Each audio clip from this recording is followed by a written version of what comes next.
Hello, everyone. As Bomber says, this music is neat. It is. It's got a little bit of like a bounce to it, if you will. I like it quite a bit. Here we are on our Friday makeup stream on Saturday. More Etrian Odyssey HD coming at you right now. I'm pretty sure, are going to have a side quest to do today, but it hasn't been put in yet, so who knows. But The main goal that we're going to attempt to do before the end of stream is we really need to get all the way back down to as far as we've gone and go into that next room, which, if we remember, there was like a warning before we got in there saying like something really strong is going to be in here, and we think we might actually be coming up on the Forest Folk Village, which is also what we thought we were avoiding.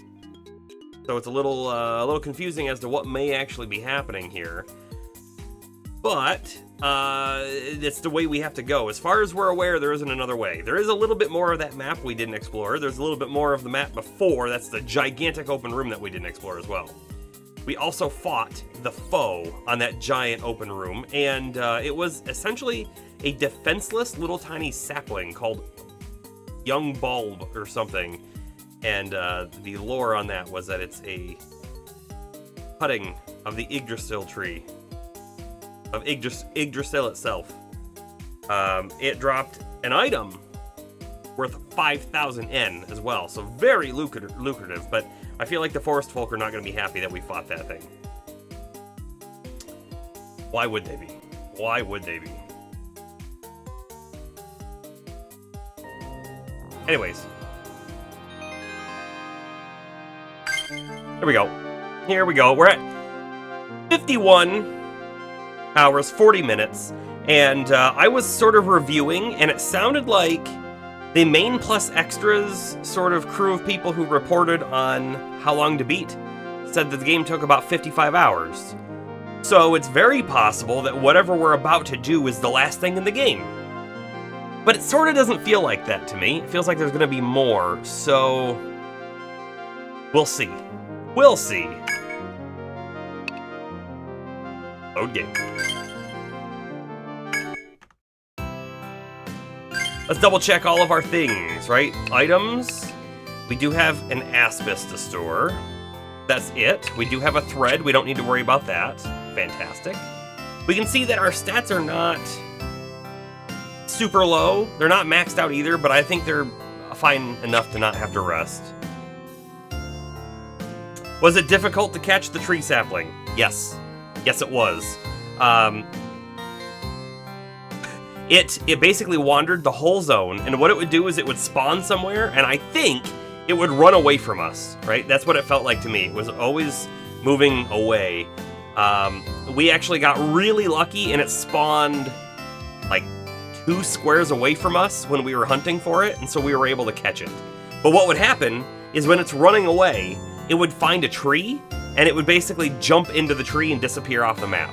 So I kind of thought maybe it was going to be some kind of dryad or something, right? Because like dryad creatures are some kind of like tree spirit, right? And they're in lore able to like go into a tree and come out of another tree, and that's what I thought was happening.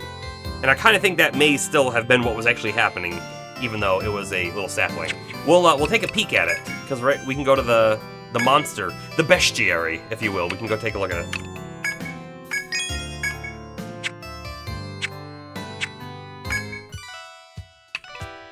We didn't get anything new from the Radha either, right? There's nothing new to accept, there's nothing to report, but we can take a look at the Monster Codex. And also, by the way, this F.O.E, like this I feel like is a really big deal.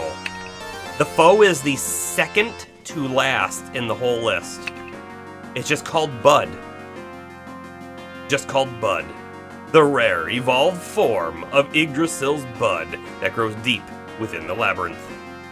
With the item being a medium leaf. By the way, it says it has no skills. Had a lot of HP, some attack and defense there, but it's weak to literally everything, and it didn't do a single point of damage to us. So, figure that one out, right?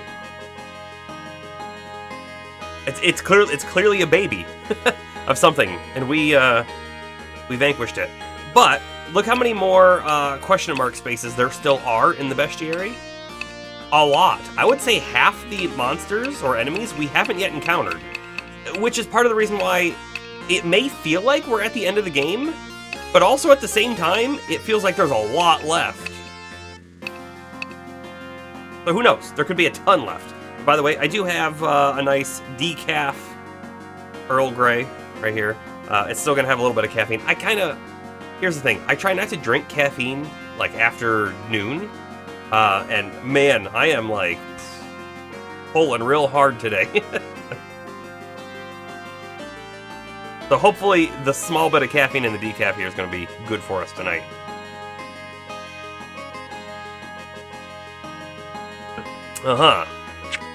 And it dropped.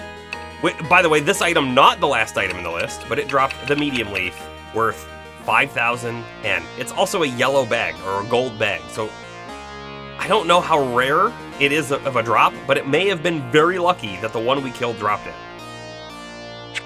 I don't know that it unlocked anything specific, though, for us to make from Shilika. I don't remember anything in there being of great importance. Oh, there is one other thing I want to look at in the Monster Codex, for a reason. we have Sir Nunos here, who I think summoned these guys as well, the Corollers, yeah. Sir Nunos has another item that we never got to drop, the Sharp Horn and something else. And it uses Horn Rush, Combo, and Whirl Hit. Weak to lightning. Fire, not too effective. It is what it is. Astro! How you doing tonight? How you doing?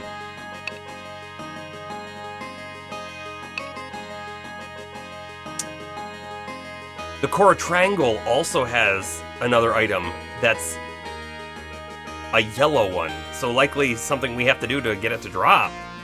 Ooh. Astro, I don't know if you saw, but I heavily considered doing a last epic, or epoch, however you actually want to pronounce it, stream tonight. I have not played it yet, but I gotta tell you, it's really, it's like, it's itching at me. It's like right there. Oh, I should probably play that. It looks cool. It looks fun. So that was almost a thing that happened tonight.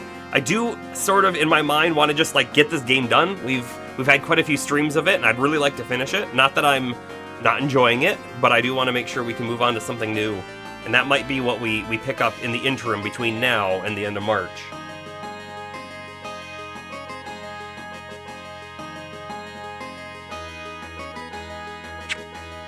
Okay. We're gonna head down. I will also say, I have not looked really at all at the different classes or anything that game has to offer. That being said, I'm probably gonna play Falconeer.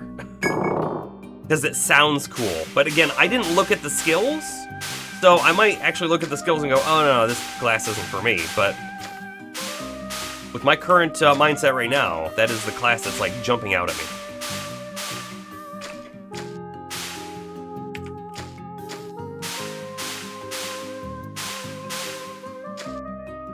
I went the wrong way. We have done this little trip so many times, and it's still so easy to go the wrong way.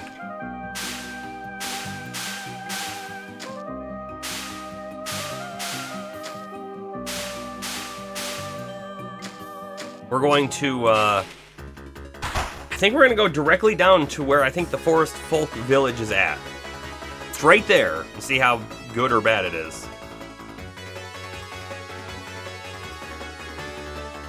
We may stop, short stop, at the healing well on the next floor.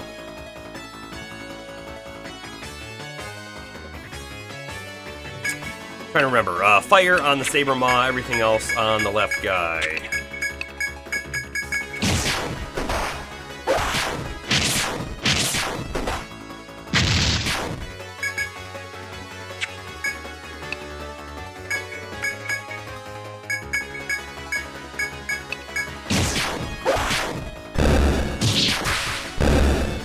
I love it when Merc kills things with his small amount of damage. Hey, you know, we should probably check to make sure we don't have any skill points sitting around.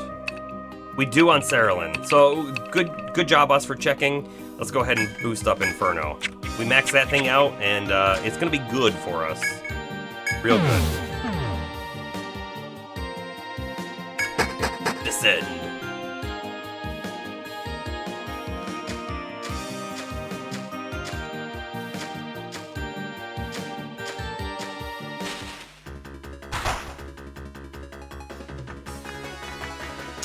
You know, I just got thinking. There's one more spot left on this map that might have a secret, and it might be a chest if I had to guess. Look at it. Look at it. Look at this damage. Good damage.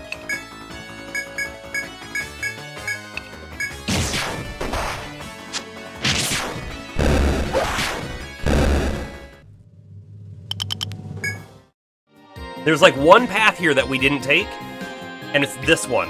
This one right here on the bottom right. We did not confirm. Well, I guess I don't think we did. I don't think we took this to confirm that it lands here. There could be a space right here, and if there is, I could see them putting a treasure chest right there, right? This little tiny hallway section that then goes back up into here. It's a super long run. Like, you have to do the whole zone basically twice if we wanted to check it. And so I don't think we're going to check it right now.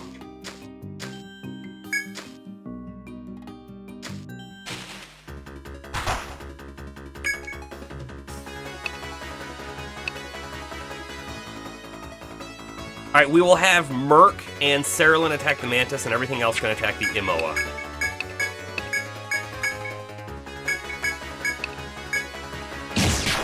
Watch it loop around and under. Oh, wait, can it? Can it even do that? We better double check. We better double check.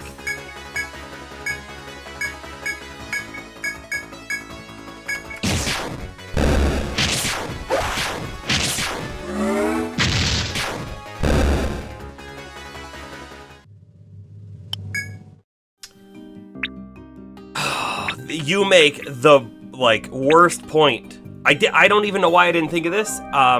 Here's the thing. This whole map is such a rectangular spot that it didn't really cross my mind that there might be an external. We checked all of the walls that I'm aware of, but what if you're right? What if it does this? What if it pops over here and it does something like this, right? Like, it could go anywhere at that point, right? There's all of this space on the outside of the map that we have not touched.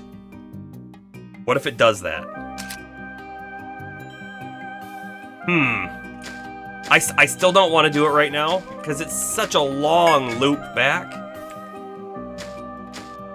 But you have it in my mind now that there might be something more there. And again, I'm fairly certain we checked the bottom wall this whole way across, but you never know, we could have missed that, I guess, technically. Oh, I should have cured. We should be fine, though.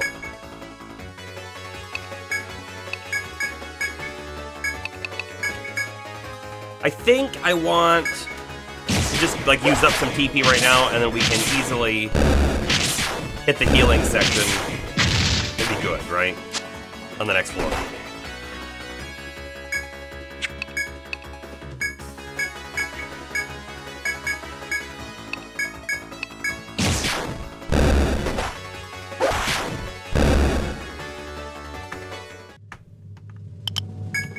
Okay. Let's heal right now before we forget. I do have this huge feeling, right, that we're gonna need all of our TP coming up. And by the way, like, look at the exploration of this map. It's such a big, weird patchwork because I've only marked the spaces that we actually touched, right? Where we stepped, all of our steps. So we'd like walked up here, and I don't. You know, I feel like we must have cut somewhere here and I didn't mark it, but anyways, we have, or, you know, actually this is where we fought the foe, so I think I came up here, fought the foe, and then we warped out. Hey, James? Everything's well with me tonight. Hopefully that's the same for everyone else, too. But since there's so much additional space in here, who knows, right? There could be all sorts of little things hidden around the way. We were able to see, you know, the wall in some of these places, so for the most part, I feel like we've seen most of what's on this floor. But again, there's a little bit of stuff up there that we could have missed.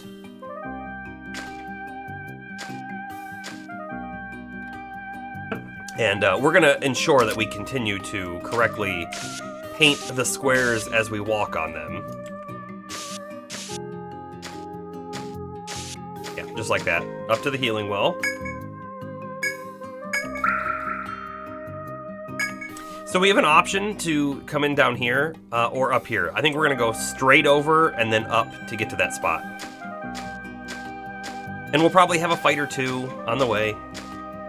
But it's a lot to move on, right? A lot to move on.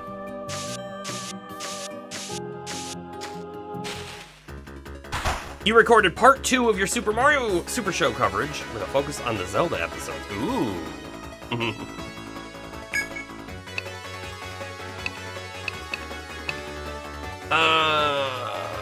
Okay. We will have... You know, it might be worth it to use a tornado here. I'm not gonna, though. We'll see how this works out. If we mostly use HP as a resource, Merc can take care of that, no problem, right? To be honest with you, James, I haven't had a chance to listen to it yet. I really want to. I just haven't had the time yet.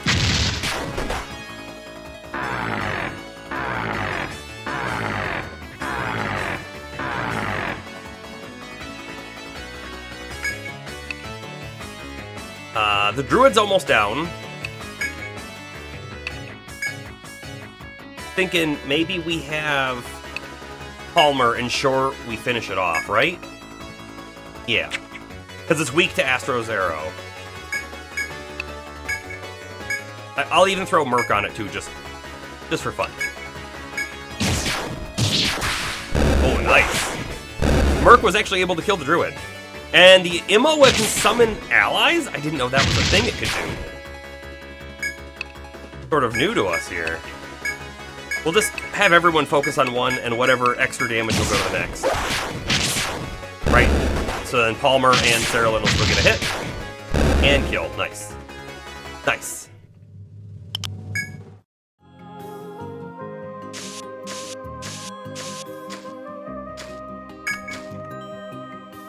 I have, so like part of the reason, right, was why I just don't have time. I have this list, which you're not gonna be able to read any of it, but I have this huge long list of things and ideas I want to do for the stream in terms of like automation and animations and stuff. Now that I'm like doing this additional tool that's like letting me like do some basically programming, and I just have so many ideas for things. So let me tell you guys a new idea. Right now, right, we have on the bottom of your your chat, you have in the channel rewards. It's an expensive one, but it's 10,000 points to add a quote, right? And just for example, right, bam, we can do a random quote just like so. Gaming rule number 2: if you go the right way first, turn around. Yes, so we have the quote system now. That's really cool. And by the way, part of my list is to make sure that those quotes, when they get output, go to wherever I'm streaming. So like YouTube, you're not getting in the chat over there right now, but it's coming soon. Will YouTube get the ability to add quotes? Probably not, because it's a channel point redemption item, and as far as I'm aware, that isn't a thing in YouTube. So, but that being said, right? I want to add another thing. There's all sorts of times when we're like, hey, we need to remember something for the next stream, right? It was a huge issue for Heroes of Might and Magic where we don't have Steam Notes. When we have Steam Notes, we could technically add a note that's a reminders. So like, there's ways around this. I could even just use Notepad on my computer, but wouldn't it be so much more fun if it was chat-driven, right? So when I'm playing the game, you can add a reminder. It would be towards the end of the stream, because it would be like, oh, we need to remember next time to do this. Remember next time to do this. That would be like the keyword. And then like people could spend some channel points or something to add a reminder into the system. And then the next time we play the game, it can pop up in chat. Metal Merc can go, these are your reminders, and spit them all out so we, you know, remember what we had in mind for that stream. I think that one sounds cool too. It's a lot like the quote system, honestly. So I'm going to be able to reuse a portion of what was done, but it is its own unique thing as well. That's right. These guys have Petrify, and if we get Petrified, we're okay as long as Merc doesn't get Petrified, right? Wasn't that the case? Merc could get rid of it? pretty bad. Pretty bad. Also, Saralyn is not going to use any magic. Okay, you're back for now. You missed the whole thing, Astro. Missed the whole thing. Of stuff that I'm talking about I want to do for the stream. A lot like the quote system that we have. I want to implement a reminder system so people can use some channel points. And by the way, it would be a much cheaper channel point. Or maybe it would be limited to subs. It might be limited to subs. I don't know yet. You were in a call with fam, but you were happier? Gotcha. Palmer got petrified. Wonderful. But yeah, I guess I would like all of your input, right? Do we want to limit it to subs? Do we want to make it channel points or whatever? And I feel like right now, channel points are hardly used, so I don't mind having like new and cool channel point redemption items. Since people probably have a huge backload of channel points to use.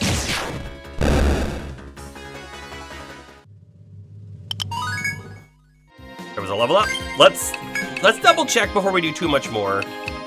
Refresh will remove the petrify, right? Wonderful. Okay. What are you supposed to do if you get this far in the game without having a medic, or without having a medic that doesn't have the refresh skill? What are you supposed to do here? Because I don't know that we found an item that gets rid of petrify, unless the Theriaka Bee does. But if it does, it's still an expensive petrification cure, and maybe that's the point. Maybe that's the point. And if Merc got petrified, well, we're in huge trouble. We just gotta leave.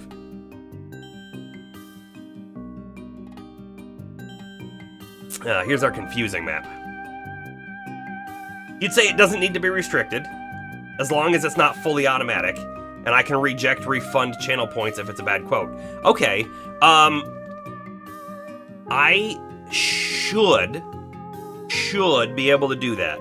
I haven't looked into that just yet, but I'm pretty sure I can have, before it like writes it into the file, I can have it wait for some kind of input, and it could be limited to me or a mod, basically doing an approve command or something like that. Now we're thinking. Now we're thinking. I like it a lot. Okay, so we have options, by the way, on this map. We could make it here and go down, and this is where we think the big encounter is gonna be, likely a boss fight. Or we could go explore all sorts of other spots, right? We didn't go up here, we didn't go down here, we didn't check out this path, which had a warp, I call it a warp, but I don't know, right? We didn't check out down here, we didn't, we know that there is an enemy here. In fact, I'm pretty sure we were on that square and we turned around. That's how we knew that there was an enemy there. All sorts of things we could do.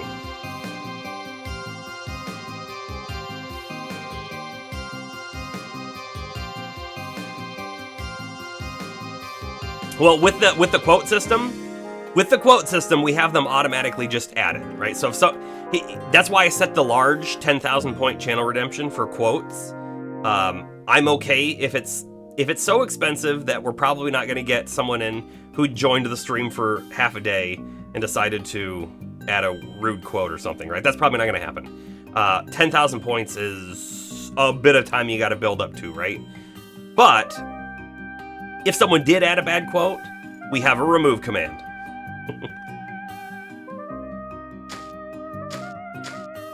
And so I figure we'd probably have a remove command as well for the reminders as well. But reminders are also not going to stick around, right? So we would list off the reminders at the beginning of the stream, and then they would all be deleted on that moment too. But if there was a reminder in there that was rude, we'll use the word rude, yeah, you're right. We wouldn't want to display that next time either.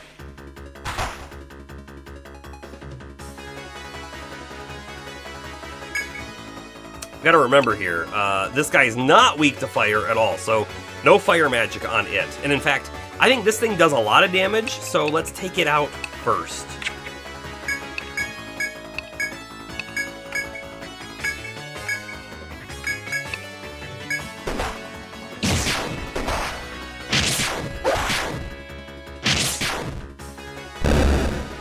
Bummer took a big hit there. Real big hit there. And we got Terror. Wonderful.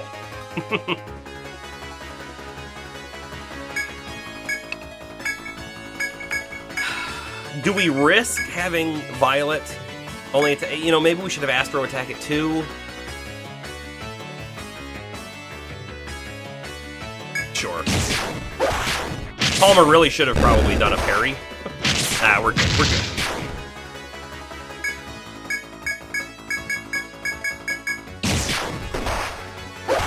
Man, these guys hit so hard.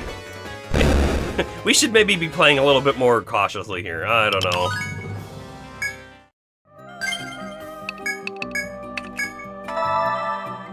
Okay, fully healed though. And we have a couple XP points to spend. So we do 1 in axes, getting us so much closer to 2 hit. Next level. Next level, we learn our first point of 2 hit, which is a passive, which is normal weapon attacks have a chance of hitting twice. That's just amazing. We don't know what the percentage is. Hopefully it's at least 10%, but we'll find out. Who else had a point? Merc did, and we're doing full cure 3, making it cheaper and faster.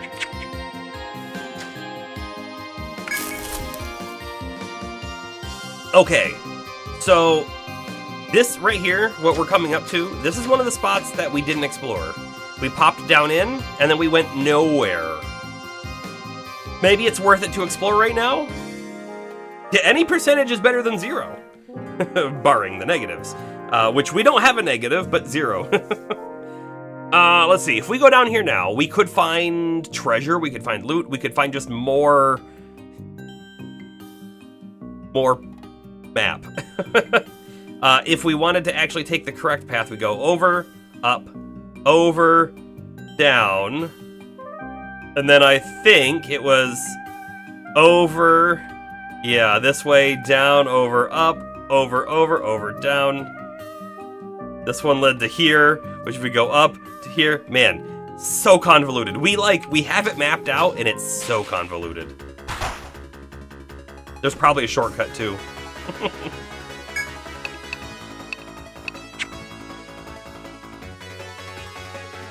I really, really don't want to waste our TP, but also I want to make sure we don't die. So we're going to use a little bit of it here.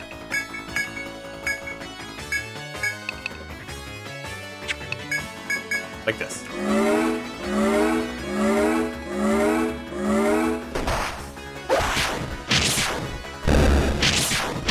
I didn't expect that tornado to kill the druid right away.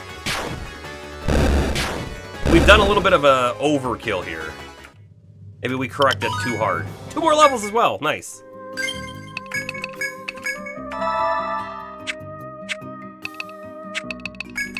Okay. Palmer, we're going Shield Mastery. We're trying to get down to Unguard, the passive. So we got to get to level 7. And Astro, we are doing Recovery now to get up to Divinity.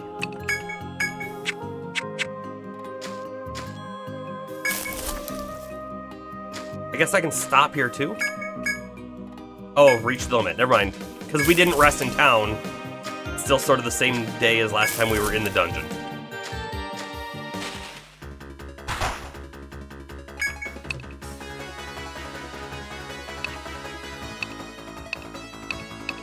I think we go after the fairy first. Everyone on fairy except for Cerulean on something else, because fairy is resistant to magic.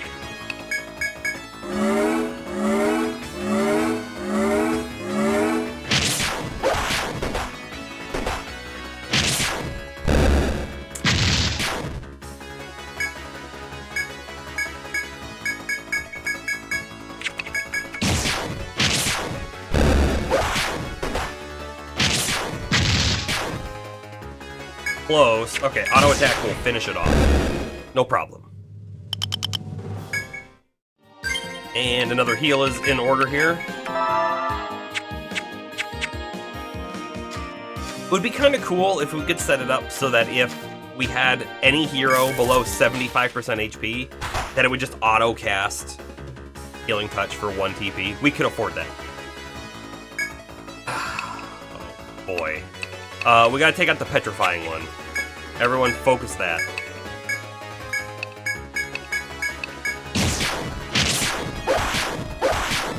I guess Astro still could have done bravery, but...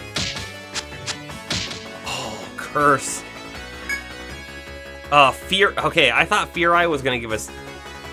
I forgot that these enemies did curse. I thought it was gonna give us terror. Fear, to be terrified. No, it's curse.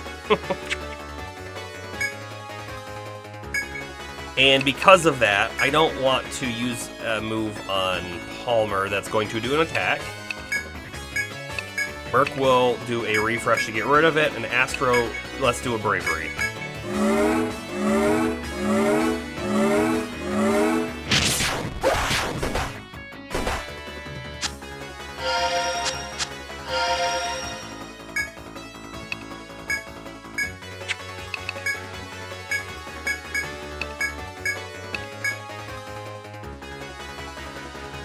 Yeah, sure. Good job, Astro.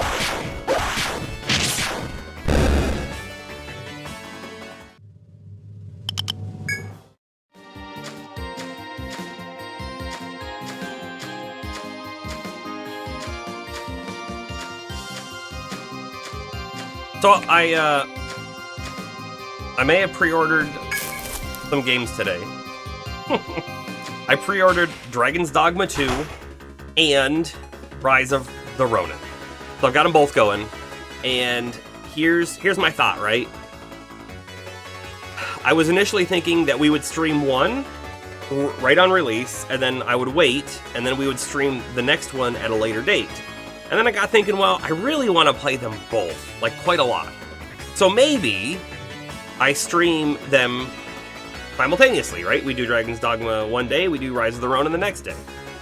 And that might still be the case, but then I found out that that Rise of the Ronin may also be a co-op game. So I may just do that one off stream. We'll see. We'll see. I haven't fully decided on anything just yet, but the end of March, we're definitely playing Dragon's Dogma on stream. That's definitely happening. And I was going back and forth quite a bit on do I want to play Dragon's Dogma on PC or do I want to play it on PS5? And I ended up pre-ordering it for PS5. I can always undo that if I think that I should. But here's kind of where I'm at with it. I think the game was made for PS5, or for console, if you will, first, and PC is just like the secondary, which means that it's going to be prioritized for controller gameplay, which you can all obviously do on a PC, right? But I'm very specifically thinking this controller gameplay, right? I've talked about before the DualSense, when it uses its adaptive triggers and its haptics and all of that, is an amazing controller. Amazing. And if they utilize it in any way, I'm going to want it. And also, I don't mind getting PlayStation trophies. Right? That's another thing, too. The things against it, though, right? Because there's obviously some negatives, too.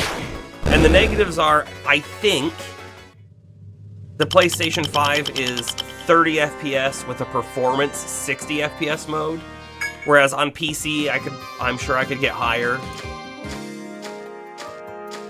I could probably output 4K at higher. I mean, for myself, not for stream, because stream can't take it, but you know what I mean? So like there's pros and cons for both ways. There is also another con because of Capcom and Dragon's Dogma. It's not really just Dragon's Dogma, but Capcom. Their anti-cheat system, I'm really against it. It's that de novo anti-cheat thing, but it's really a rootkit on your system, and I really struggle with installing that on my machine. Because no, I don't think Capcom is going to be malicious and try to access my machine and get my data or anything like that. No, that's not going to happen. But you just know that somewhere someone is working on the ability to break into machines that have de novo anti-cheat on it, because it has, like I said, root functionality. It can do whatever it wants. They could throw a keylogger on your system that then every day sends all of that data over. That would get your passwords and everything if you type them in.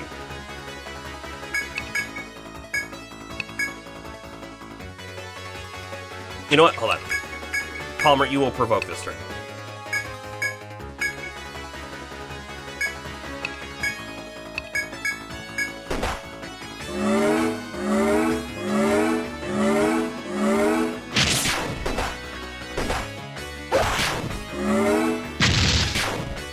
And realistically, what do I think is going to happen? Realistically, I think I will play Dragon's Dogma 2 on the PlayStation 5. And then 5 to 10 years later, a nice Steam sale will come along. There'll be no more anti-cheat protection stuff on there anymore. And I'll get it for 25% of its normal price on the computer, and I'll play it again, and I might use a couple mods, right? Like, that happens all the time. That is a very frequent sort of experience for me.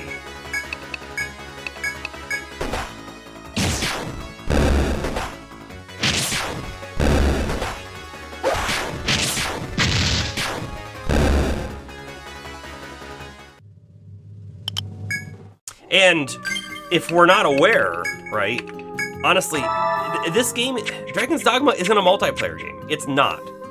It has no leaderboards or anything like that. At least it shouldn't. I don't think it will. But the de novo anti-cheat is most likely being put in place to try to prevent mods due to Capcom's recent anti-mod stance, right?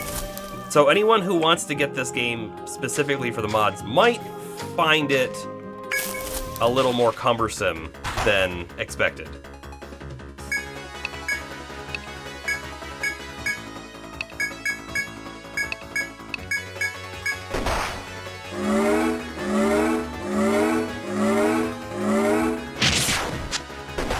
That said, I played through Dragon's Dogma on PS3, the original one, on the PS3, and I played it again on the PC.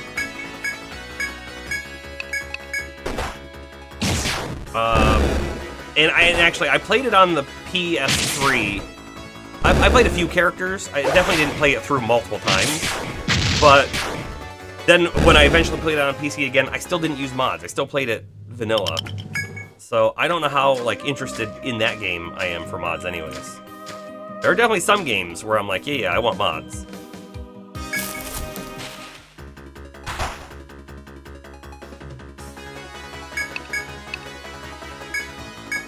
We're doing okay on TP. I think we're going to be good for the upcoming fight, as long as nothing weird happens here, right? I'm just going to attack with Astro this turn, because I think we kill it if we do. Maybe. Maybe not. We didn't. We didn't.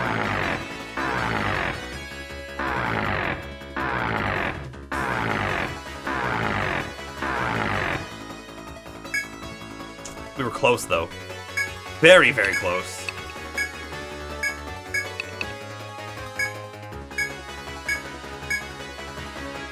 I hope this pans out well. I really should have divvied up the attacks a little bit more. Had only Astro attack the bird. Okay, it worked out. It worked out. It worked out. We're good. Good. We'll heal off of that, though.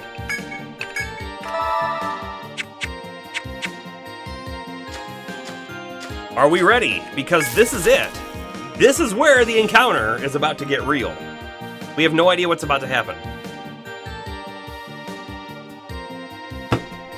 Anything could happen here. Here we go. I guess anything could happen. We could even get a normal encounter before the big one.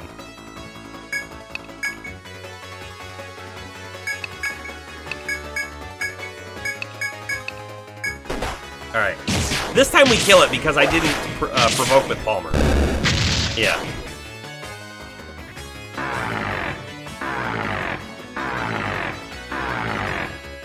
It just takes so long.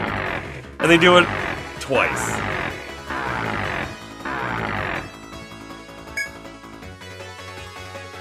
I'm gonna have just Violet attack that, everyone else attack the other one, and we should win.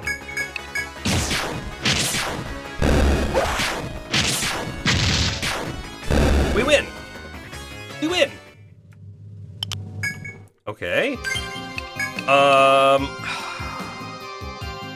Is Palmer's tiny bit of missing HP worth 1 TP? No. Yeah, brr. Yeah, just like that. Oh! We can see a foe. Just a single foe. Okay. There is, however, more than one. Let's see, let's do some mapping.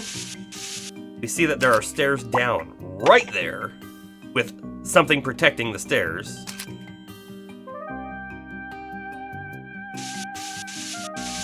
I think it looks just like this. Here's what's gonna happen. We're gonna fight, we're gonna engage with one of them, and the other one's going to join in. That's what's gonna happen. Let's do a save here, right? I know we just did one, but we had an encounter. That way we don't have to redo that encounter, just in case. Here we go. So this is what I was expecting. I was expecting it to be a Cruella and the other one, which is Diabolix, right? The other one.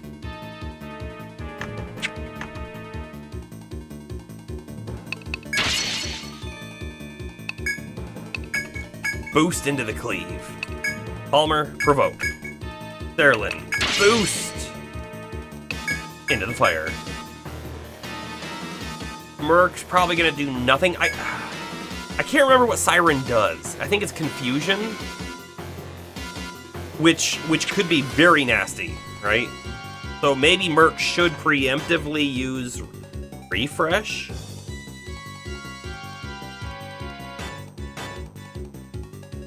You know what? Yeah.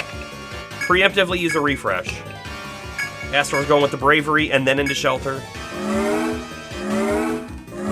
And just to remind everyone why we do that, instead of the defense first, we go attack first, so that when Palmer, because we can only have 3 buffs on at a time, so that way Palmer loses the attack buff but keeps the defense buff, since he's the tank.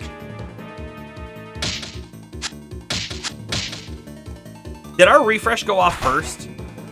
It did. It totally did. And this one has Curse, which is even worse, right?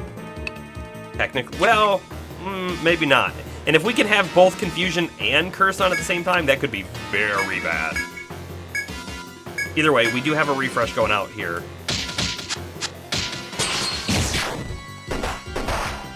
Yo!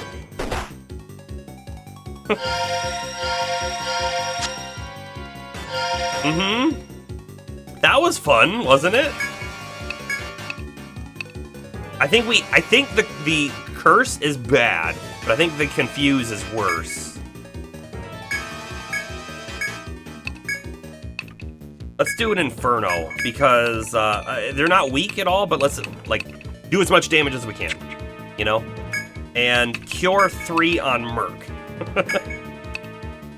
And then everyone gets Shelter.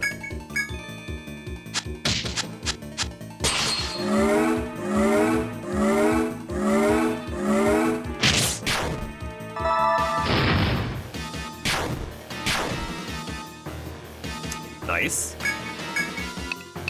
We're doing okay here. Parry up. Inferno again. Preemptive on the refresh, I guess. We don't need to get rid of the Curse on Palmer. As long as he doesn't do damage, he doesn't take damage.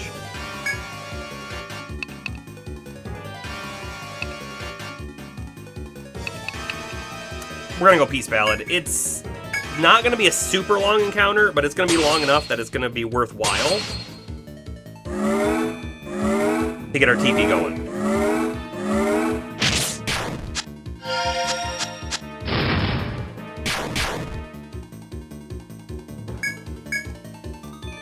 And I think this Cruella dies this turn. Provoke up again. I'm debating just using a fire, but here we go, just in case. I want to make sure that we don't have any regrets on that, right? Hold up. This thing is technically resistant to all physical attacks, so I could put elements on, like, Astro. It would remove bravery, though. Let's just see how much damage we do otherwise.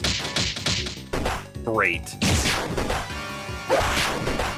I hope they kill the Cruella before Cerulean goes, or she may kill herself. Whew. Good. Because with Curse, you take half of the damage that you dealt. If we took half of the damage, which would have been 600 or 700 some damage between the two of them, ooh, Cerulean could have gotten destroyed.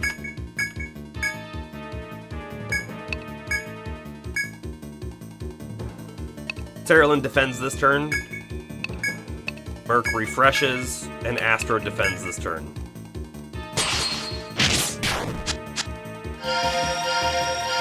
Okay, good. Parry. Fire. Cure 3. Actually, let's do a Salve 2. Everyone's missing a little bit. Boost into a normal attack. Oh no. Oh, 1 HP! The Cerulean's dead. Oh, man.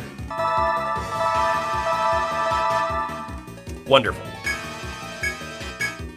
Wonderful. Do we get rid of Palmer, Merc, and Astro's stuff? The curse? Or do we revive Cerulean first? We could kill it without Cerulean. We could. I don't want to. I want her to get the XP.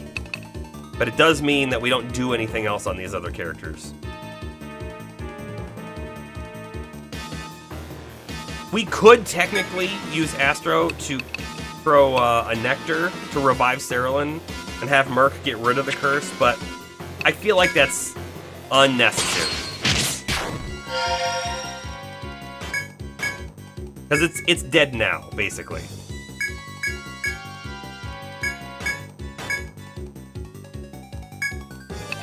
We're still gonna get rid of it. But that's it. Boom. Okay. 2 and 1 down. Is red string new? I think we got red thread from one of them before. Yup. Sure is. Sure is. Okay. Merc, healing touch, please. Thank you. This, I think, warrants another quick save. And then before we take the stairs, let's check the walls. You never know what's going to happen in this area, right? There's a thing here. There's a thing here.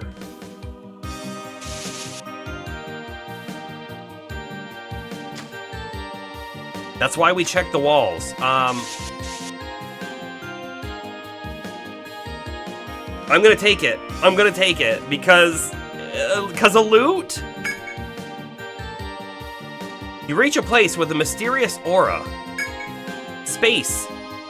Hold on. Sorry, let me get rid of my face here. Space seems to distort beyond the hole in the tree that's barely wide enough for you. Huh? This is a very new, different thing we've just encountered here.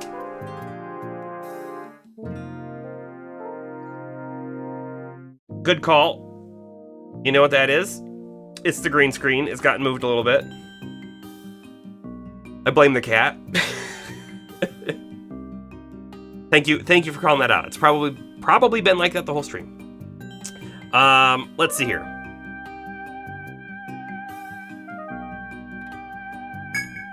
Something unusual is sure to happen if you enter the hole. We did just quick save.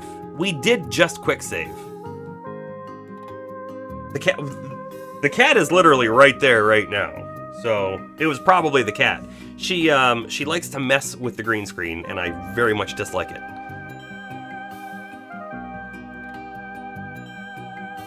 There's a spot right over here. Well, she'll like lay on the ground and then she'll like start to grab the screen, which means she would pull it this direction, which is why you would see it sort of moved off at the side over there.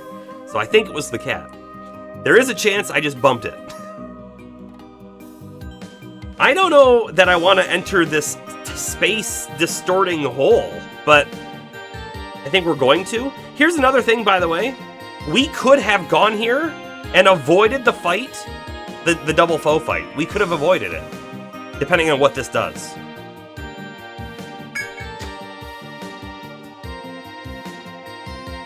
You just checked it on the YouTube stream, and it was that way the whole stream.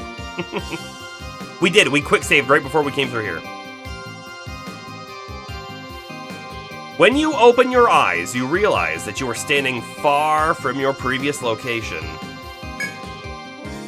We're all the way back at the stairs. This is a reload. That's a reload. That's a reload. Okay, so we've been all the way around here. I'm gonna do a thing though, right? We're gonna do this, and then I'm going to use like a special symbol, X, and X is gonna link back up with up here. That's what we're doing here. I'm just gonna throw X there. So if you go through this way and hit the X, you pop back up there. That's how we're gonna know it. Does it go both ways? I don't think so, because what we were looking at in front of us was this, which should take us all the way back over here. I guess, you know what though? You're absolutely right. We should double check.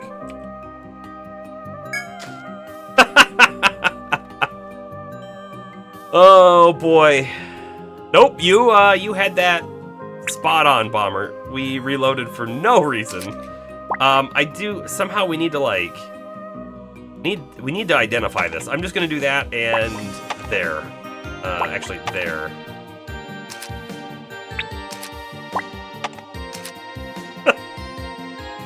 I don't know why. Just in my mind, I'm like, there's no way there's a way back.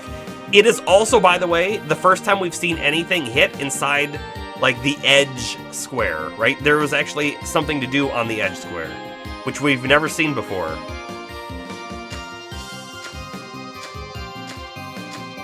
Double check over here. Nothing. Here are the stairs. Floor 20. Here we come. Gold wings for something.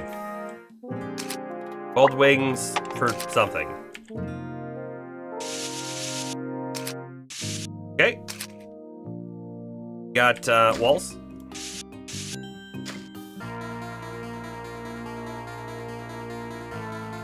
As soon as you step onto the 20th floor, you feel extremely strong threats from all sides. Have the forest folk finally marshaled their forces against you? As you consider this prospect, the humanoid girl appears once again. Warning. Thou hast violated the pact and slaughtered the forest folk. What reason could you have? We did. We slaughtered the forest folk.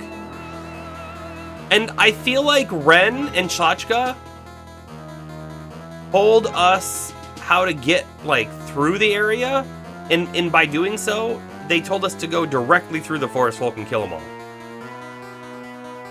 I am disgusted with ourselves. The girl makes this harsh demand before spreading her arms and crying out. Your own kind desires your death, and still your onslaught into the forest continues. Your own kind desires your death. So we know, not our characters, but we know that the head of the Radha actually wanted the forest folk to wipe us out. We knew that as players. We didn't know why. That's what she's saying here. Somehow she knows it as well. The captain of the Radha wants you to die.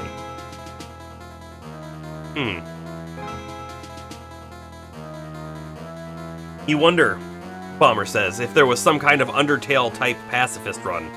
I don't know. We like looked at our options, and I didn't really see another option, right? We may have missed, right? What if there was another way down and we missed it? As in, we went the wrong way.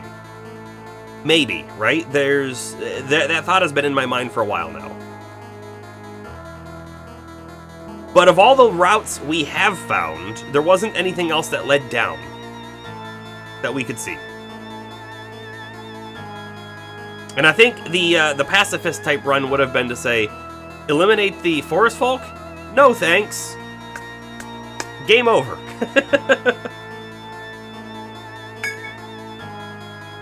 You are struck by the forest girl's strange words. What does she mean by those that wish for your death? But before you can ask, the girl points into the forest. Come, let us end this once and for all. If thou bests our strongest fighters and our guardian bird, then we shall concede defeat. With that, the girl disappears before you. You wonder if you should return to town or pursue the girl immediately. Whoa! Look at all the foes on the map. That's a lot of foes on the map. She pointed into the forest, but which way did she point? Did she point east? Or west? Or even west? We don't know. And yet, no Willem Dafoe. This is so weird. I just watched. It was not a short, but it was a like 2-ish minute video or whatever. That was part of a Willem Dafoe interview with Conan. And there's like a video of Willem Dafoe when he's, I don't know, it was like 30 or 40 years ago, Willem Dafoe, when he wasn't a big actor just yet. And he said his name on this recording, and he says, Willem Dafoe. It says Dafoe. So Conan brought it up, and he says, why have you let us say your name wrong all these years? And he basically comes down to, within his own family, a branch says Dafoe, the one he's from, and another branch says Duffo, like we're familiar with. And he eventually switched to Dafoe because it sounds cooler.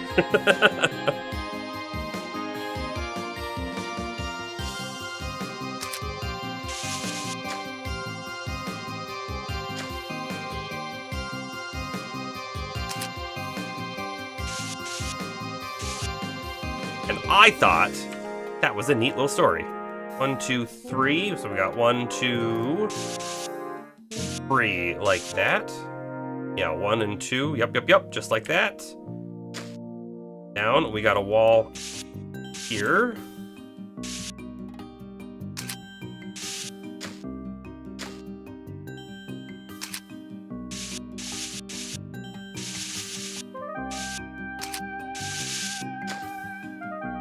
I should probably be checking walls, I guess. A little bit of a pain to do so, right? But never know what you find.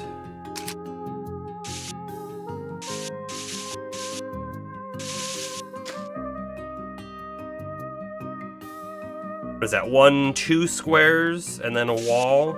Yeah, it's probably just a single square. Interesting that the other one would lead right into it, but it does. So this almost certainly looks like that. I don't know about the other side, though.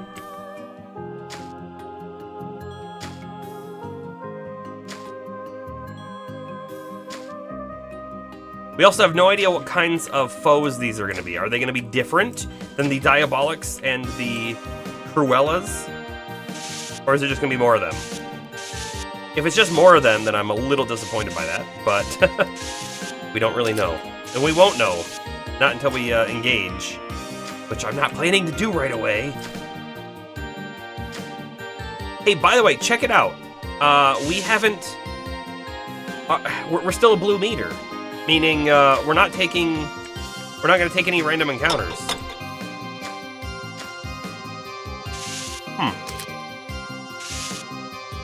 No random encounters.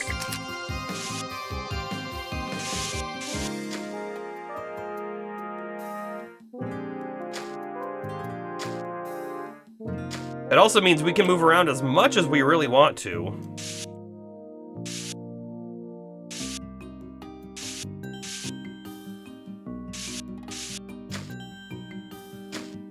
Do some good exploration.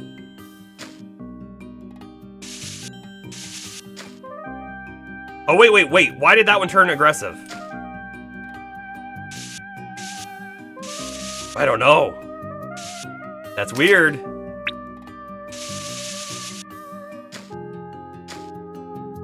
Is it gonna come for us? Yep, it sure is. Alright, we fight it. We see what it is. We have no idea. I assume it will be okay, but... The Cruella. We're fine. We're okay. In fact, I don't even know that I want to keep using, like, our TP, because there's so many enemies here. It is a lot of foe. It is a lot. Just attack. Just attack. And by the way, right, yeah, physical is pretty resistant too.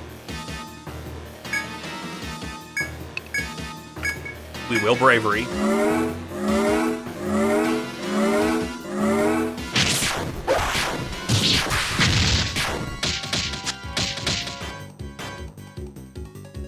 That's really bad, because Merc can't get rid of everyone's confusion.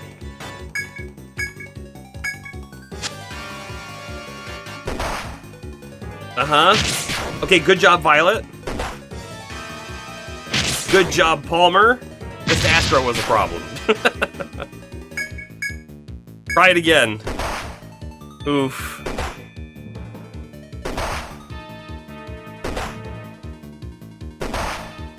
Palmer, you hit yourself! I think we may have just lost this fight. Also, by the way, it looks like everything else is now aggressive to us. I don't understand, like, what happened to make it see us. Yep. Oh, okay, hold on. We're back in action.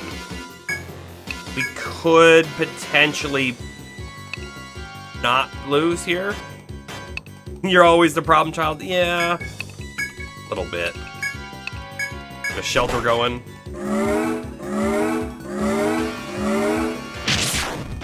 Unfortunately, the shelter is before the revive, so Sarah doesn't get it. But it is what it is. Do a salve. Everyone needs HP. And there isn't a single person here who needs it more than someone else, so... see what happens. Okay. Ooh, good.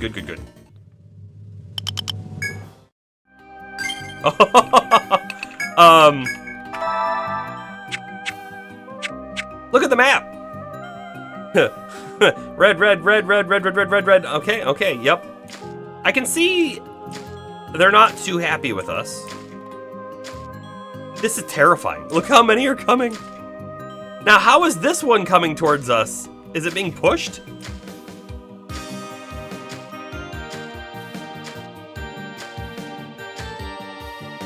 This is how we lose.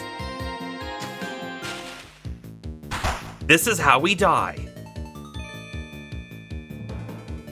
Oh man. I'm gonna hold Violet's TP so we can do some tornadoes, which we're gonna need shortly. Yeah, dun for sure. Merc could preemptively use refresh. My fear is we use refresh before the move goes off, so it's useless at that point. Bobber, you believe. Okay, that makes one of us. Did you start writing obituaries? Well...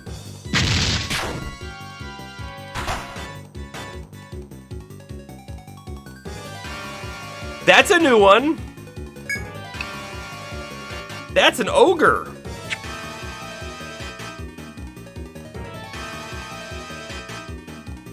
Okay. Okay. Holding TP. A little bit longer.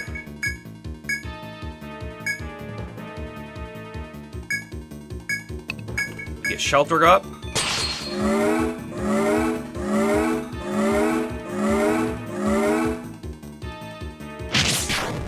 What just happened? I missed it. I think it buffed itself. Evil Cry. Attack. Of course, it's attack up. We could get rid of it with Astro. We could.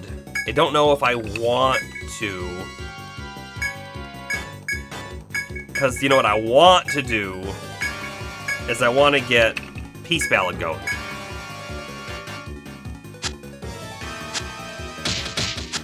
Gross.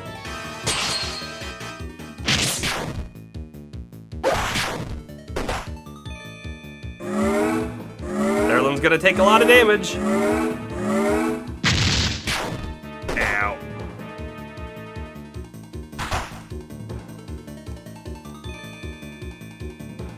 Comes the next one. And I think we can have 4 enemies on screen at once. So we have 1 more coming in next turn, and then we have 2 more coming down. There's a lot going on here. But I am going to boost into the tornado right now, because now it makes perfect sense to do so. Palmer still has provoke up, so we're gonna parry. Serlin is going to do we take the gamble and use fire? Or the gamble is, can Merc get refresh off before Serlin's fire goes off? You hope that Merc's healing is warmed up and ready to go? It is. It's ready. It's ready.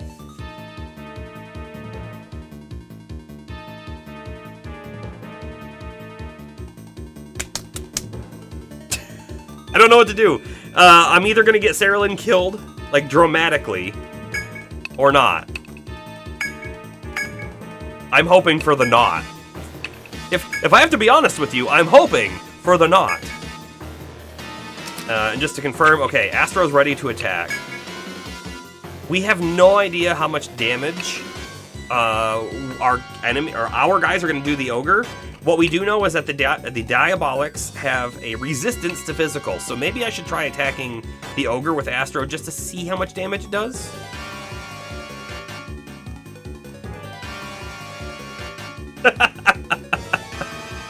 Thank you for the new quote.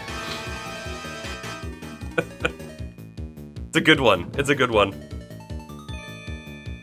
I am like so happy with this quote system. I just think about it. Think about it in a year's time, right? A whole year of quotes being added into the system. We might not remember the context in which things were said, but it will be a fun time regardless, right? All right, I'm gonna have Astro attack the big bird-looking thing.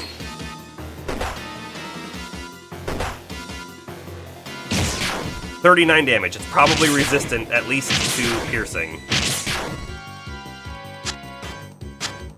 Good. That went off before Serlin's attack did.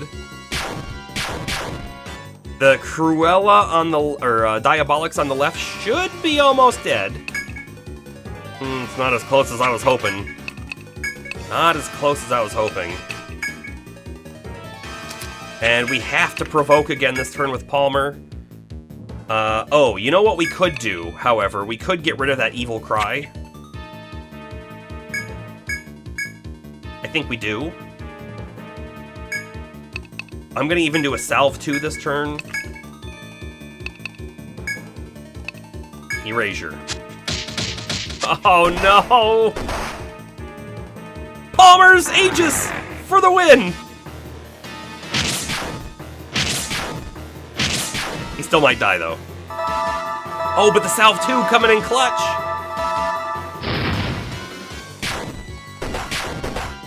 And there goes Serlin dead. Oh, man, and you know what? It doesn't even do... Okay, I feel like this is a poor implementation. What should have happened, in my mind, is we should have done the damage. We did Inferno. So, like, think about it. Conceptually, we did a big fire blast, and it should have hit all the enemies. And then we take half of the damage back. So it should have hit, added it all up, divided by 2, and that's what we take back. But instead, it did it per hit, meaning we didn't hit the last enemy. Terrible. Yeah, what a roller coaster of emotions that round was. You're not wrong. Diabolics on the left is getting real close to dead.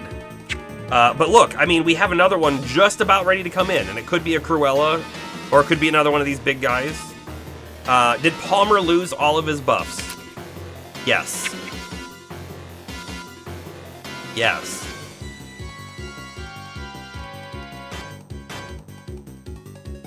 Which is not great. There isn't really a whole lot I can do about it, though. I need to provoke this turn. And I need Burke, I think, to cast Revive on Cerulean. Right, if we have Cerulean missing, we're going to be losing out on so much damage, so it has to happen. Now, I have an option. And that option is to cast Shelter right now. If I cast Shelter right now, Palmer gets it. Cerulean will miss out on it.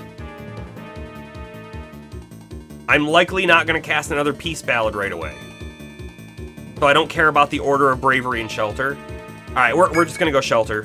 We'll probably have to, like, recast things again anyways.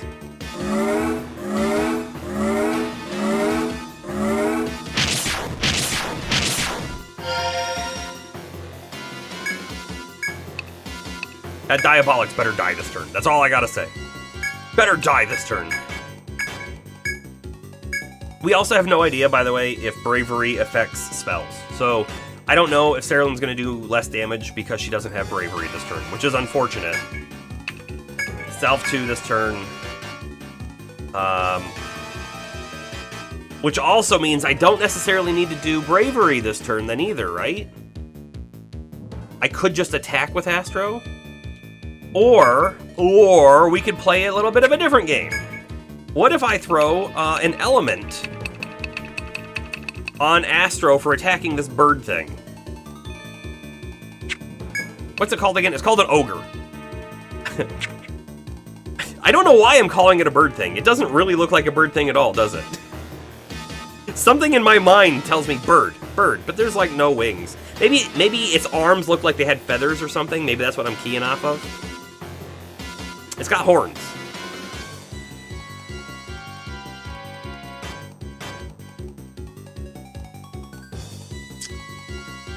Change the Discord description? What? Hold on, sorry. Did my stream announce say something else? I don't know. I'm confused. Sorry. Bob and Megan. Oh, they did tell me that we're going to fight their guardian bird. Maybe this is the guardian bird.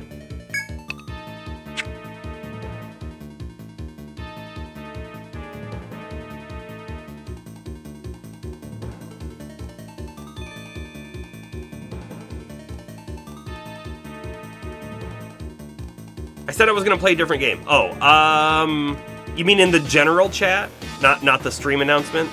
I said I was considering Last Epic.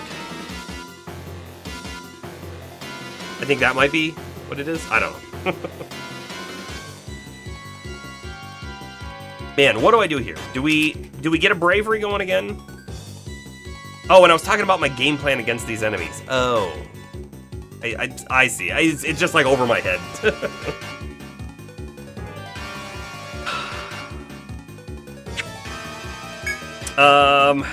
Right? I could throw on... We know that this thing doesn't seem to take much damage from arrows. So I could instead throw on Frost or Shock and see what it does. And you know what? We're gonna do it. Play a different game and cast spell name here. I gotcha.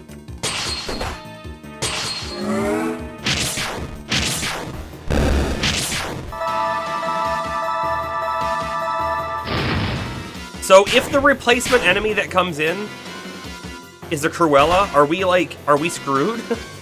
I mean, like, think about it. Maybe I shouldn't be fighting the Diabolics at all.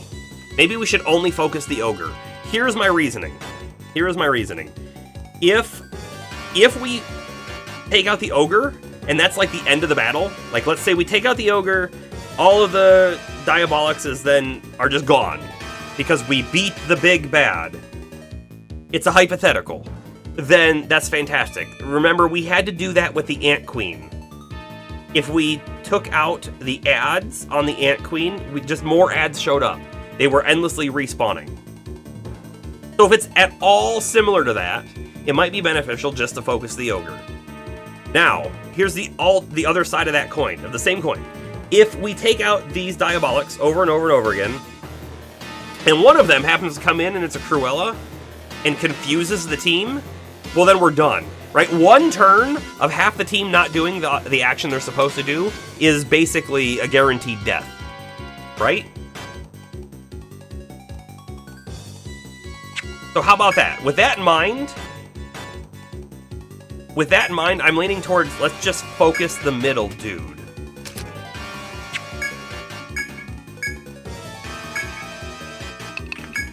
Gonna save TP in the long run as well. You also don't think, though, that the ogre is the big bad of this floor. I mean, it's hard to know. I kind of don't either, but is this ogre unique for the enemies currently attacking us, though? I don't know. Okay. No, I don't know. I was gonna say, was this the one that aggroed onto us originally? But no, that was a Cruella, wasn't it? It was. Because that's what we fought first. We got to kill it by itself, and then everything else was on the way.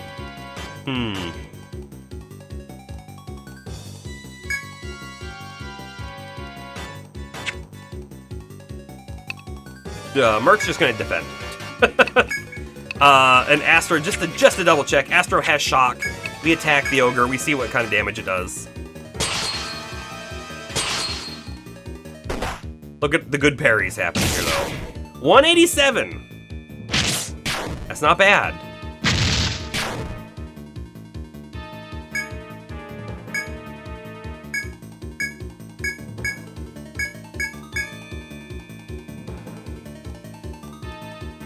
Is it possible to, shows visible difficulty saying run away? I don't know. I mean, it says we have the escape option, but I don't think we can run away. I really don't. I think it'll say is unable to. If I had to guess. I don't know.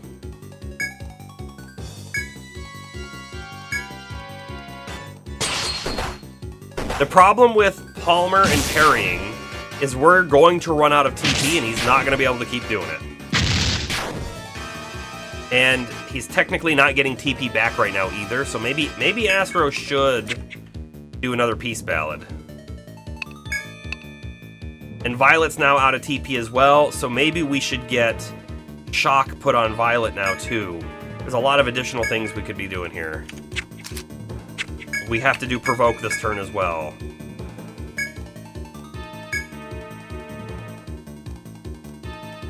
What about a team of fire attack doers? Like a whole team of Ceruleans? I mean, with a lot of AoE, I feel like we could just burn them down, but we don't have that team. We don't have that team.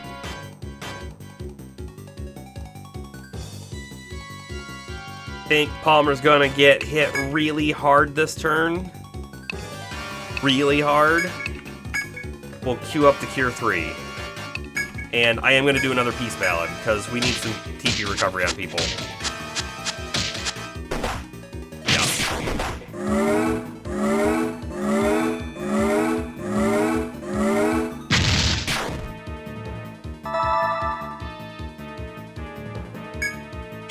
We have to defend on Violet. If we had... Well, that's not true. That's not true. Violet could tank a hit. She could. Alchemist, Ronin, Hexer, some fire songs, you know, throwing stuff out here. Yeah, I mean, if we had a team, a 3-man Ronin team up front, well, here's the problem. We lose out on a tank, but they should be, I don't know. It might be terrible without Protector. But if we had a 3-man Ronin team in the front line, one focused on fire, one on ice, one on electricity, They all get unique abilities as well in those certain skill trees. I think that we would dish out a lot of damage. If we had the Hexer, we could debuff these guys immensely. And, by the way, if we had the Dark Hunter, or whatever they're called, we could be binding them so that they can't even cast these negatives on us, right? There's so many other options we could go with if our party composition was different. I am worried now. Our next highest level character is like level 25, maybe? And we're in the mid-40s. Like, how much time would it take to get another party member up to this level? A lot of time. And we're not doing terrible. We're not doing terrible. But we could be doing different things if we had a different party composition. So I don't know. I mean, I'm certainly not against it if we have to. If we beat our heads on the walls on this sort of area over and over and over again. Sure, we're gonna have to figure something else out. That might be leveling up a whole bunch. That might be a new team. I don't know.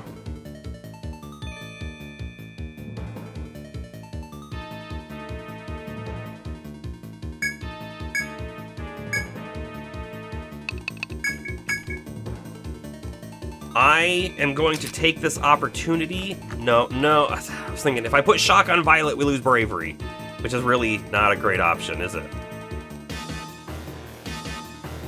I could put Shock on Merc, but he's almost never doing just straight up damage.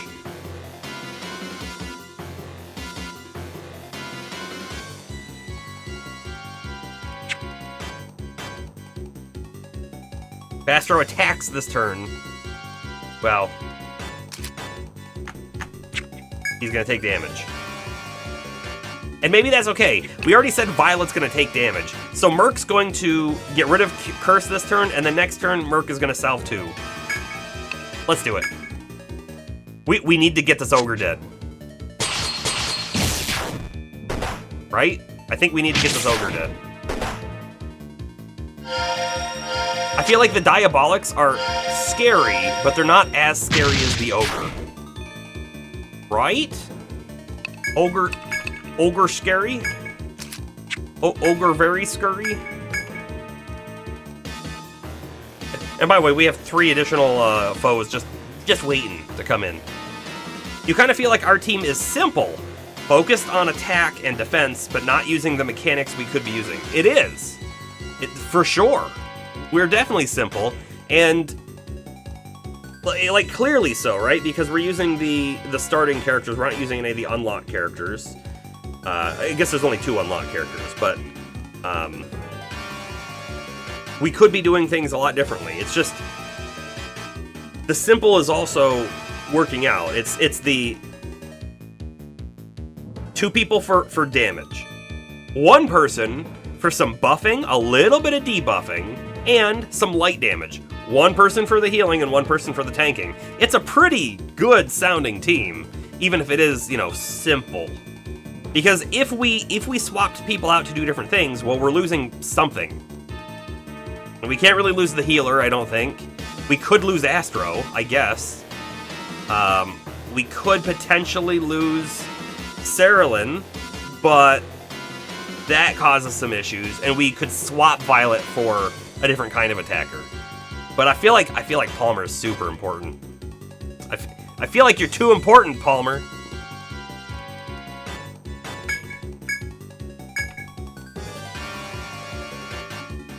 All right, we're gonna do a salve 2. I feel like Merc is gonna be using a TP recovery item soon, and maybe Palmer as well. And we're gonna do a boosted attack as well from Astro. Oh no! Astro's gonna take some big damage here. Shoot!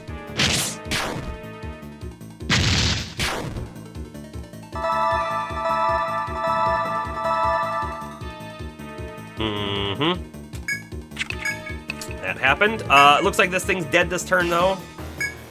Parry. Cerulean's not gonna cast. Instead, she's going to use an item. The real question is what, right? Do we only have... Hold on, do we only have 1 TP recovering item? We really haven't needed it before, and now all of a sudden I feel like we could use it. Greatly increased defense item? Yeah. Yeah. We have one TP recovery. So Merc's gonna lose 10 TP on the revive on Astro. And I think we need it, right? I think Astro does a decent amount of damage. Well, actually, does he do a decent amount of damage on the others? He's already done his buffs for everyone else. Maybe we leave Astro down, because here's the thing, if Palmer loses out on the ability to provoke and to parry, we have a bigger problem.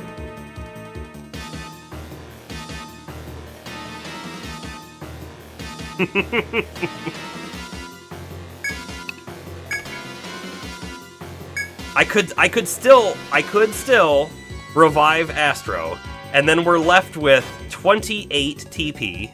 We're going to need to cast a bunch of refreshes, so I wouldn't really be able to cure him. It just sounds like we're in a terrible spot. We are in a terrible spot. I guess technically, Merc could instead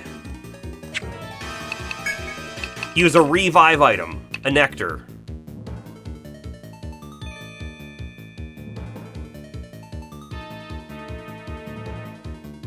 Okay. We're getting somewhere now, right?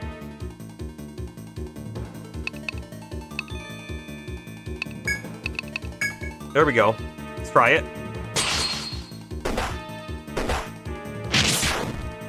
Okay.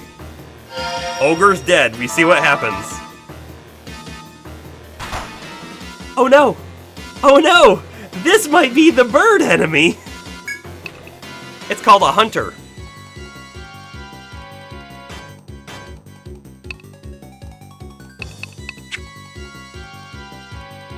Uh-huh. How do we possibly win this?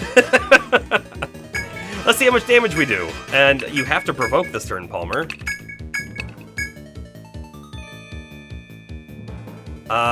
We could, I mean, let's think about it. We're at 42 TP. Because we do have Peace Ballad, right? So we are going to get some TP back.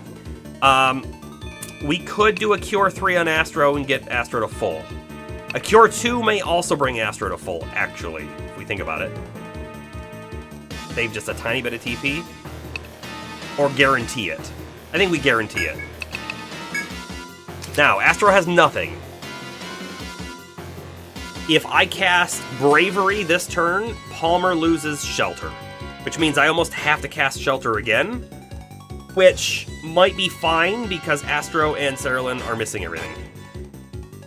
Gaming Instincts, welcome to the crazy battle that we are in right now. That is, if we win, it's going to be a miracle. Everybody has heard about the bird. That is true, James.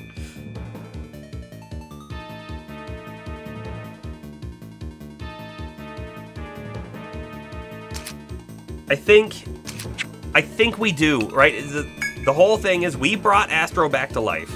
We may as well get the Bravery back on him so he's doing damage, right? Here we go. Hopefully that losing Shelter on Palmer is not going to bite him too much. Actually, if he gets hit before Astro goes, he kept Shelter the whole way.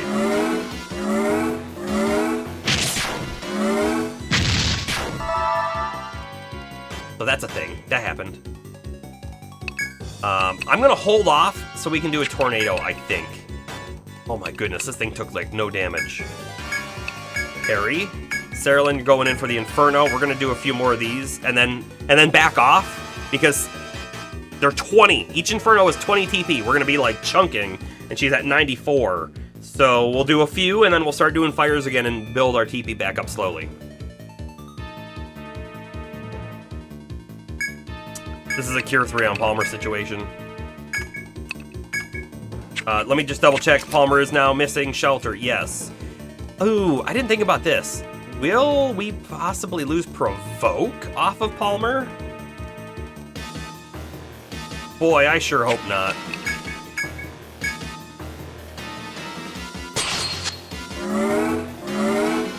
gonna find out real quick, though. I think we did. Yikes.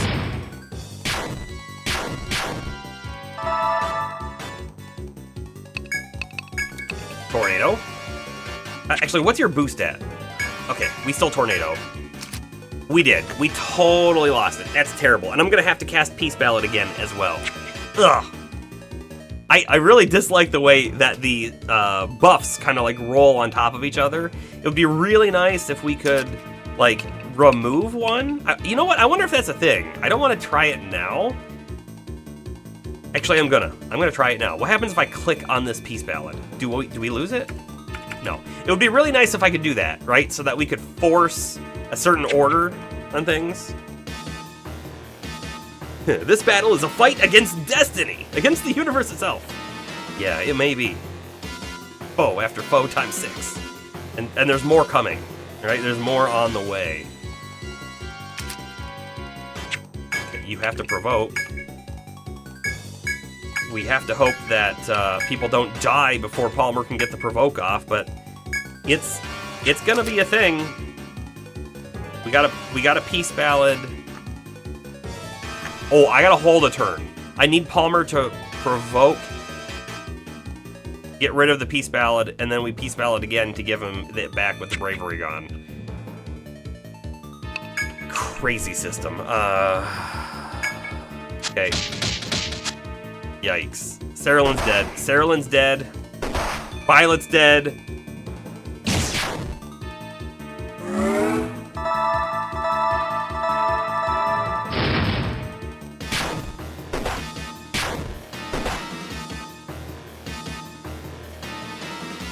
Merc has no TP left to revive people. That's what you see there.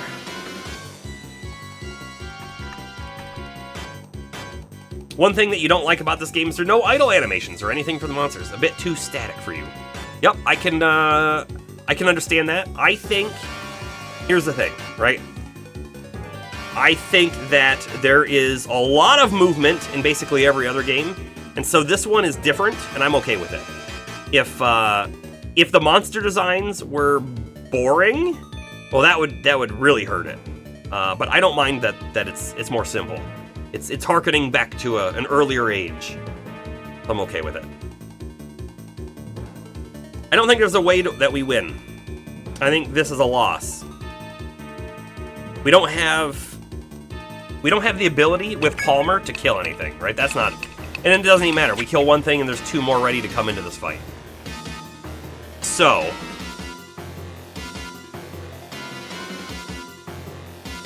we parry, but Merc can't resurrect anyone unless we use an item, which we probably should. But let's say we get Violet up. Well, fantastic. Violet has no buffs on her, and we gotta do the whole buff roulette with Astro again. It's not great. Still 5 foes in the field, 3 on the screen, and 2 in waiting. Yeah. There's a lot. I'm pretty sure this is a loss. And I'm kind of wondering, do you think that maybe there's a way to get through the map in a stealth sort of situation? I don't know. Maybe there's a way to get through the map just running? Maybe we have to do this fight regardless. I don't know.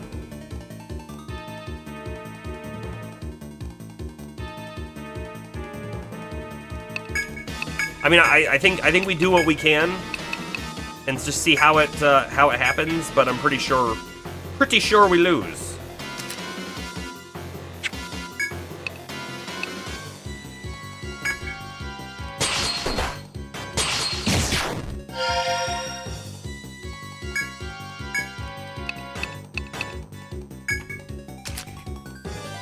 I can Bravery again, and actually that won't screw Palmer up, so maybe we do that. I Bravery, and then I Peace Ballad, get TP flowing back in again.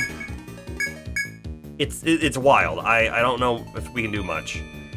We need Merc to just hold on to his TP to recover. Maybe try the wolf fight tactic. Yeah. We didn't specifically try the wolf fight tactic, but we did fight one, and as soon as we fought one, They all started coming towards us. Oh, come on! Palmer has Provoke up. Wonderful. Wonderful. You know what? Maybe here's another tactic, right? If this is the boss, the bird monster, right? Maybe we find where the bird monster is and we engage it immediately. If we didn't spend so much time fighting the ogre and instead we just fought the bird, what happens if we take the bird down? Does everyone else just go, oh, I guess we're done because they beat the boss? That could be the thing. But then we have to find out exactly where it is before we can do too much. Yes, we parry this turn. Merc does nothing to get some more TP back. Astro does shelter. Or Peace Ballad. As long as they don't hit Violet, we're okay. Peace Ballad and then shelter next turn.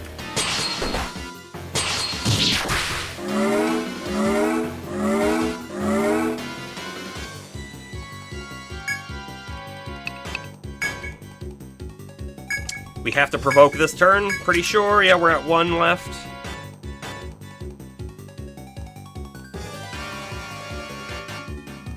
See, what I want to do is I want to make sure we can do another salve at some point, right? That's the big AoE heal. Hold off. Shelter this turn.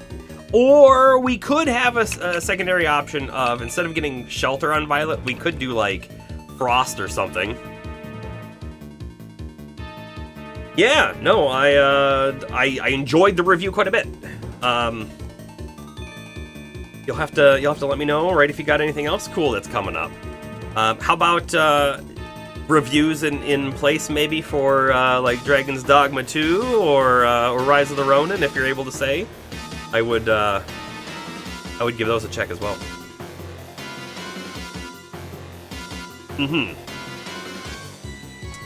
I think doing these is a bad move, because we don't have any clue what the bird resists. If they resist Frost or Shock, we could make Violet weaker, right? So we just need to get Shelter back up. So we do it.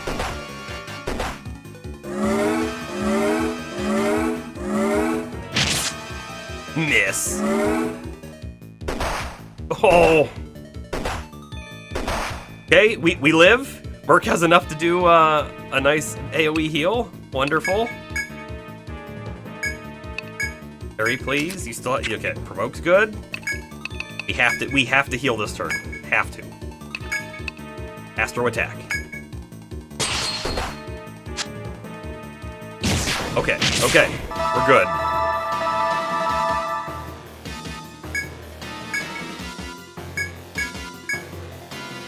You know, we're holding out just here a little bit here.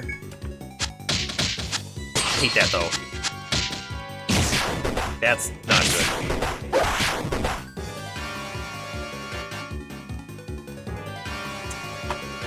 Alright, so sorry guys. You gotta give me just a minute. That tea has flowed through me and I need to let it go. So I shall return ever so momentarily.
I'm back. I'm back.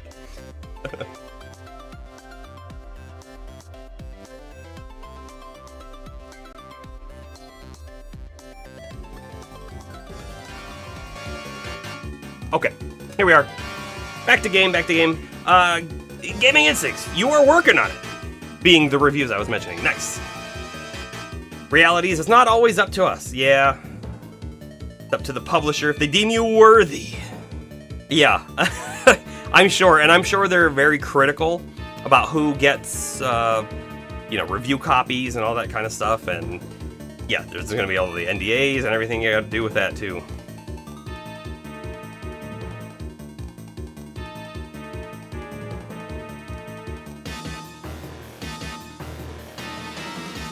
So, with that copy that you got, is it a full copy, or is it like a review copy that is limited in some way? Like, you get so far into the story and it cuts you off. How does that work out?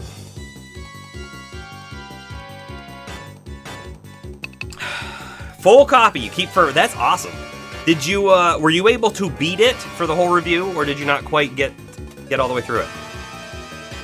Also, everyone has to defend this turn because of reasons, or they die. Refresh. And nothing else for Astro to do either. Defend. You did. Nice. Nice. 50 hours for the story, 80, 90 for platinum. That feels like a normal Final Fantasy-ish, yeah, on timings. Hold up. Why did we still have Provoke on, and it's a Master Provoke, and they still attacked outside of it? I'm not happy about that. Tornado.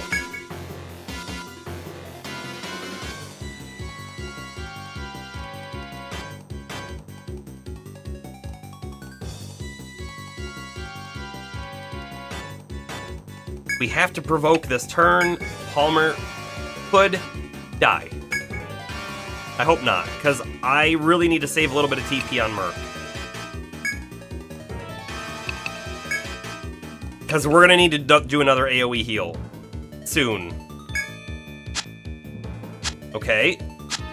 Oh, we got Curse on Astro. That's terrible. Okay, but Palmer didn't die. So that's good. That's good. We're doing okay. Ish. Okay-ish.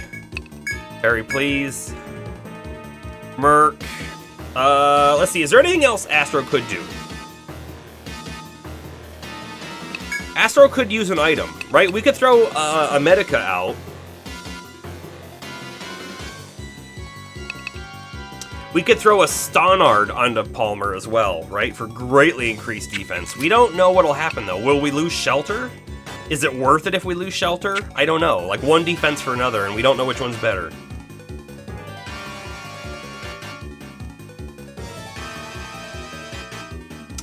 Gaming Instincts. By the way, feel free, go ahead and post a link to your page or that review in chat if you want. Totally fine.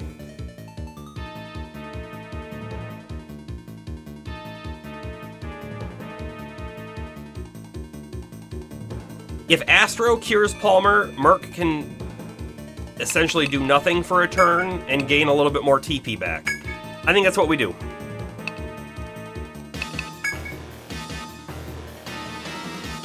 What am I wanting out of the Switch 2? I want, that's a big question, right? Do I like my Switch?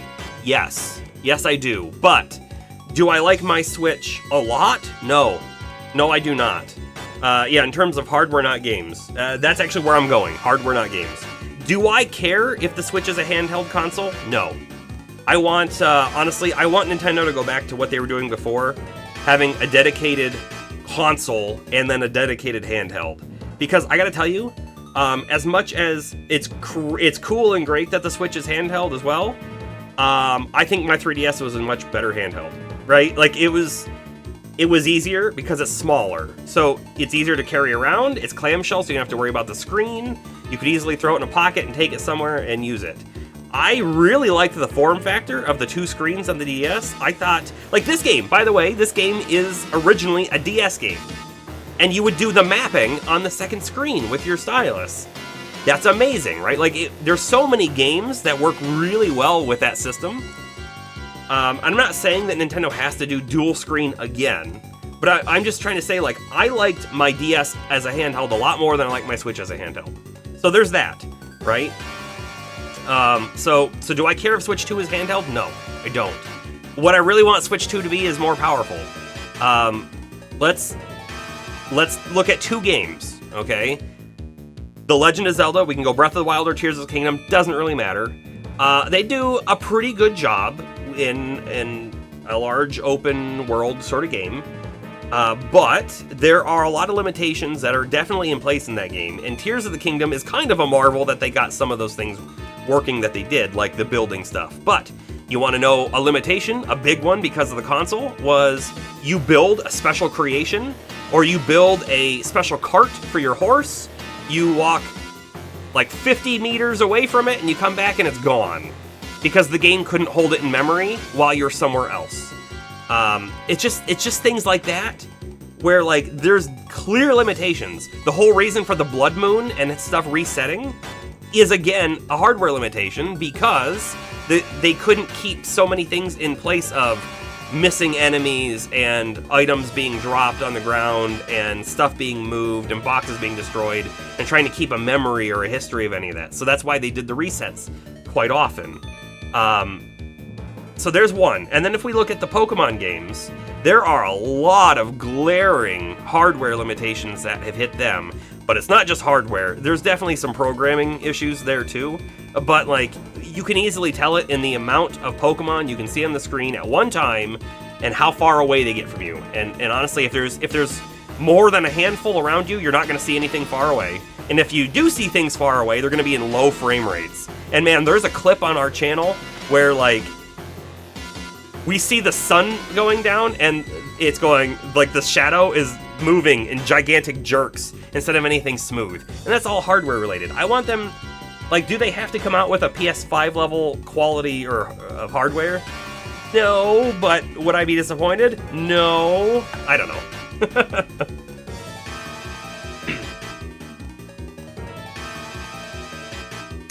James is just hoping for backwards compatibility. That's also big, and I imagine Switch 2 will probably have the backwards compatibility. Probably. And yes, there's almost certainly going to be a Switch 2 Bomber. It's just a lot of people are saying probably by the end of this year, but I don't know about that. Gaming Instincts. Do you believe that we're in a spot good enough for technology where we can do both handheld and home system? You think Switch made history and pushed the boundaries for handhelds?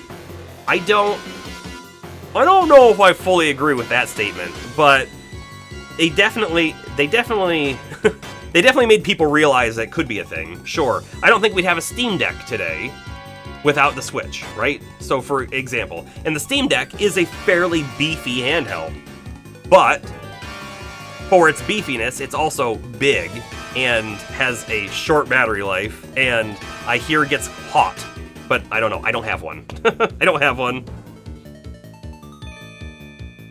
And, sorry, I didn't even get to read the rest of your message, and you mentioned the Steam Deck. Yeah, and then, of course, all the Steam Deck likes, like the ROG Ally and whatnot. And, yeah, I'm sure Sony's gonna make something. Almost certainly they're gonna come out with something else. They just came out with, what do they call it? Did they call it Portal? The Sony Portal? I don't know. The one, but it's basically just a screen for your PlayStation. That's kind of cool, too. Switch 2 reveal was supposed to be in March.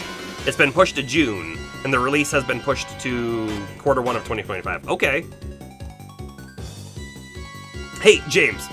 Oh boy, with Sony making another handheld. I think I've owned all of them.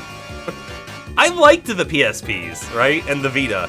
Like, I thought the Vita was actually a really great handheld that didn't have high adoption over here, unfortunately, and also then lacked on some games. I don't mean quality games, I just mean quantity of different kinds of games, unfortunately. but I liked their handhelds.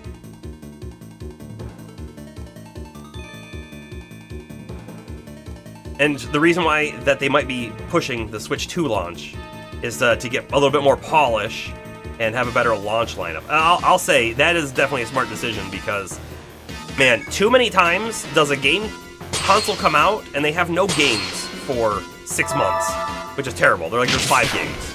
Or the console comes out, but no one can buy one. Also pretty terrible. Oh boy, Merc's alive, but not by very much.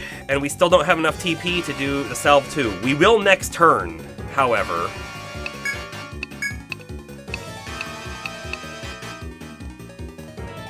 Let's use a cleave from Violet. Let's go ahead and do another parry. Merc, just defend, and Astro, just defend.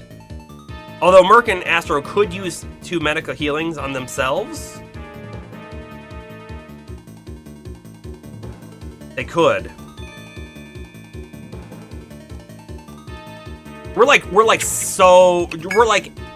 down to the wire here. Let's go ahead and just use our items. Yeah, Sony was pretty bad at supporting the last one. Yeah, agreed. But here's the other thing too, is I feel like their handhelds do really well in Japan, right? It's just the rest of the world that they need to push it harder, the rest of the world, but... You need a new Mario Kart and a flagship Mario, and then you're happy camper. Yeah. But here's the other thing too, like Nintendo... Here's a statement, by the way, that was made to me by someone else, but I fully stand behind, and I will now push it out here. Nintendo doesn't view themselves as a game company or as a console company, as a hardware developer. No. They view themselves as a toy company. All right? Think about it with that in mind. Nintendo views themselves as a toy company. And it makes so much more sense on things that you see that they do or don't do, right? For example, things that they don't do that anyone who wants to make a console today should be doing, right? They should have some kind of achievement trophy system. Why? Well, because the game developers are already making those systems for everyone else. And if they're going to make games for your console as well, they may as well. It probably doesn't take them a whole lot of time to do so. Okay, so there's one thing, which you mentioned. But like, come on, Nintendo. Your networking services are terrible, right? They're not good. They've always been bad. They don't do parties correctly or voice chat or just any kind of chat. And some people argue it's because they're worried about kids and interacting with other people, and I think it's because they don't have the technical chops to do it.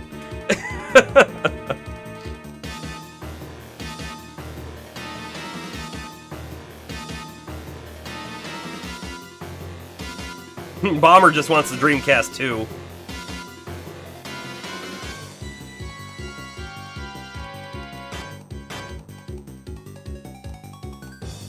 Gaming instincts. The thing about the CEO of Nintendo taking the salary hit, I'm going to say something, and I don't mean it negatively against Iwata, because I think he's a great guy.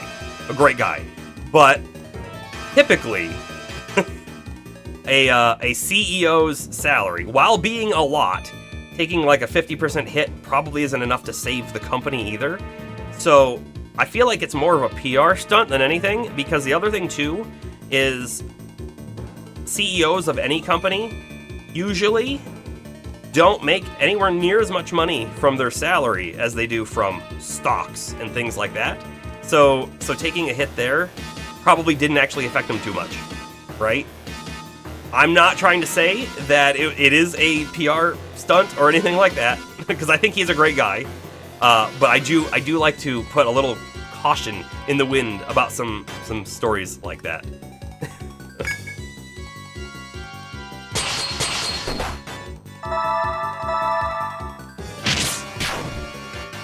We live to fight another turn. You're right though, James. it is possible the culture around stocks and CEOs is different in Japan. You're right. It could be. It could be very different. I have no clue what his stock looked like, right? I do think that I think that the Japanese culture is really interesting for many reasons, right? And I think it would be really cool to go to Japan someday, right? It's something I'd love to do. But I feel like there's a culture of helping other people that Japan has that, you know, we lack and some other places lack. But I also feel like there's like a terrible other side of the culture too, of like overwork and whatnot, and squeezing as much out of someone as you can before they can't do it anymore. And it's so weird how those two things go together.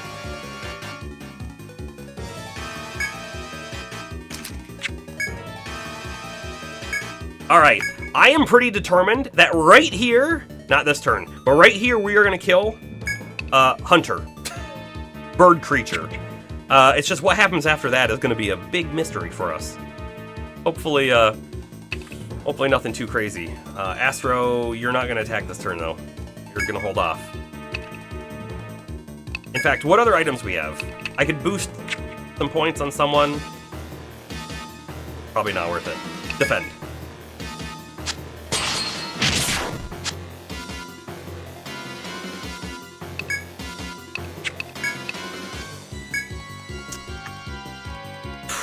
We have to provoke this turn. I'm gonna hold off doing anything with Merc. Palmer's probably gonna get beat up quite hard this turn, probably. And then we'll cure him next turn. Whether it's a cure 3 or a salve 2, I don't know yet. Astro's curse is gone, so we attack as well.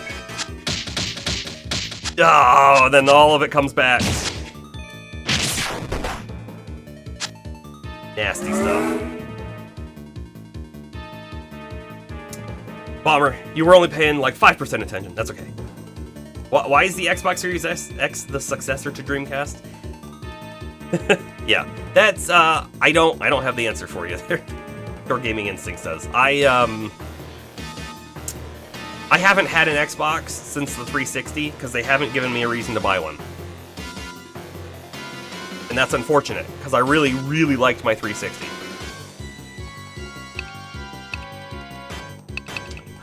Violet has to defend this turn. She has to. Parry, Merc, refresh. Hopefully no one hits Violet, and then next turn we cure.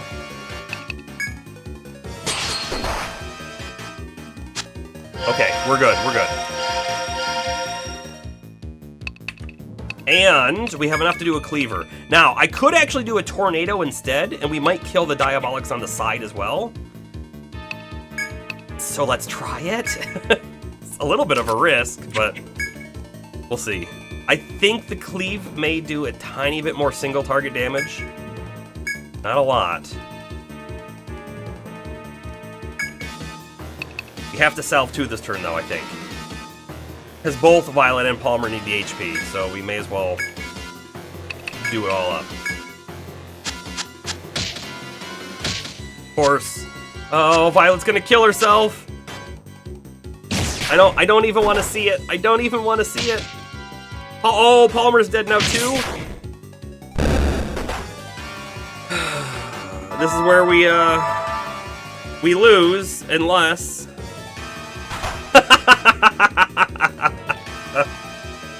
oh.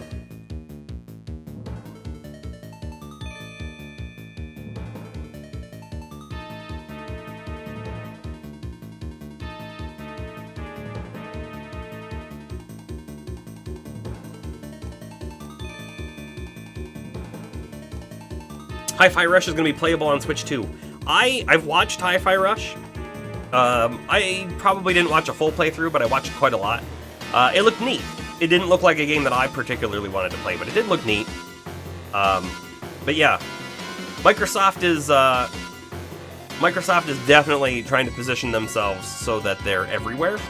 Yeah, so the sort of previous exclusives going out to other consoles and whatnot. it makes a lot of sense. I think they're looking at. Here's what I think they're looking at. Honestly, they didn't sell very many Xboxes, right? Compared to PlayStation, they didn't sell very many Xboxes, and so they're looking how do we make more money from our investments, which are all these companies making games. And the answer is, oh, well, if we put it out on other consoles, which have a lot more user base, we're going to sell more things. And so I think that's where they're going with it. Honestly, I think if they start with the next generation of consoles and they start doing only exclusives with all of the companies they've bought, I think a lot of people would buy an Xbox. And then they'd keep doing exclusives. That's what I think is going to happen. And because I have a PC, I don't really care.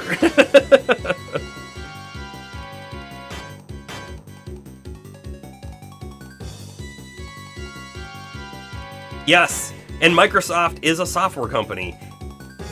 For sure, right? So, like, they have a totally different strategy for things. And by the way, right, I've done a lot of work with more, like, recent day Microsoft, right? I've been to their offices, I've met with a lot of their architects and things like that. And present-day Microsoft is so different than the Microsoft of 20 years ago and further. A lot of people in computers in general hate on Microsoft. They really do, and I do not. I'm not necessarily a Microsoft fanboy in any means either, but they're a way different company than they used to be, and honestly, I see them making a lot of good moves. I'm talking a little bit more outside of the game stuff. I think what they're doing in games is fine too. I don't think it's necessarily good or bad, but stuff with like Microsoft Azure and how they do things there is pretty great. Pretty great. I don't know why I'm delaying the inevitable loss that's about to happen here. So I'm just gonna start attacking because it doesn't matter. We've lost.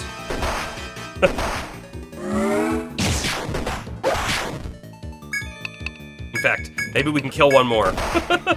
Probably not though. You did meet Phil Spencer too? That's pretty cool. I have not met Phil Spencer. Save all our stuff. We go back in. Okay, we're actually in a bad spot. We could always Ariadne thread out of here, but that's not what I want to do. I'd really like to go back to the previous floor. If we can, see what happens. Right, we still have one enemy on us.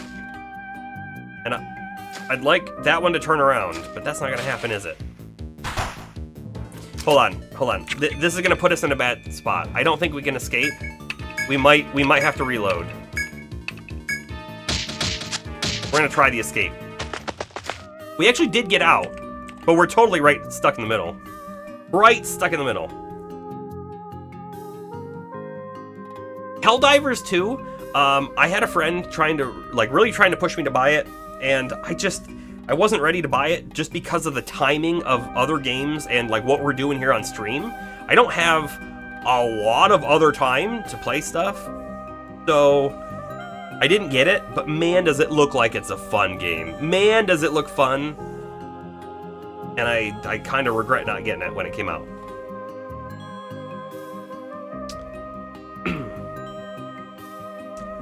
James, you bring up Viva Pinata. What a surprise hit that was for me. I mean, I don't know if it was a hit just like around for everyone, but like that game was amazing. I don't know why I liked it so much, but it was a very fun game. I put so many hours into it.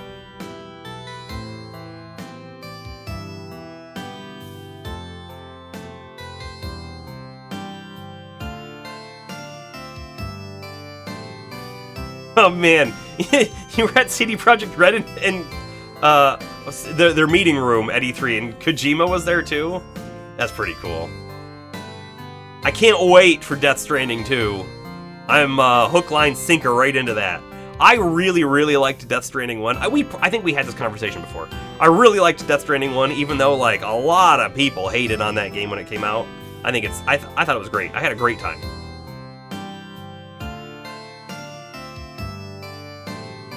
And you suggest wait for a dry spell, play it in the summer when it has more content, and all the tech stuff is fixed.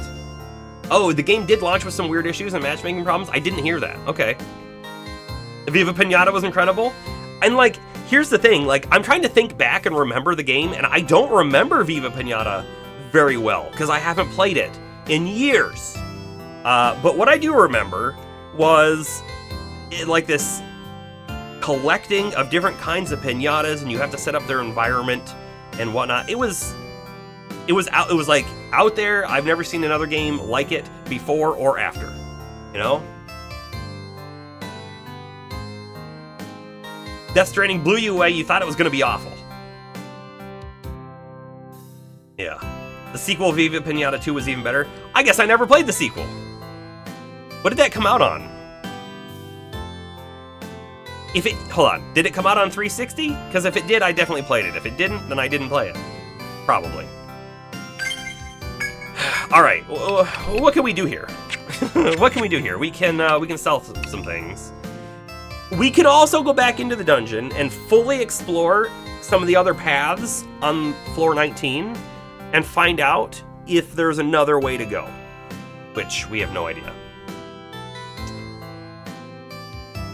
You had a garden of pinatas, you made houses, you made the breed, yeah. You were obsessed with making bunnies and chickens.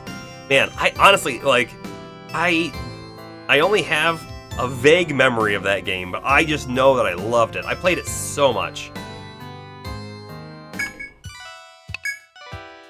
Okay, Red String is new, by the way. It's for 1700. By the way, we still have this bug, if you will, with the Steam overlay and notes when they're long. Because, like, look at this. Hate it. I hate it. Red String. 1700. And I think that's the only new item, though.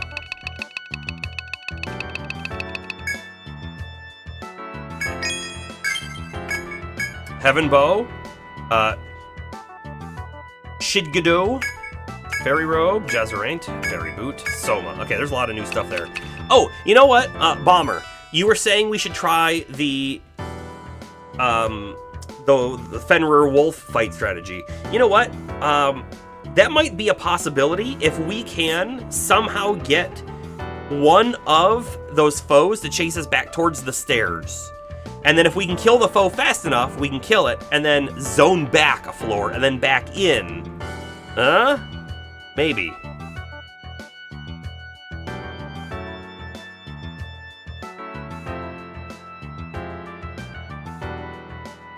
Sea of Thieves is the first time in history of a Rare studio putting a game on PlayStation. Yeah, Rare only had games on Nintendo and Xbox. That is true. However, the Rare of today isn't really the same Rare of back then, so I don't count it, but I don't count it. The Rare of today is basically an Xbox division. That I'm almost certain. Again, I'm not in the industry. I don't know. I'm talking out of my whatever. I'm pretty sure basically none of the original developers still work there. There might be a couple, but it's not really the same place, I don't think. I don't think that's necessarily a bad thing either, but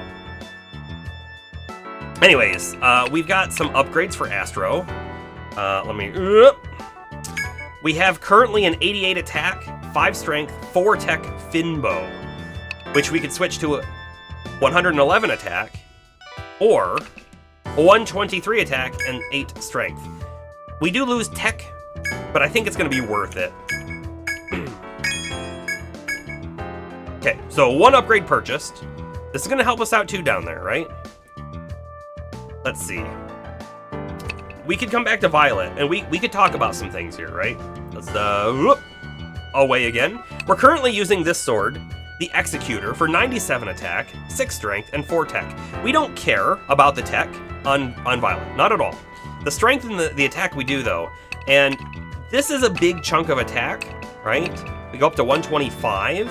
We do lose out on the strength, and we don't quite know how this is going to affect her, but I say, let's buy the sword and equip it.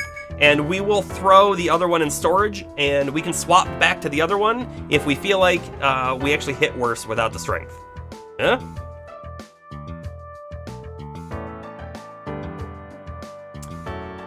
I haven't played Sea of Thieves. It's a game that looks really cool, but I didn't want to play it when it first came out because it looked like it looked bare bones, right? I think Sea of Thieves today looks like it has a lot of more content and would be a lot of fun. But I would want a close group of people to like play together. And the reality is I'd probably go on and play by myself and get bored. Unfortunately, yeah. But otherwise, like, it looks great. And there's, what's it called? The Ubisoft Skull and Bones, right? Which I honestly don't know if Skull and Bone looks good or not. It's interesting, that's for sure. You'd gladly play it with me when it launches on PS5. Honestly, if I was gonna play Sea of Thieves, I'd play on PC. I'd play on PC.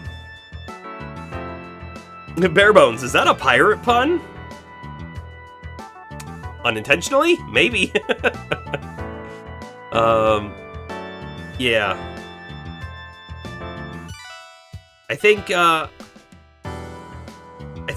the new Skull and Bones, though, from Ubisoft, it looks like they tried to do something, forgot what their original pitch was, and then did something else. And the thing that they did do looks like it might be fun, but I'm not sure. You know, I've watched a few people in like the alpha or beta or whatever it is, and it seems like they mostly have a good time playing it though, so that's a good thing. All right, we could upgrade Palmer's sword as well, because he's using the same thing. He's using the Executor compared to the Steel Sword.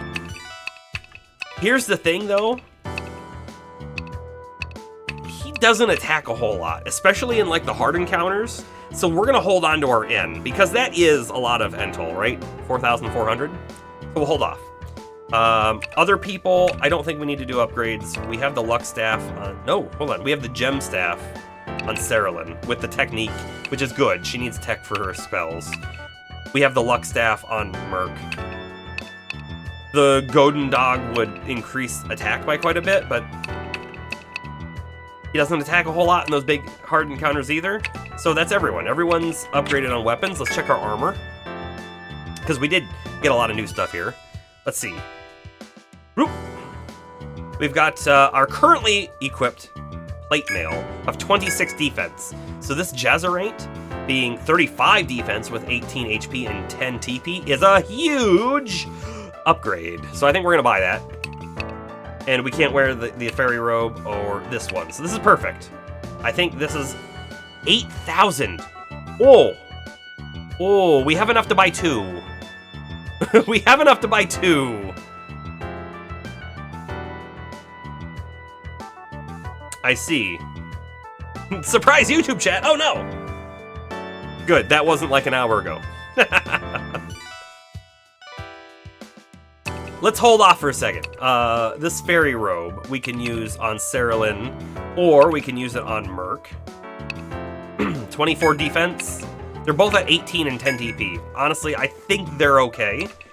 The fairy boot defense 4, agility 7. We're currently wearing agility 5, defense 3. And only they can use it. I think we're okay with the boots too. So this looks like a really big upgrade for 2 of our people. And in fact, Astro could use this as well. Could, but we don't have the money. We don't have the money, not really. We do it, and I hope we don't regret it. It's a big defense chunk, right? We go from 88 up to 97, plus HP, plus TP. Buy it. Do it again. Buy it. Now we've got no money left. Bomber has redeemed a side quest. Fight Cernunnos. That sounds like a fun thing to do. A little distraction from the terrible floor we found ourselves on, right? Hold on, was there something else new here? No.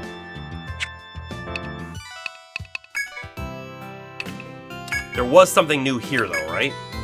The Soma. Partial party HP, so it's an AoE heal.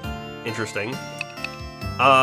We could, think about buying we're not going to go down to that floor just yet, but let's keep it in our mind. If we want to farm some money, we could come back and buy some, like, Kamau or some additional Amritas or whatever, right? They might be beneficial for us.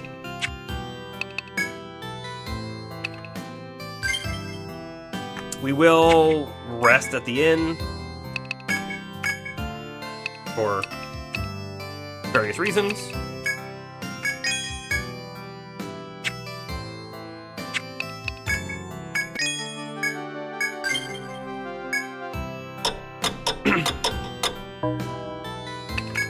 Okay, so Cernunnos is on the very end of the second strata, and if we take a quick look at Cernunnos, we know that Cerulean's gonna do reduced damage, but we're gonna try. We're like 20 levels higher, so we should be fine. Lightning though, so we could be doing shock from Astro.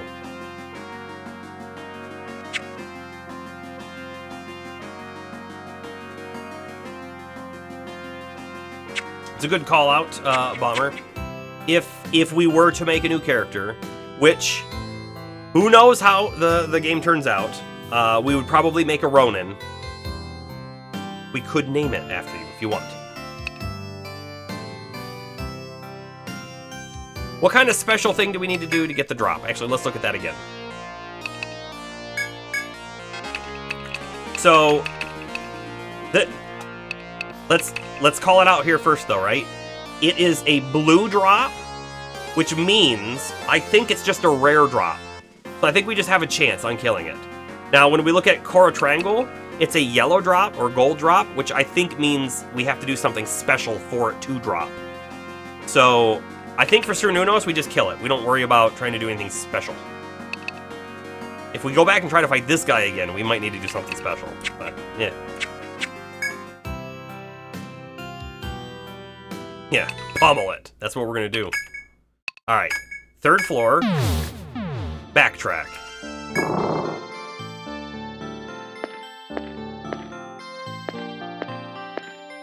This should essentially put us right where he is, right?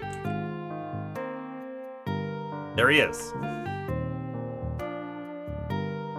Sergarius. We're gonna do a quick save just in case, but I think we pummel this guy. By the way, Gaming Instincts, this dude was a really challenging boss the first time we fought him. Yeah, good call, Bomber, because I will lose it.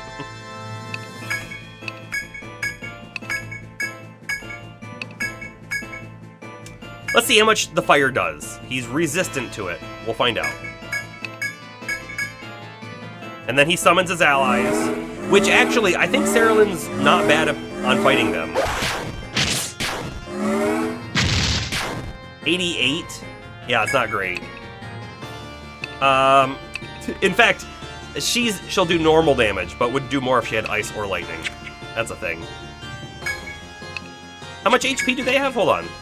142?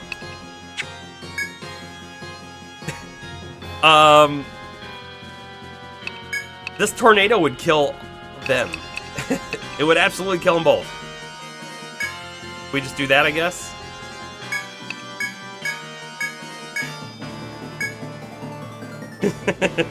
Yes, yes! All the loot in the chat. Well, we're gonna get the loot. Guess we shelter up.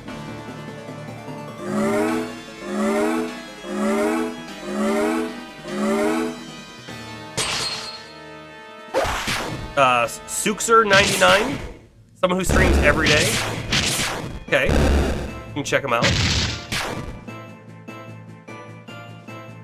Met back on Mixer. Been a supporter for a while. Been friends since then. Nice. You gonna look him up too? Yeah. And I'll have to take a note. I'll have to take a note, or I will forget. Hold on. Mixer was good, but Microsoft handled it poorly. Yeah, well, that happens. Alright, I am just writing the name down.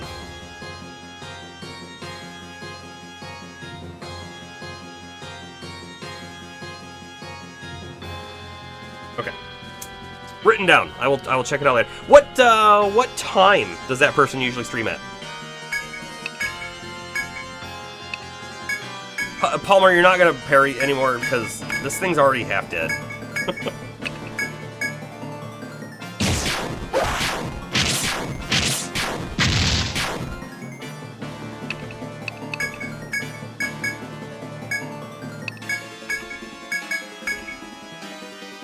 Around 11 p.m. I will say, if it's every day, I can catch that on the weekend. Normal day, not so much, as I do have to work in the morning.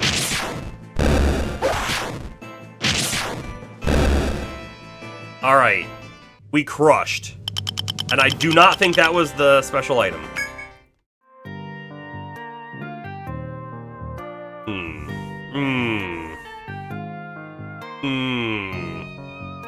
Well, that was a little anticlimactic, wasn't it? There's a few things we could do on this floor. If we're trying to farm money, I don't know if we need it since we just bought all the things that we need.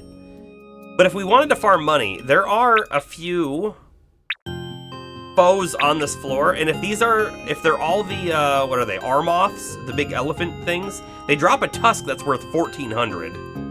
And they would be pretty easy as well. The only problem, it's not really even a problem, it's just a pain of all the little encounters we're gonna have on the way to get up there. I'm leaning towards that not being worthwhile.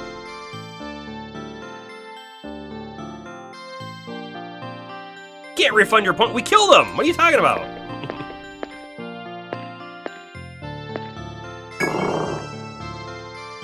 We fought him, and we beat him. And he died. Quick.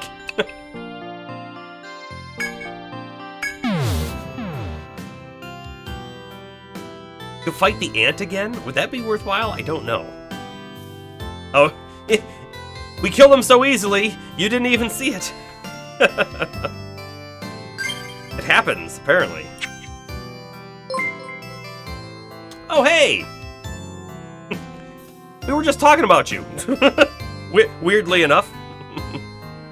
How you doing? How you doing? So yeah, Gaming Instincts was talking you up. Didn't happen to say though. What types of games do you stream? I'm doing well. I'm doing well.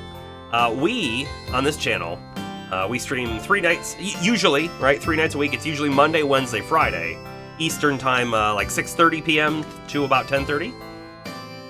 You love RPGs, but you stream all types of games. I would say I am the same. We definitely try to jump around to lots of different stuff here. Right now, we're playing Etrian Odyssey, which I'm having a blast with. But before this, we did Judgment. We, I don't know, Zelda, right? That kind of stuff. All sorts of things. Basically, if it's a sports game, I don't play it. If it's a fighting game, maybe? But it would have to be a pretty good one. You just got the HD remaster for the Switch. I debated really hard on if I wanted this game for PC or for Switch, and the reason I was thinking for Switch was I was like, oh, I could use a stylus on the Switch to do the mapping. But then I decided, you know what? If I stream it, I'm not going to be holding the Switch. I'm not going to map it that way, so I better just get it on the PC. This is also my first Etrian Odyssey game, and I am so disappointed that I didn't play it back on the DS. I mean, it is what it is. I guess I'm not that disappointed. But had I played it back then, I would have liked it then too. Alright, I think we move on. I will say, if you are all concerned about spoilers, we're getting close to the end of the game. I don't know how close, but there are definitely some things happening. And I would also say this map is a spoiler in and of itself. Your buddy was in Taiwan and picked it up for like 40 bucks? Yeah, so it goes on sale frequently as well for things. I saw it on I did see it on the Switch eShop for 40 bucks, and I bought it on Steam for 40 bucks. But yeah, I don't think it goes on sale frequently. I think it's gone on sale twice. maybe, came out. 40 bucks is a pretty good purchase point for this game. And if you play all of 3 of them that are in that HD bundle, you're definitely getting your money's worth.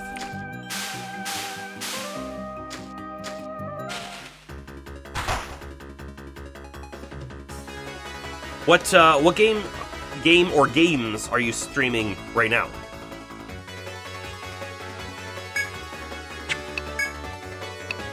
We're gonna use some of our TP up because we're planning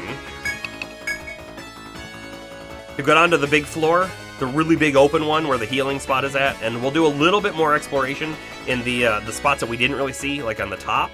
And then we'll go back down to the floor underneath that one and check out the other paths. There were a lot of other paths we didn't go down.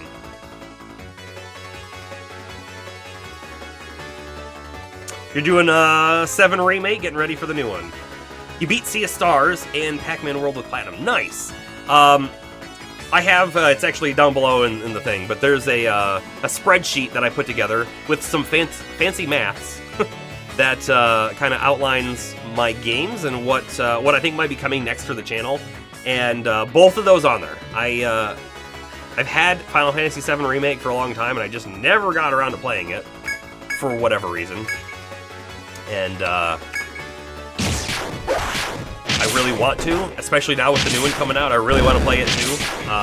So that might be a this year thing. But Sea of Stars is also on my list, and it looks like a really good time.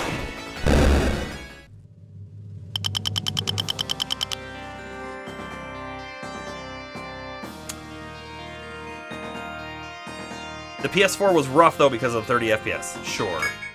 I think, if I'm not mistaken, I do have the PS5 like upgraded version.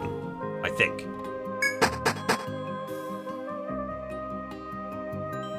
No, I'm pretty sure I've got the PS5 version. So, I mean, I would double check. Here's the thing: if I was gonna play it, I would make sure it's the PS5 version, or I would just buy the new one, the upgraded one. I'm not a huge snob, if you will, when it comes to your FPS. And actually, so earlier in the stream, we were talking about Dragon's Dogma 2 coming out, and Dragon's Dogma 2 on PS5, I'm pretty sure the set standard is 30 FPS quality. I do think they may have said that they're going to have a performance 60, which is good. But I wouldn't be opposed to seeing if I think 30 is okay. I do like things to look pretty too. We did not get the Sir Nunos drop. Nope, we got the same one we had gotten the previous time. Which is unfortunate.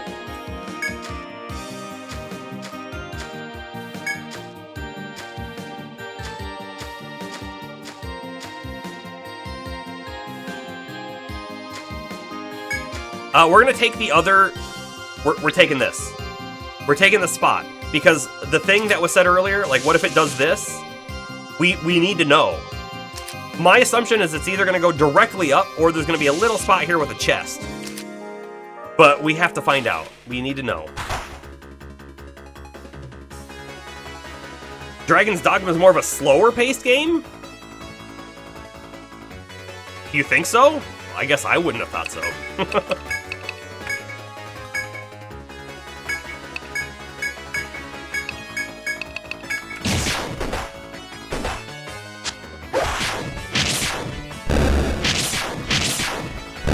Oh, we're not gonna kill that one rat. It's okay. Auto attack. And it's dead.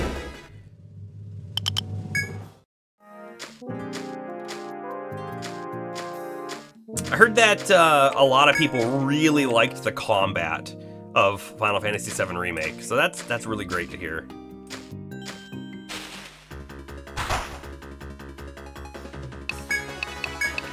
Do the whole thing again.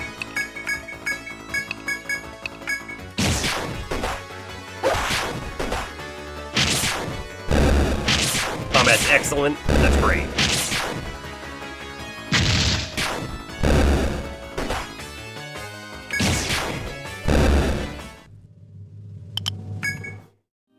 I'll tell you, honestly though, I don't know that I've been dissatisfied with any Final Fantasy combat system. Like, I've liked them all, for very different reasons as well. I know previously on the channel... Okay, hold on. Right? Oh, it's a dead end. Hey, look, it's exactly what I thought it was going to be. A little hallway with a chest. How about that? Okay. Loop and loop. Yeah, so the different combat systems, right? For as negative as you can get about Final Fantasy 13, I thought its combat was quite fun. You didn't like Final Fantasy 15s at all. I think it was okay. It was a little lackluster though compared to some of the other ones, but I still enjoyed Final Fantasy 15, and I kind of wish that they would have done more with that world setting. Like, if they wanted to do like a 15-2, I probably would have been in. I thought the world setting was fun.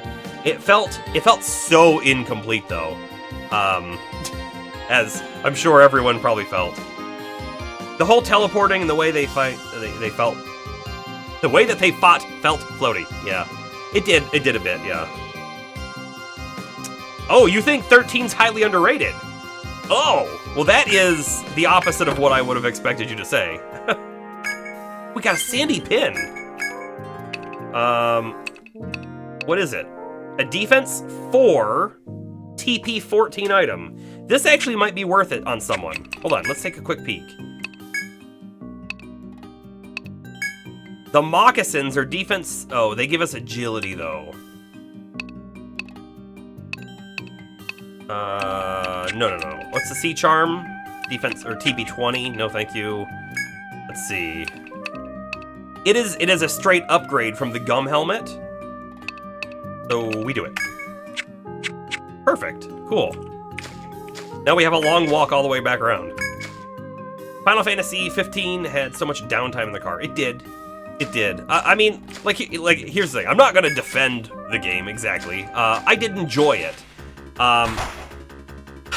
Did you play the multiplayer mode that they had? It was a little, I'm going to call it bare bones, but I thought that was kind of neat too. And I wouldn't mind if they leaned a little bit more into multiplayer stuff, because I think that they could do something really cool, given the opportunity. But I don't know, I enjoyed the characters and stuff, and I thought the end, when you had the time difference happen, right? There's a lot of stuff that happened in between the last 80% of the game and 85% there. But I thought that, like, ending with the way that they had the setting was really cool, and would have been a really neat way to have a new game, you know?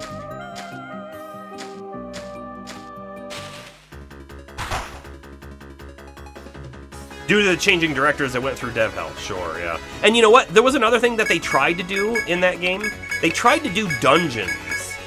And I thought the dungeons were actually kind of cool. But they were clearly not required. You could skip every single one of them. You could actually play the game and not even know that they were a thing, really. Which is a little unfortunate. But, I felt like the dungeons felt fun as well. But yes, there was a lot of downtime. There was a lot of camping and eating cup noodles.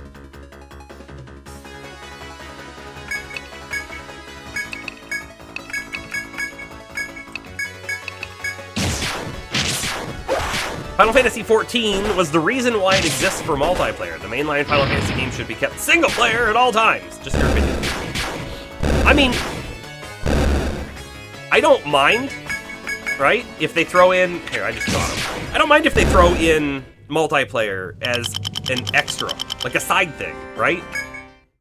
I agree with you. I don't think a Final Fantasy should be multiplayer unless it's like an MMO, right? If it's one of the mainline games and it's multiplayer and requires you to play, like you have to play 4 players or you're going to get 1 player and 3 AIs, that would be terrible.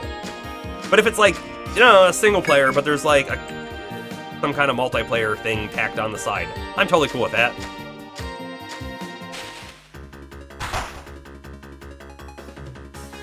You feel like it's taking stuff away, development time and money? Sure. Yeah, I get that, and it probably is. You could make the argument and say that they're just reusing things, and they might have a totally separate team building the multiplayer thing, in which case it might not be, but we don't know that. We don't know that.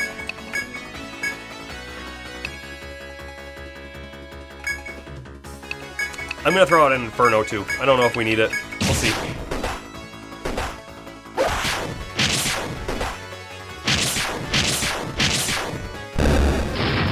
We did need it. We did. And I'll tell you what, when stuff is weak to fire, Cerulean does great damage. But yeah, no, let's go back to 13 for a minute. Because I feel like every person I talk to about 13 is just immediately, no, terrible game, don't even mention it. Let's go back to 13 for a minute. 100%, the beginning of that game, through about 70%, was a single corridor. Yup, that's a thing, right? It didn't have any exploration, really, or anything like that, right? The music was good. Yeah, I thought the music was good. The story, let's talk about the story. I think the story is interesting. I also think it's hard to understand, and it's a bit convoluted, right? So the story's not amazing either, but, you know, Final Fantasy games can always be a little hard to understand and convoluted, so maybe I cut it some slack. I don't know.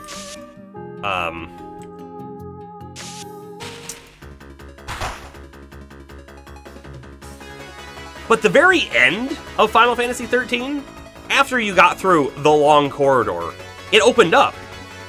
It opened up big, and there were a lot of different places you could go, and there were like, I don't remember what they called them, but they were like special hunt monsters, notorious monsters or whatever, that you could go find and hunt down and get cool drops from, and that was really cool. And the combat system in the game, having the ability to specify different party layouts, and when I say party layouts, I don't necessarily mean characters, I mean their jobs, was really neat. So you're like, oh, this thing is weak, you can break it with magic, so everyone's a black mage. And then we switch to melee after we've broken it, and everyone bashes on it and does a lot of extra damage. Stuff like that was really cool and unique, and they haven't really done that system again. I mean, 13.2 did, right? I didn't play 13.3, so I don't know about that one.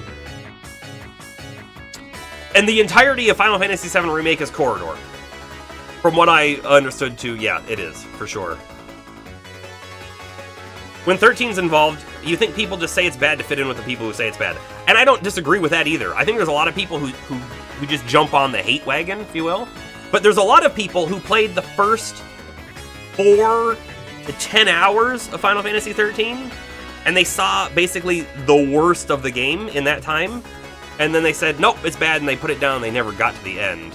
And again, I think the end is very redeeming. It's not redeeming enough to make it a great game, but I did quite enjoy it, and I was really glad that I beat it. I was very glad that I beat it.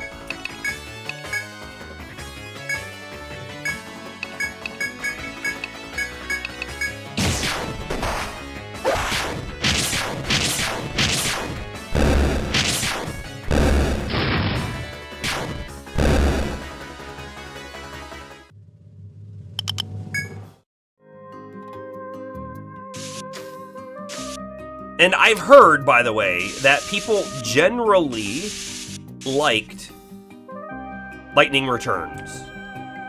And I haven't played it because I didn't beat 13.2. And I don't know if I'll ever go back and try to beat 13.2. Not because I didn't like it, just it fell off for whatever reason.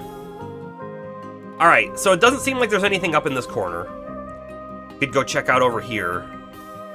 I have a feeling there's nothing else to find up here. So I'm actually gonna start heading back down here to get our heal.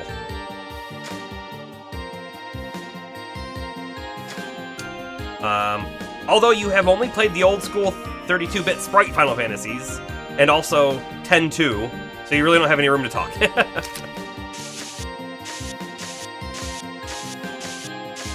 Nah, I think you got room to talk.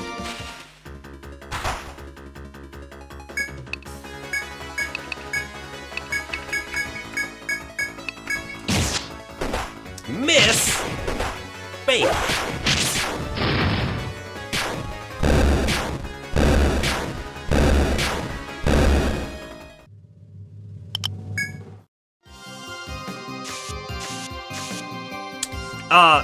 And so by the way, this is something that I feel about myself, and it's probably not true in every situation, but I feel that for the most part, I look at things and give everything the benefit of the doubt. I like to kind of like stay on the positive side of things, and so there's a lot of times when there's something that's maybe quite negative, but I'll focus on the positive aspects of said thing, right? So like the combat in Final Fantasy 13. And I find it's a much more enjoyable way to look at the things that we enjoy, right, as gamers and whatever. I really dislike it when people focus heavily on the negative and they just go on and on and on. It's like, what a way to live. What a way.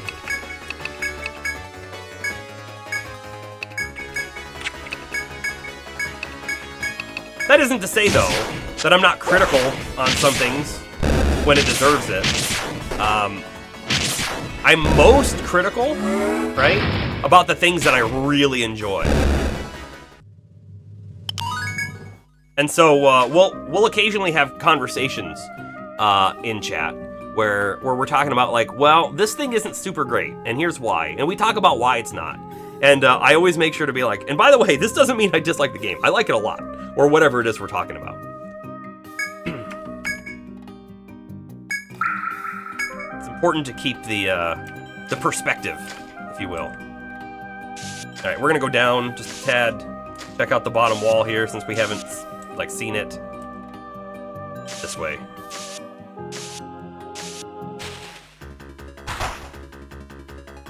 People who always focus on the negative are the ones who have chosen the path of giving up on life. You cut those type of people out. It's a lot easier to drag someone into downfall than it is to bring someone up. That is super true. Yep. No, I think what you said there is kind of how I feel too. Let's see. I'm gonna do Inferno here, even though I should be saving TP. Because we're about to head down to the next floor, and we're going to do some bigger exploration down there. There's a whole bunch of extra paths we never checked out. Oh, also, by the way, we know that the wall is here. Seen it. We've been there.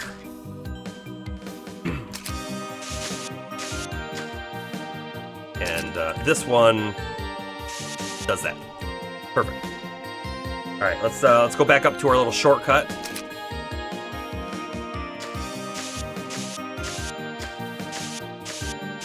And we'll see what we find down below. If there's anything else that's like even worthwhile. Don't know. So glad that you found me. Hey, I'm glad you found the channel too. Always happy when someone else kind of joins into the community, right? All right, we gotta focus the Pixie. The Pixie's super dangerous.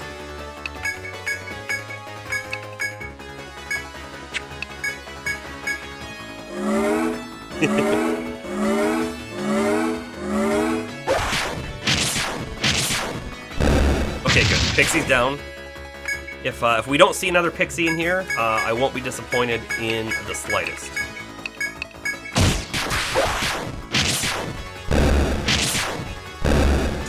I really like that these guys take extra damage from bludgeoning, because it means Merc does a little bit of work when he's not healing, which is most of the time.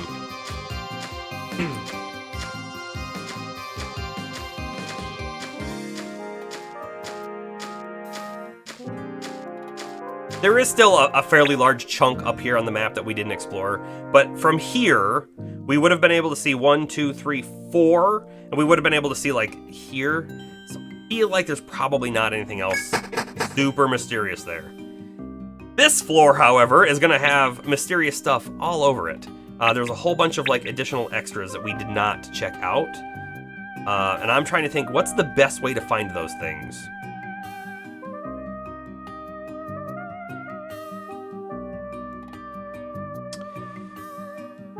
Because we could take the normal path through, but if we take the normal path through, going from here all the way over to here, up and around, we could take this first one here and see what's down there. Okay, I've sold it. I was actually going to take our big shortcut and work backwards, but I don't think we need to do that.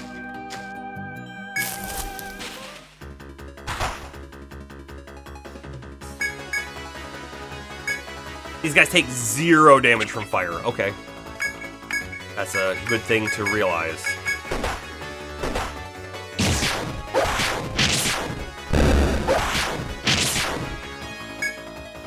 Just auto attack, because that's all we're gonna do here.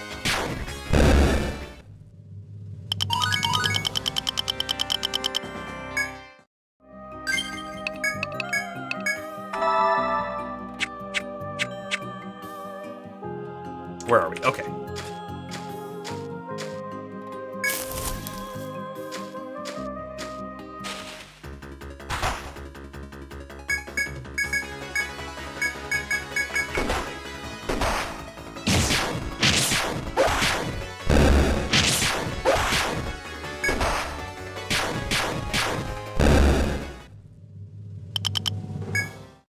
You know, the enemies on this floor, while when we have to travel so far on the floor, they definitely whittle us down, right? It's that war of attrition.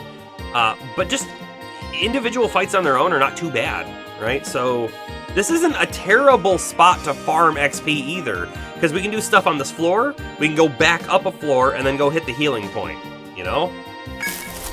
Have some options.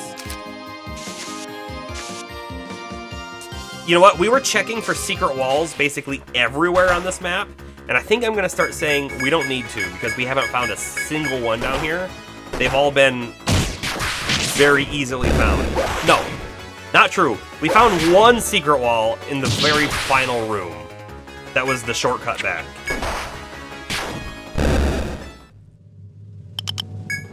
I don't know how worried we should be about it then. Oops.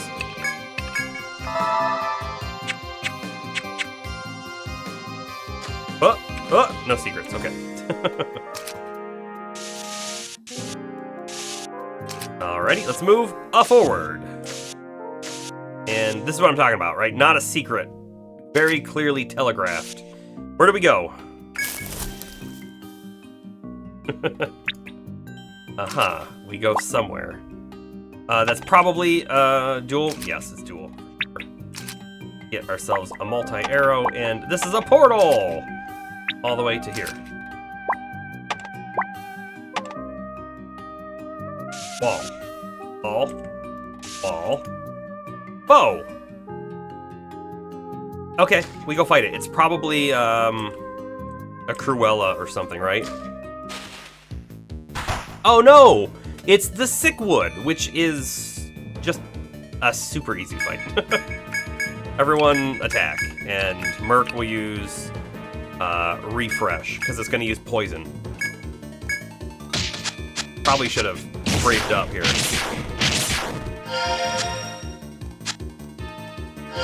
It's true though. That's when they trick us, make us think that there isn't a secret somewhere, and then there was. Yeah, for sure. We could absolutely miss out on one.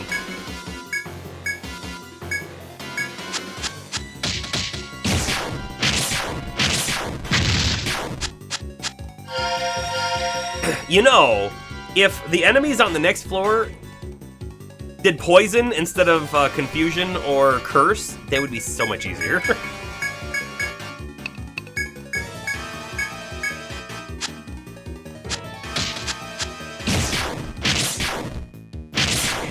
Oh no, it's the sick one.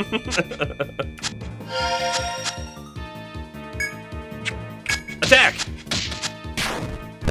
Yeah, we just needed one person to land a hit. Okay.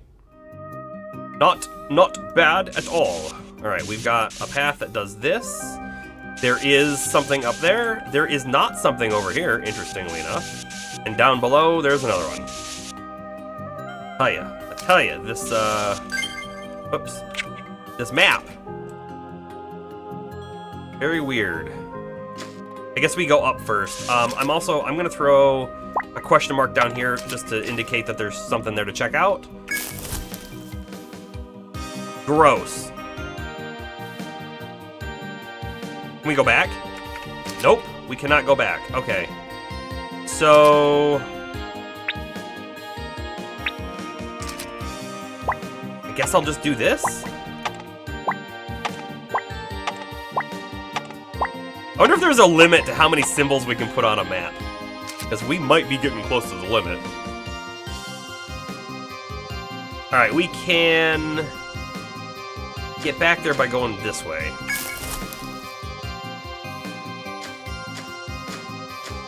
I think we have to make the assumption that the map is pretty symmetrical, meaning that this one here, while we indicated that it was an up and down arrow, it's probably just a single up all the way up to here like the other one was. Keep that in mind.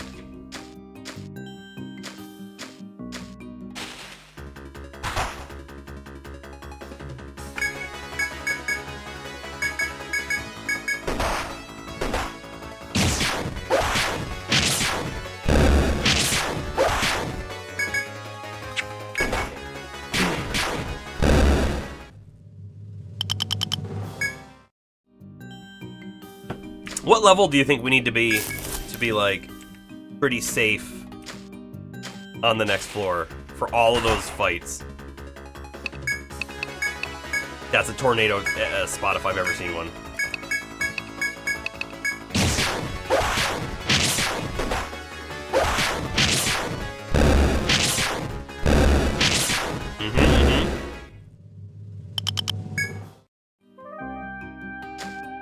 Secret wall? Secret wall? Secret wall? No secret walls. Okay. We check the down path. Check the sides too, just in case. Okay. Alright. Good.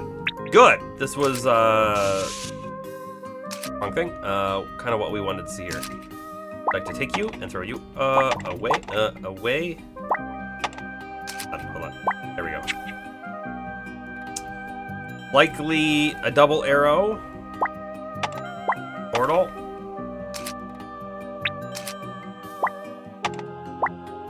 Okay.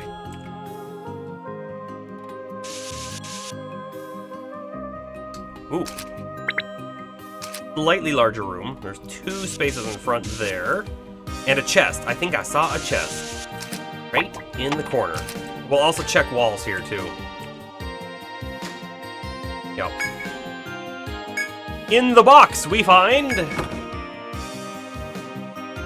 Tiger Hand? What is that?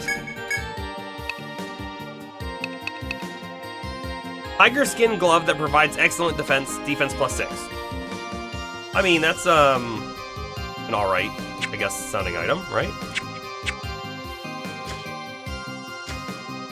And nothing else. Okay. Which probably means there's another one right here. Which we can get to. The real question is... what's the best way to get there? Should we go backwards? Or should we go forwards? I think forwards.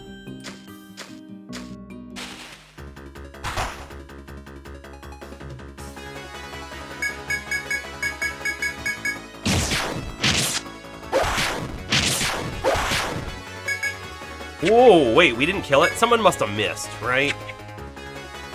I want Palmer to attack it. Don't miss! Okay, we're good.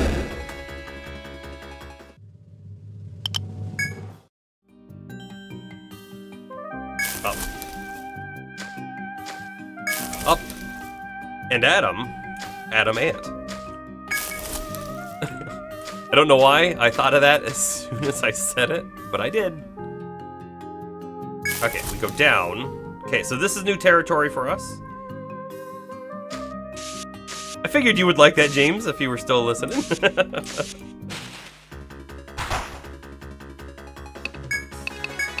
Do a tornado. Do an extra attack over there.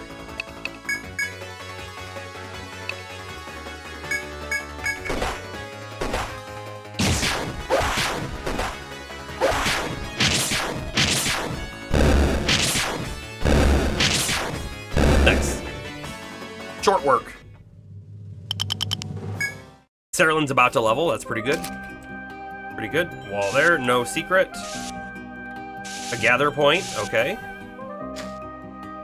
Guess I'll check walls in here too. Just in case. There won't be one here though, because it's a chop spot. Dry peach. And nothing. Wonderful. Chop on the map. Okay. Where do we gotta go next? I think we go back up here. Over, down, over, up. And then we check down. And then we come over here and we check down. Yeah, that feels right to me.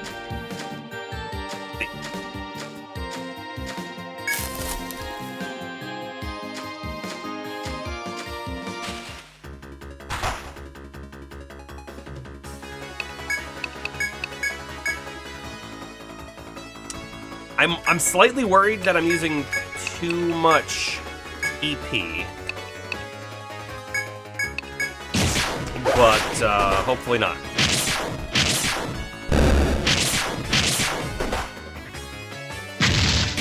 Okay, that one's dead. We got one left. Probably auto attack a bull. Good. Saralin levels next combat encounter.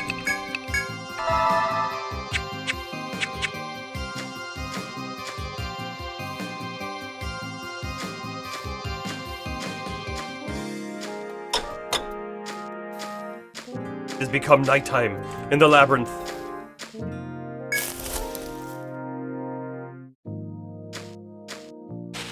Pretty sure we checked the top walls on this one, but I guess we could do it again. Doesn't hurt anything to check again.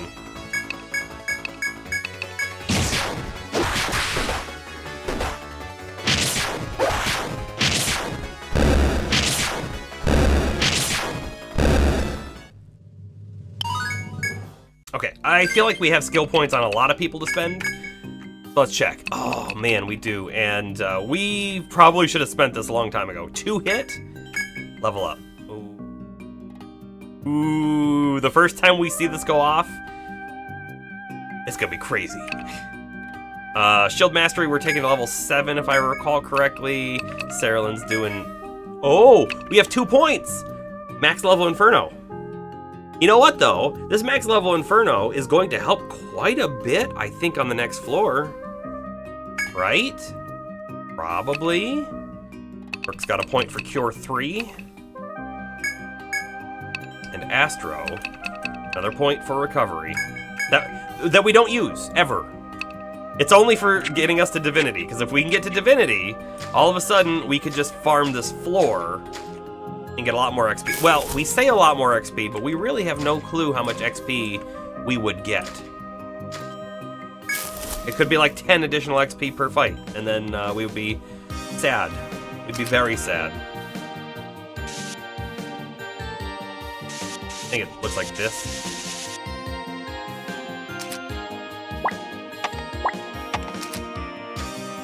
Check the walls again, I guess.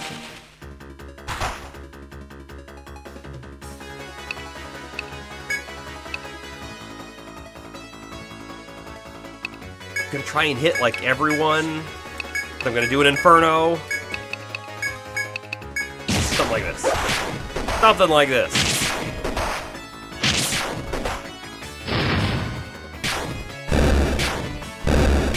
I wonder if that Inferno could kill them outright. It might. It might. It does some big damage.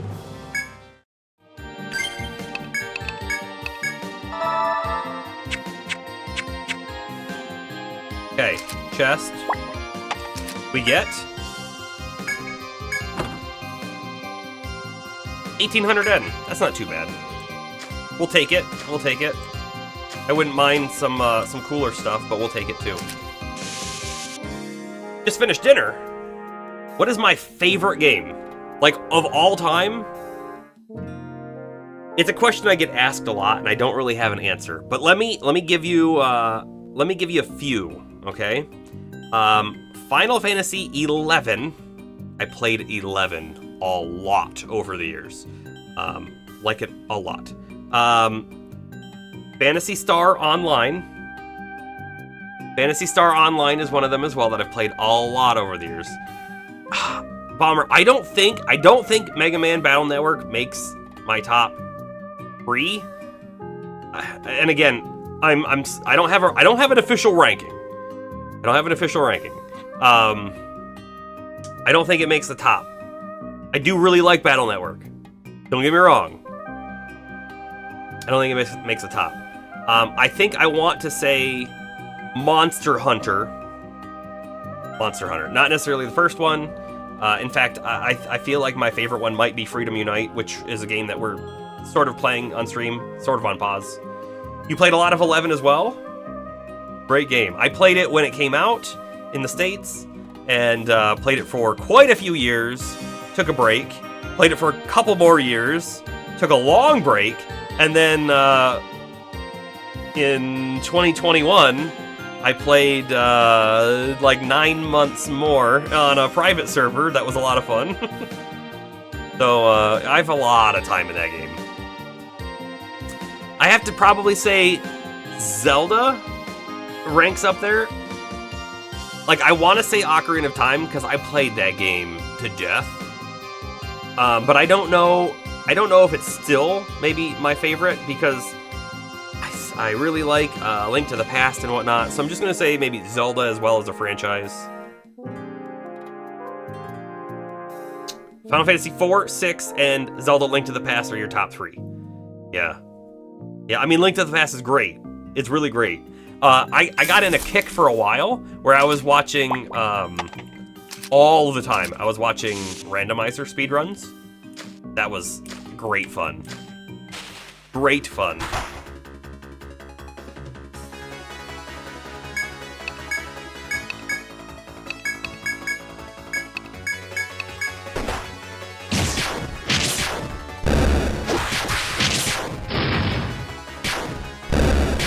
As a kid, I played a lot of Pokemon, starting with Gen 1 through Gen 3. It really fell off for me after then.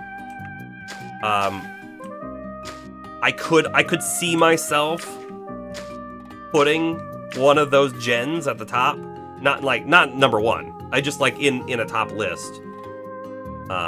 Although I will also say I don't hold them as high in regard today as I used to.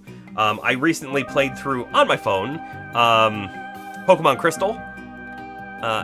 It's still a very good game. I don't know if I think it's as good as I thought it was back then, though. Okay, what do we got here? We got another little jump spot. In fact, I'll just do that, because I think it works here. And a F.O.E. Oh, look where we are. Actually, we've been here before. We've been here on the other side, and I think this cuts up, so I think I walled it off prematurely. Are you running from me, or do you not know I'm here? I'm not sure what's going on there.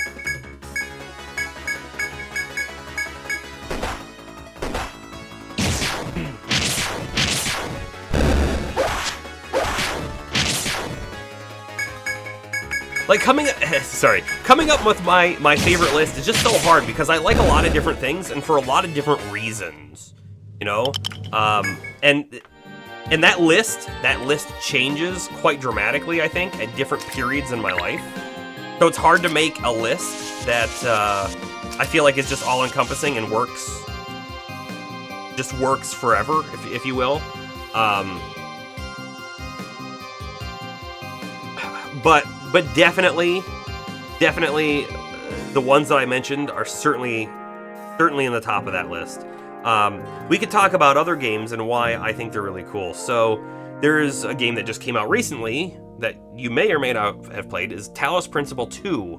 I haven't played it yet, but I played the first one, and I loved it. I don't know if I put it in like a top 5 or top 10 list, but man, was it a fun platforming puzzler game that had like this weird, interesting story going on of what's going on. And then, as far as I'm aware, it has multiple endings, although I'm pretty sure I got the correct ending, which means he did everything, because I did do everything. And then Bomber has shown me, I think, some love for the Stanley Parable and the developer behind the Stanley Parable and the games that they've made. They're really cool too. Are they like technically the best games ever? No, but they're very interesting and they make you think.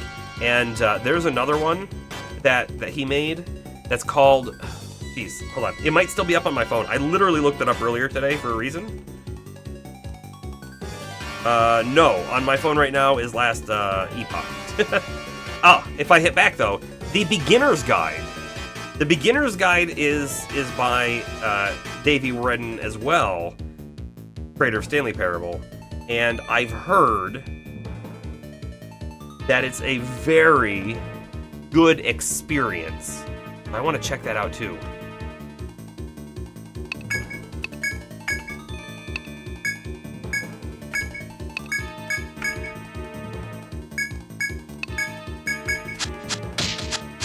Of course, Sarah gets cursed.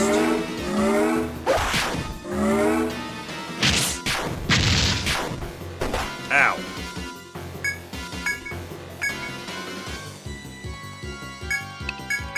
Pretty sure Merc can get refresh off before Sarah Lynn goes. If not, it's not the end of the world either. She won't die.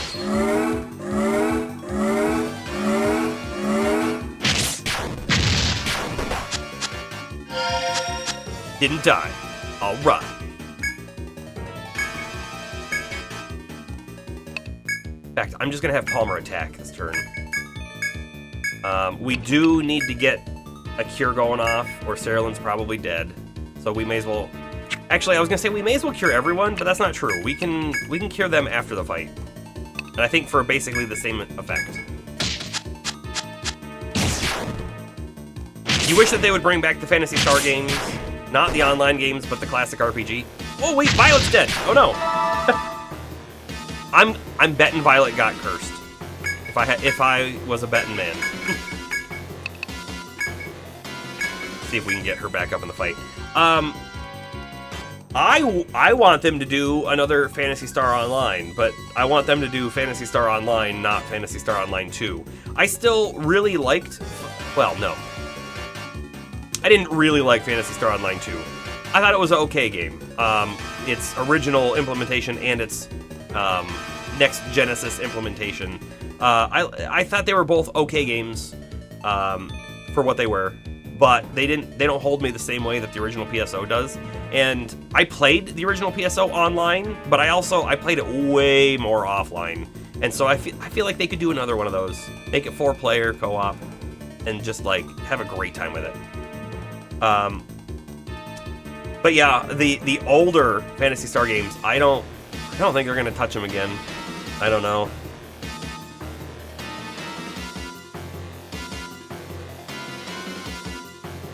One can hope though, James says, because Sega is reviving a lot of old IP pretty soon.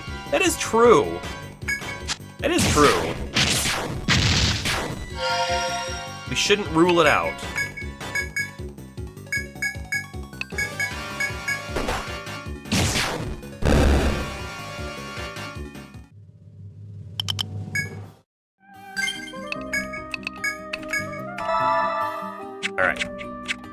Alright, we move forward. We're just gonna go to the end of this path. Do we want to go to the end of this path? I'm trying to... yes. Yes, we do. We're gonna go back down to the next floor. We're gonna do not a hard save. We're gonna do a quick save, which isn't hard, but we'll do the quick save, and then we need to we need to do a little bit more exploring and see if we can, like, get around the map without engaging to try to understand, like, what options do we have.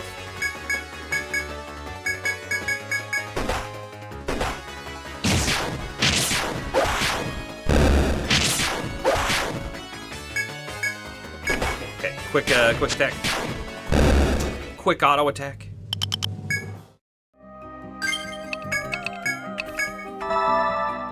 But yeah, the Phantasy Star online games, I think, for me, was my favorite couch co-op game. Right? Just a lot of people all sitting on the couch together, going through maps. I remember having, like, these big gatherings of people, more than 4, right? And so, like, people would take turns swapping in and out with their character, and that was always cool too, right? Because you could swap your characters in and out, and that was great. I think I enjoyed that more than, like, the GoldenEye and the Mario Karts. Not that I didn't play a lot of that stuff too back in the day, but I think that was my favorite. And honestly, since then, I haven't done a whole lot of couch co-op. Like, it's not a thing most games prioritize anymore.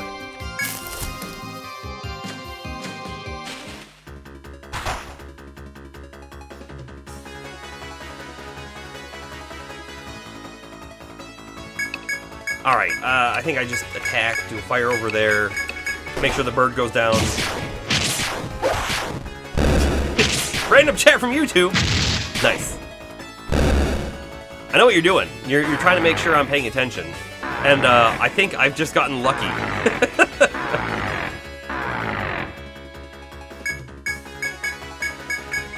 We just really need people on YouTube. That's all of it. We just need people to show up to the live streams on YouTube. I don't know. I feel like live stream on YouTube it's in a weird spot.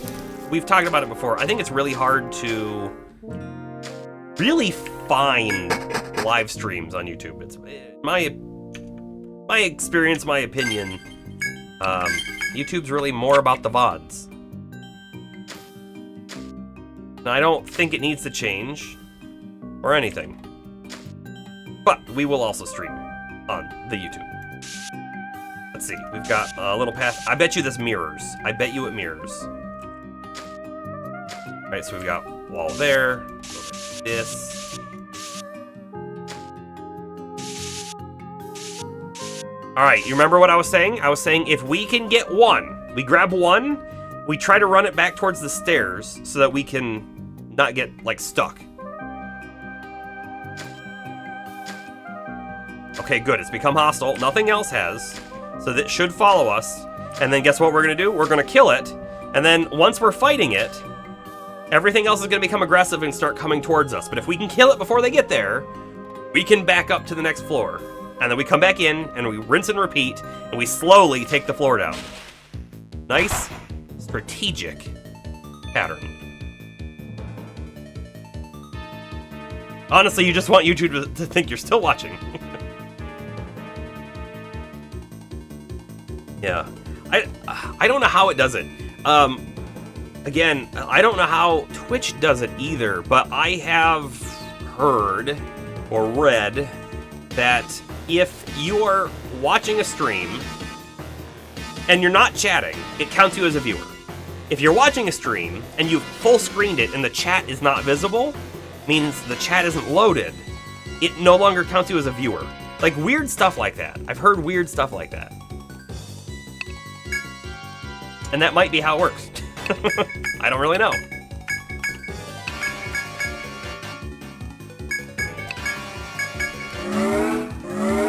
Mute doesn't count as a viewer either. Right! And that's another one too. Mute doesn't count as a viewer either. So you can mute the stream and no longer a viewer. But if you mute the browser tab, I don't think they can tell. Right? Oh no, Merc's confused. We won't be able to remove confusion. That's okay. I think we can still knock this out. It's gonna be a little scary though. We're gonna get shelter up.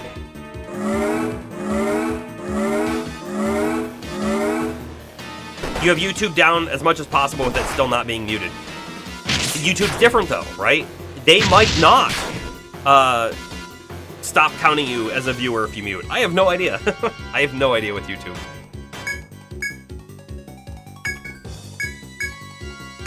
All right, let's not hit Merc, please. He can't take another hit. Not really. Palmer. Palmer.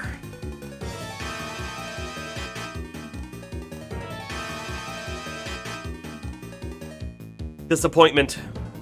Because now that we don't have Merc, we're in a huge amount of trouble because we cannot revive anyone else if they die. It's very possible that we have to leave after this fight. As terrible as that is. We'll find out. Okay, so one is down. One is down. We're going to back out. Right, so here's where we have a huge issue now. We have no healing. We leave. We have a quick escape. Right here. Which gets us really close to the stairs. We had a fight before we got out. I don't mind using TP up right now because we're going to the healing spot. Although, I can't quite remember. Does the healing thing revive dead members? It doesn't, does it? I don't think it does.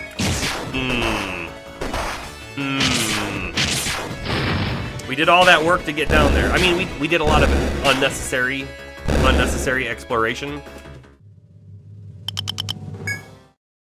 But to get in fight with the first guy and then lose our healer is terrible.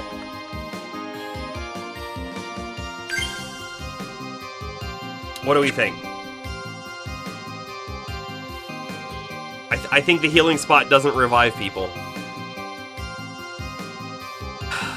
However, you know, we better check it. We better check it if we can get there. That's the real question. Can we even get there? We're gonna have at least 3 encounters on the way, right?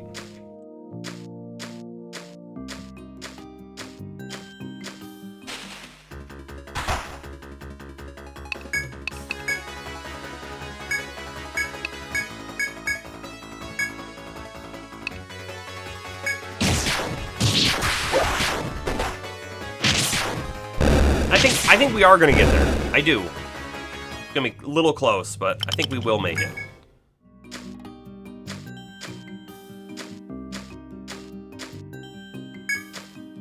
Do we have any mining? No, I was gonna stop at the mining point. We don't. Alright, we may as well pick off some additional map points that we didn't hit before, right? Just like so. One more encounter and then heal. Counter hit just as we got there.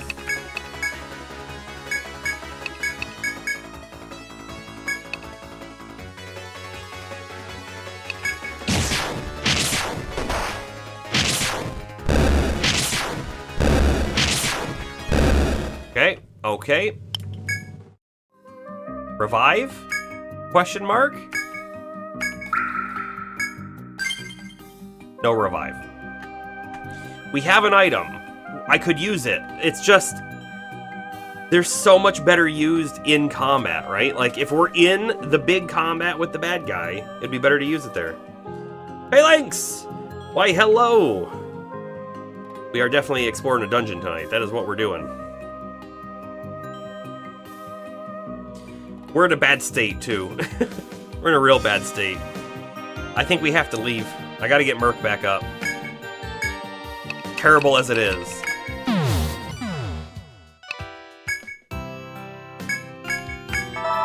We revive. Am I crawling too? Merc was crawling a little bit there, yes. Yes, he was. Alright. Yeah, we heal up. We're gonna go back in without resting, because we don't need to, but we will sell some things. All of this.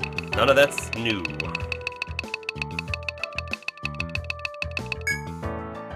$41 items. Actually, we were getting a little close to item cap.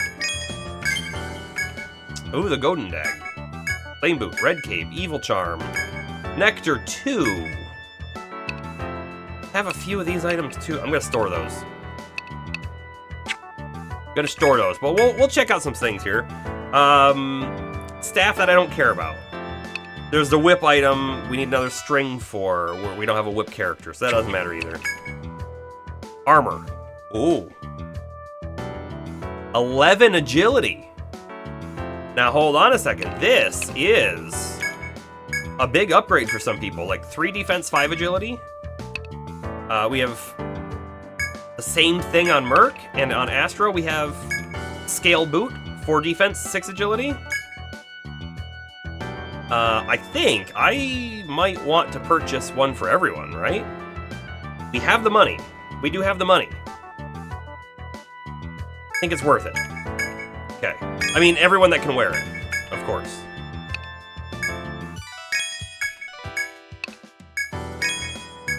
I like it. I like it. The agility is going to help us go faster in combat. Remember to buy a thread. Have a revive for Merc in the bag. Yeah, we should probably buy a few revives. I think you're right on that. Evil Charm with 25 TP. We don't have the money for this anymore. Red Cape with HP on it. Okay, well, we can't buy that stuff. We can, however, buy another thread, because we need it. Super important. They do not sell the revive items. However, the apothecary does.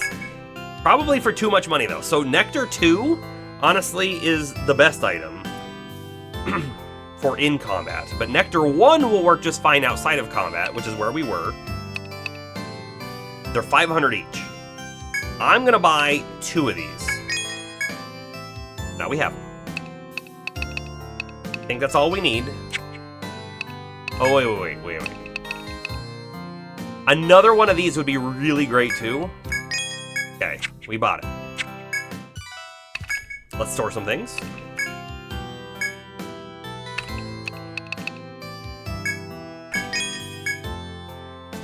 Our storage is getting a little full, 68 out of 99 items, so we might have to prune it soon, but we'll see. I'm just debating, do we need any of this stuff, really? Yeah, I think we want to keep most of it. Okay. Okay. Time to go back in. And hopefully not have Merc die. How many times are we going to see this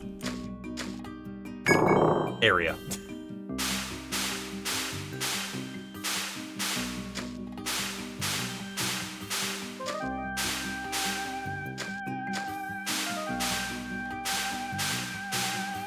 What are you doing tonight, Phalanx?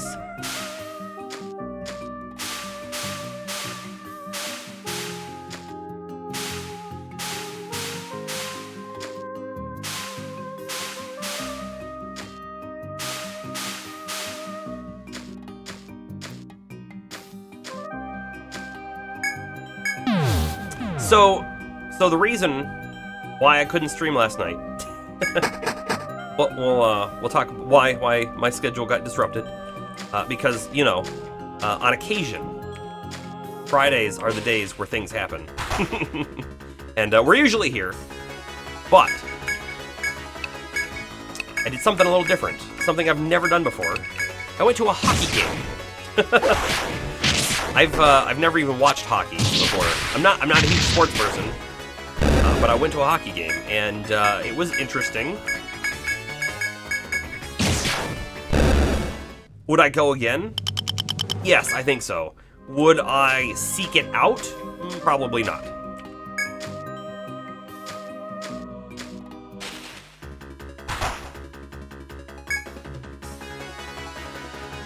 I'm gonna have some people attack the sides, I guess.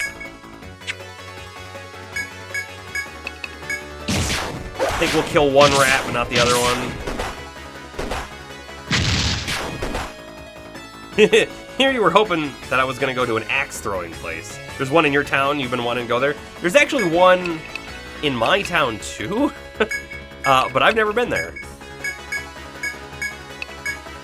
So, the axe throwing place though, is also a bar, and I wonder the safety levels in that place. A little bit. I have no idea what it looks like. What's really interesting is, I don't know if it's still there, because, like, again, I've never been there. I've never been to this other place either, but there's another place on the same street where you can go in, and I don't know if it's also a bar, but you go in and you, like, purchase things to shatter. So, like, you buy plates and glasses and you just, like, slam them on the wall or the floor. I don't know that I've had any desire to do such a thing, but it's probably cathartic.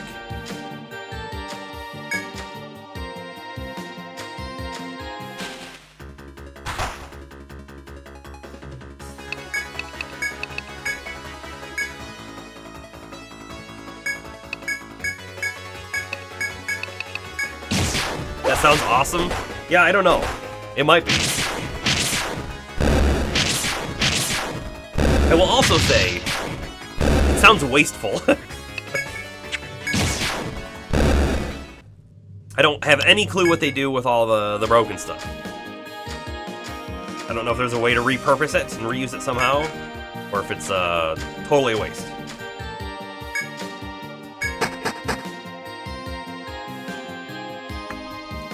Okay, the floor that we've seen a million times. We are back to it.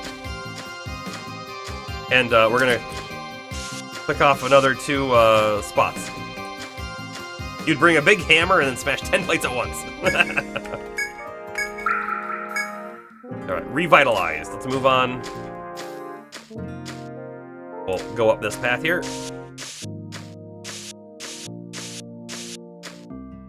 Perfect.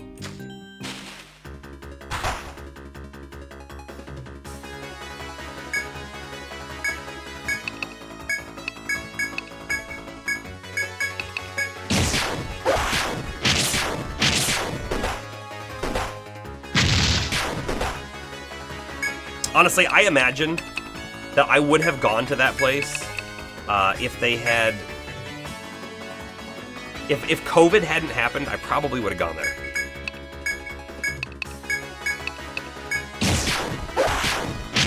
I feel like my excursions have changed so dramatically since that time. I rarely go places anymore.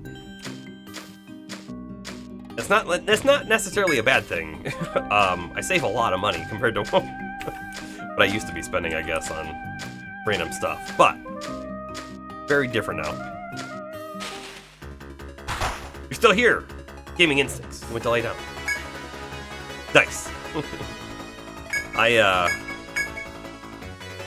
feel like I'm gonna fall asleep early tonight. Man, I gotta tell you, I had a dream that was so weird for me. Last night. So I was like in this like weird, scoundrelly, dystopian kind of setting.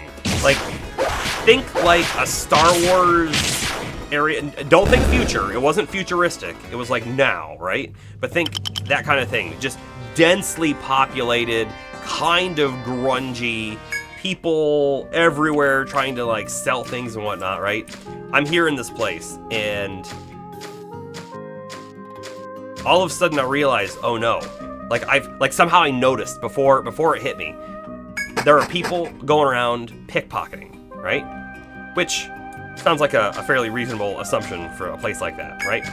And so I'm on guard. I'm on guard for my stuff. Like, I'm constantly like feeling my pockets, checking for things. And I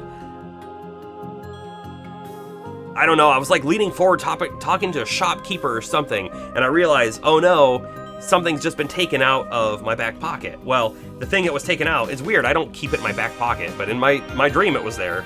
My work phone. My work phone was taken. It's like, oh no, that's not good. And I turn and I chase, and it was these 2 kids. And I happened to catch them. And I got the phone back, and then they just ran off. And then, like, after they run off, I like turn around, and then I realize, oh no, my wallet's missing. And I woke up, my heart pounding. I don't.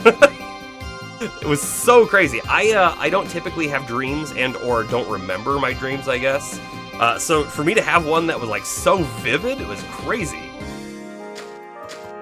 Maybe not vivid exactly, but like so like memorable, and the fact that like I woke up just like heart pounding. You got hit with a really bad sleep paralysis thing earlier in the morning. And the worst part of it happened while you were dreaming. Your eyes were open, so it was like you were awake, but you couldn't physically move. It was so weird. It's like you were in two different places at the same time. You don't know how to explain it. So I've had sleep paralysis a few times, right? And here's my way that I'm able to basically break out of it. And it's not pleasant. It can be scary, I guess, right? Being able to like know you're awake but you can't move. What can you control though, right? Think about that for a second. What can you control when you're awake? Because if you couldn't control it, you'd be dead. You're breathing. Right? So, if you're in that situation again, try to breathe really hard. Don't hyperventilate, right? That's not the key. The key is to breathe hard enough to start shaking yourself out of it. I usually find that after a few heavy hard breaths, I can then move. And then as soon as you move, you just like, lay over or whatever, and then usually I fall asleep almost immediately. That's my tip to you. I don't know if it'll help you, but you can maybe try it.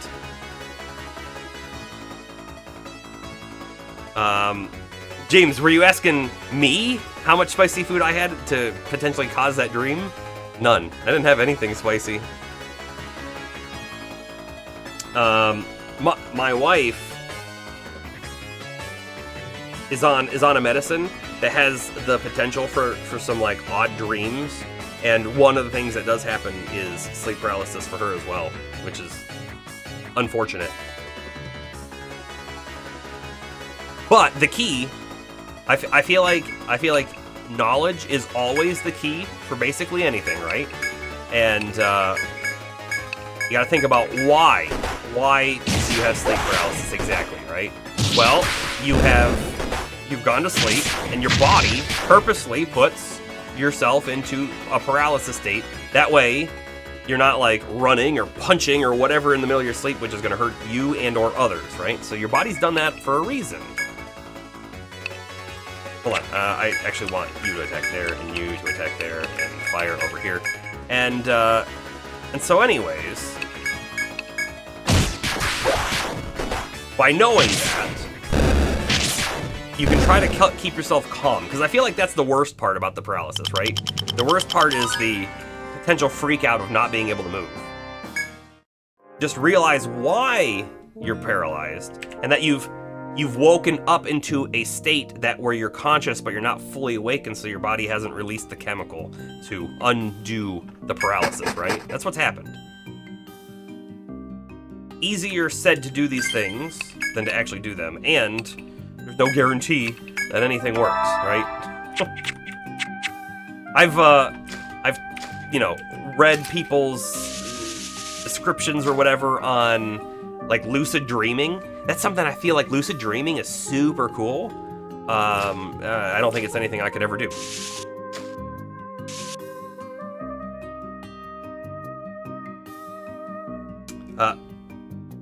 By the way, I'm gonna make sure I'm pronouncing your name right. Suxor? Is it Suxor? You're like me. Don't remember your dreams unless you die. Suxor. Okay, Suxor. Yeah, I don't know. I feel like in the span of an entire year, I might remember that I had a dream 3 times. Give or take. I will say that a few years ago, I was in better shape. I was exercising a lot more than I am right now and eating better. And I think I was having more dreams when I was in better shape than I am now. So that might have something to play into it too. I don't know. But yeah, for the most part, nothing. And so like you probably get this, right? You probably get this. You tell people, I don't have dreams. And then those people always go, no, you always have a dream. You just might not remember it. I don't know if I think that's true exactly, but it might be true. Alright, we're gonna go this way, and hopefully we find a path. The moment we see any of these guys turn red, we look for the escape path, right? Because we don't want to fight them if we have the option.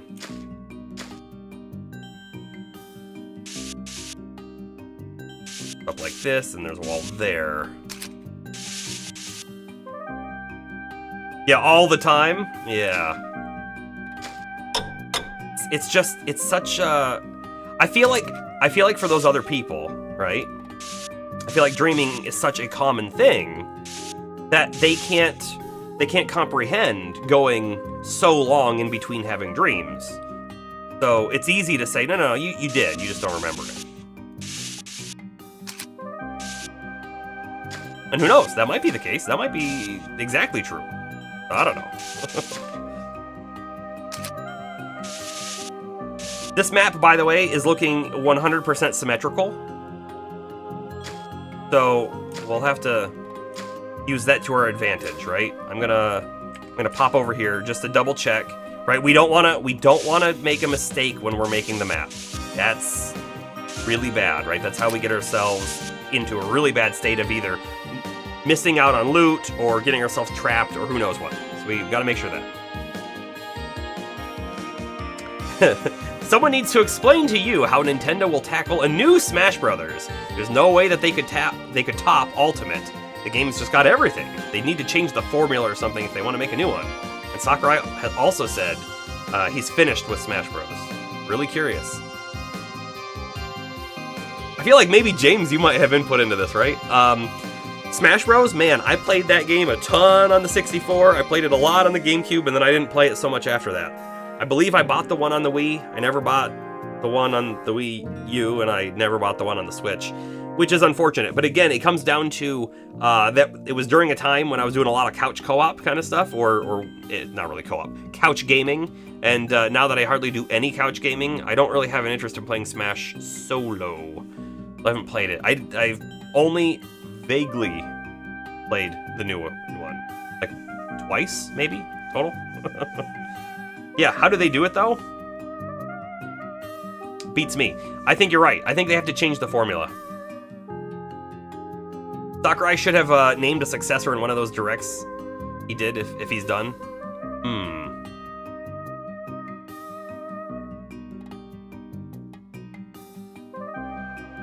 Bomber, you also hardly have dreams, but your sleep state is more like sleep paralysis. You're consciously awake, but your body is unplugged. And then you just wait until your body wakes up. You have to take sleeping pills to actually dream. You think? Hold on. You think you're conscious like basically most of the night? That would be insane for me. I feel like that would be difficult. Is that not difficult?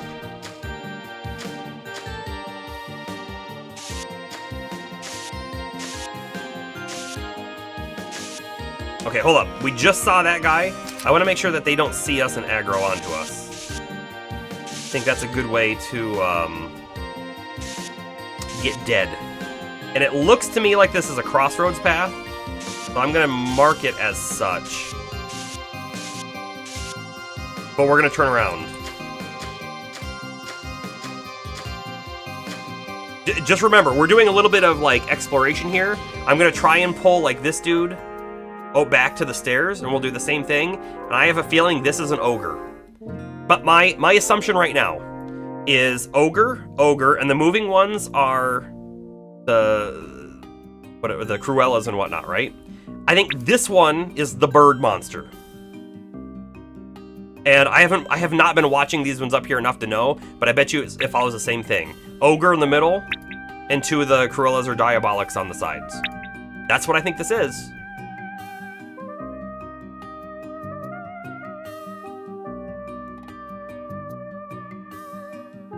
Thorgy's Arcade, is that a YouTube channel? I don't know if I've heard of it. They just did a rebuilding Smash video today.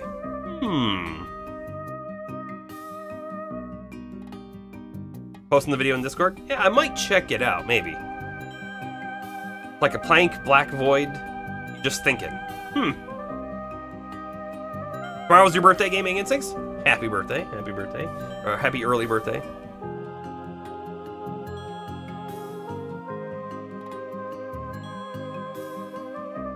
You got some friends and family coming up? That's great. Be good except the getting old part. Hey, you're only as old as you feel, I think is the saying. So just don't feel old and you'll be fine. That's clearly how it works, I think.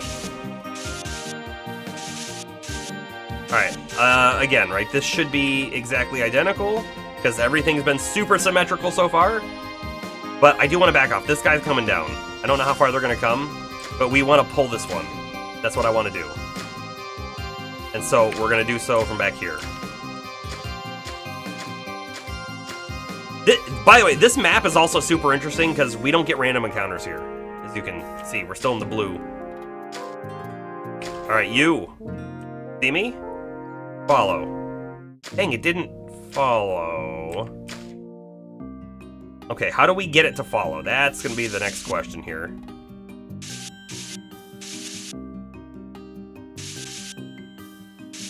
Okay, we'll do a little bit more mapping, I guess. And that is a wall.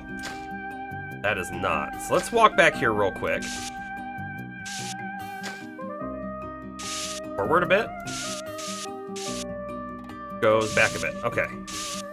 See if we can bait it. Warning. So I've been thinking about this. Sorry, just a slight aside, because you did the warning thing. I currently have that whole warning system set up through Stream Elements. I am heavily considering pulling it out of Stream Elements and hosting it locally now, because there is a fairly large delay from when you put the emote in chat and then the thing happens. Whereas, it could be almost instantaneous if I hosted it locally, so I might be pulling it out. If I do that, honestly, I might start thinking about removing Stream Elements entirely. Not that I have anything against Stream Elements, but I could do things as good as Stream Elements is doing it, and maybe better in some cases now. Now that I have, like, this whole new, like, you know, setup going. Yeah, I'm only in the very, like, infancy of getting it all set up, right? But, like, I have so much more power and control with what I've got going on now that I might be looking to replace it, and I don't know yet. I turned. Come this way! The problem is, if we engage this guy right over here, we're almost certainly going to get the ogre. If we get the ogre, this one comes down. If we get this one, then the next one comes down, and they come over, and we're dead again. Yeah, my fancy computer programming.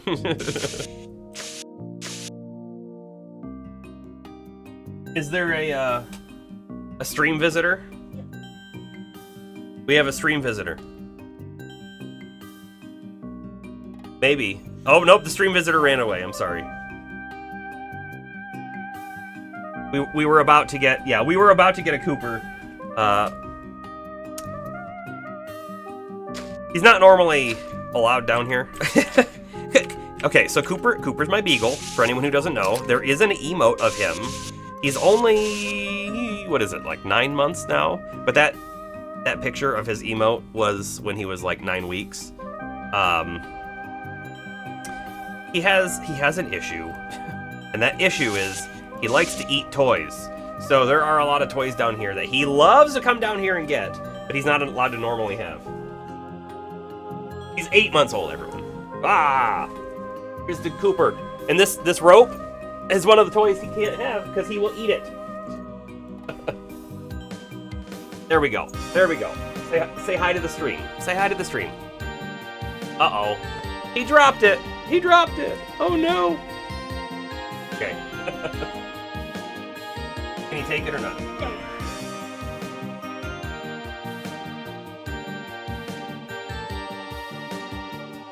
We have another stream visitor. Oh! She hates to be held. We got Bindi. She's the older doggy. Yeah, she's a Cocker Spaniel.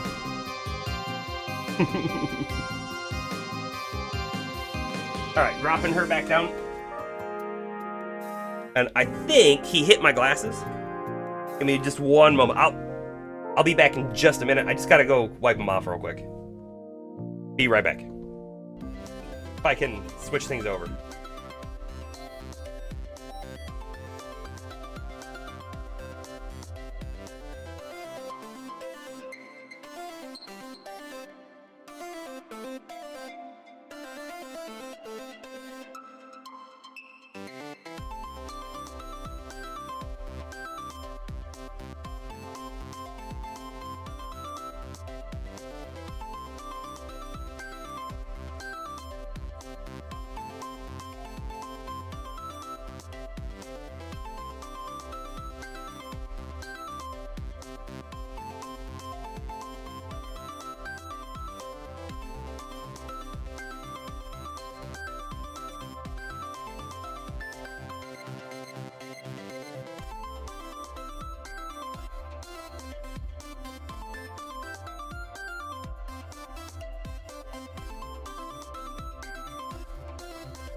Okay, I'm back.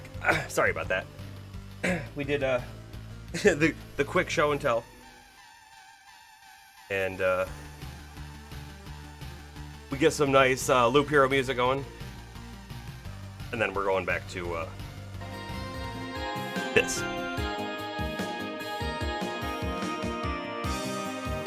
I was actually thinking I could pick the cat up too, but she just walked away. He also doesn't like to be held, so that's a thing.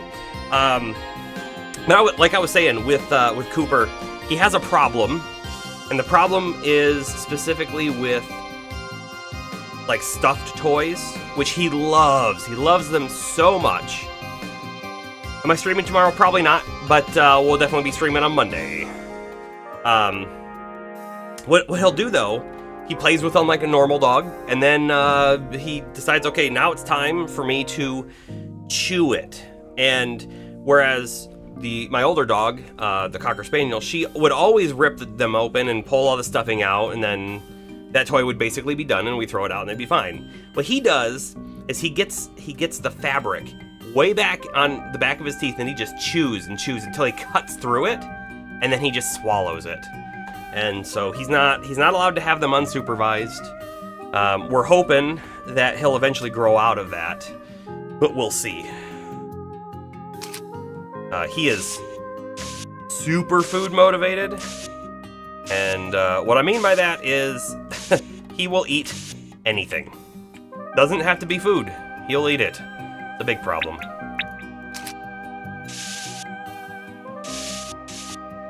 Alright, so this goes over and then down, and we got up. Like a so.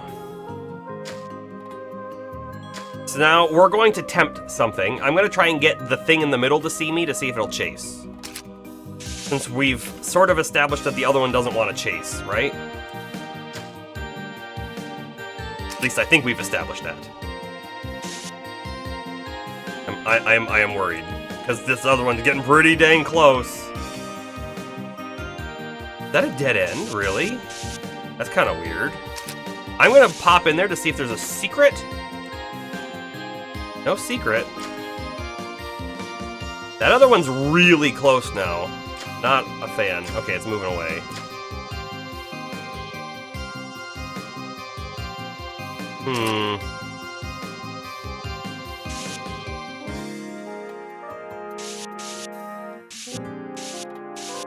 It goes like that.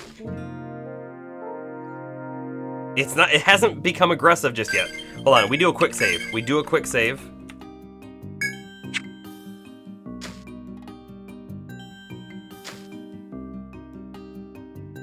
Okay, it's not aggressive at all. But if it's the ogre, I don't think we kill it before we get too many ads. Right? That was the problem. We were over here and we killed one. And then we ran, and we had a bunch of other things chasing us, and they ended up catching up, and we had too many enemies to handle. If we could kill this one ogre in, like, no time at all, would be good, but we still have to be able to get out. That's the other problem, I think. I'm going to tempt something here again, right? We want to get something to aggro. If that thing aggroes, that'd be perfect. But it's not going to, is it? Now, this one's also red. So by the way, this one was red and this one was red, but the other foes are orange. Will you follow? No, it turned around. So it's like each group has a scout who aggroes. They have a guard who patrols but doesn't aggro. And then they have a sentinel, I guess is what I want to call it, who's just there. That's what I think's happening here. This one and this one are weird roamers, and they're red. They might be ogres, I don't know. What this means, though, is we're going to go all the way to the other side and try to pull one from the other side. Can I get... that one. I think it's this one specifically, so I guess I didn't go there. I'm going to, though. Didn't aggro.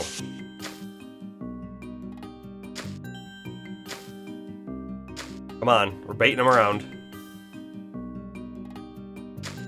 Aggro? No. No. None of them want to aggro. I think it's this one. I think it might just not be seeing me.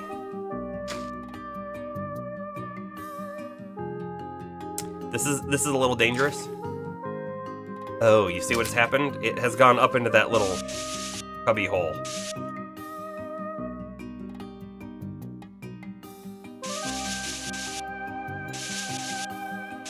I believe it does that. The most dangerous game. That's kind of what we're doing right now for sure. Alright, we back off. None of these things want to aggro us. Oh, it did! It did. This is good news. This is great news. Also, we were in there. So we can run this guy all the way back to the stairs and fight it. In fact, I think we could probably fight it right here. You know what the real problem is, though? As soon as we engage it, everything else becomes aggressive and comes running towards us, and we need to zone. That's why we go back to the stairs, because we need to zone.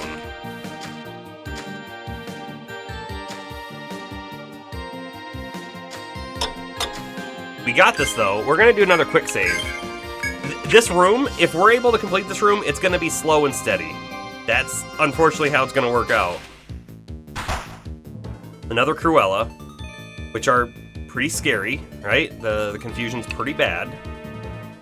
We have another thing, too. Do I go all out and use our TP?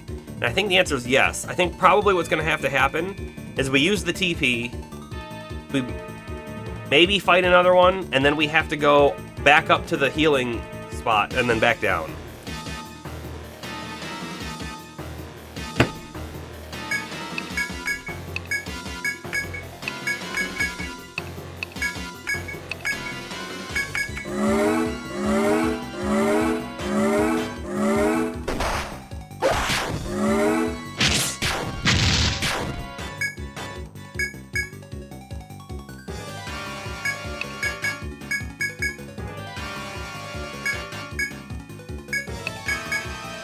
Slow and steady until you become massively powerful. Well, until we whittle away the enemy, I think is really it. Okay, there's the confusion, which is bad, because now we can't parry. Bomber's probably going to hit someone who shouldn't be hit. Yup, like Astro.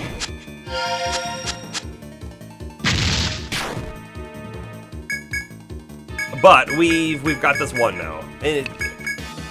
We fought many of these, right? One of these guys is not scary. It's all the other ones that are scary. 2 level ups. Let's handle those real quick. 1 more into 2 hit. Perfect.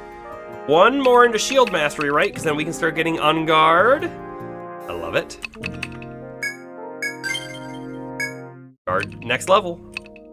And Astro is got 1 more in recovery. 2 more levels for divinity. Okay.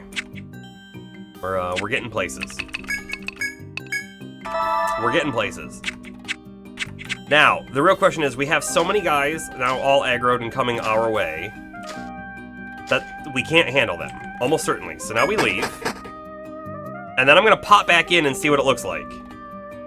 My hope is that they're no longer aggressive and they're turned around. Because then I might be able to grab one. I don't know. Nope, they've totally reset. Okay, that's fine. Right, the ones that we've killed aren't back. They haven't done that. How many turns did we kill that in? I'm really trying to think, like, is there a way for us to potentially, like, kill this one? Have these guys come charging at us, but we loop them? I don't know. This, you know what? Maybe we've done something wrong. Hold on. There is an ability on someone. No, not this one. It's probably on Astro. This right here. We would have had to spend 4 levels to get return.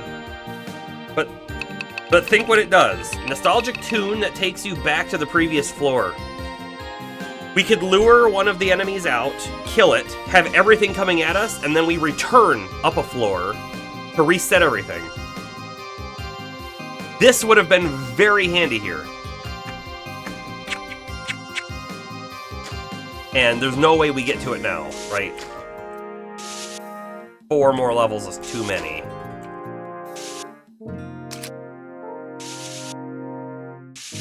Okay, we have this mapped. I really want this to follow me. It's not gonna. It's not gonna. Its pattern isn't to follow. It's just not a thing it's gonna do. So, what do we do about it? I don't know. Like I was saying, we could fight it when it's far away from this guy and then try to run it away. But the only places it's going to be far away are over there in the corner or up here somewhere. Maybe that's the thing, though. Maybe we fight it up top. If we can.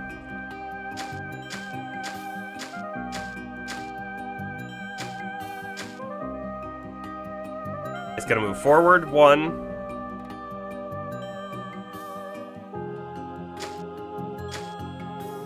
Oh, and then it's gonna go down. I've missed it. That gives us 1, 2, 3, 4 turns to kill this thing before the big guy comes after us. But once it does, we turn and run this way, And hopefully these guys turn and come up too, but we're like one step ahead of them, and then we turn down, and they follow us, but we can make it to the stairs. That's the only way I see this working. That's it. There might be another potential. I don't know what it is. We're just gonna reset stuff real quick. Means walking back and forth. And I have to do it twice, because we don't want this guy as close as they're potentially gonna be there. What are we looking like? Okay. They're gonna meet this turn, and then next time around, we do it.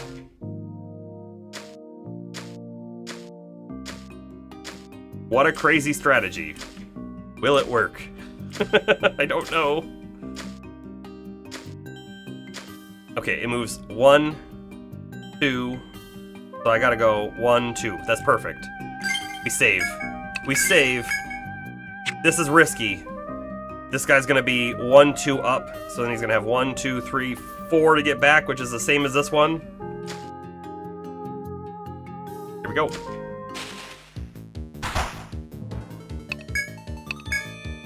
Do I have boost? Not yet. It would be nice if I had boost. I'm gonna provoke, and then I'm gonna attack with Palmer. We need to do damage. We need to be doing the damage. Everyone braved.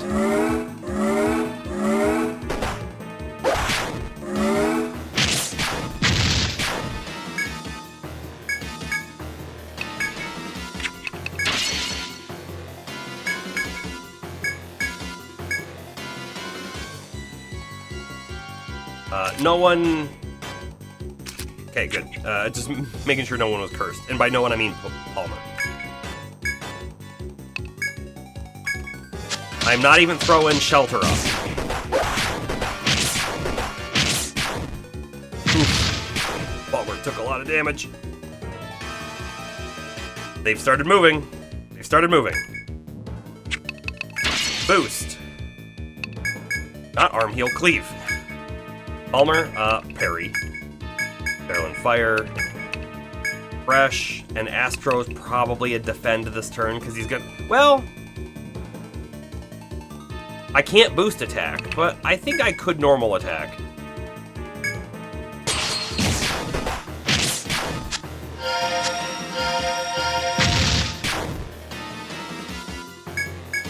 Alright, it's dead. It's dead. Normal attack, fire, everyone just attack. Now the real question is, can we get out before we're swarmed? I don't know. I don't know. Hopefully using a heal doesn't use up a turn in the dungeon. I never really thought about that before. It did not. Okay. So, we're going to move up, move over, and come down this way, because this thing is going to come straight for us as well. It's going to be here, and we're going to be here. It's literally going to be one tile away from us, if I've counted correctly. Oh, scary. Look at this. One tile away, because I counted correctly. But now that they're behind us, we should be fine. We should be able to get out of here as long as they don't screw up, right?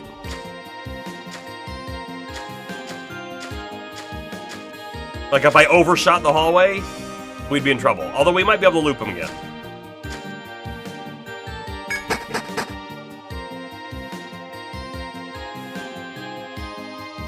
I think that calls for another quick save. We re-enter the dungeon and see that they've all reset. Alright. So we could do something very similar with this other one. It's an option. We could attempt to fight this thing right here when this guy is as far away as possible. We would maybe have enough turns, and then once everything else is coming at us, we might be able to loop. Honestly, like, look at the way that this map is made out. There's loops upon loops upon loops. This might be the intended strategy. It really might be the intended strategy.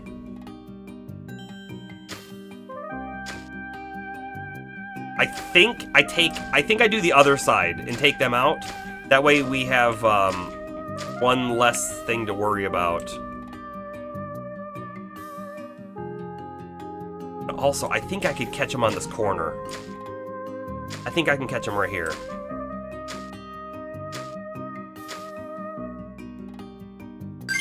Yeah? Yeah.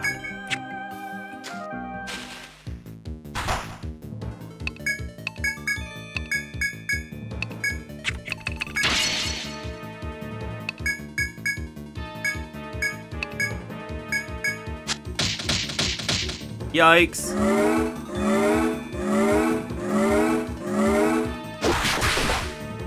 You're cursed, and you're cursed, and you're cursed.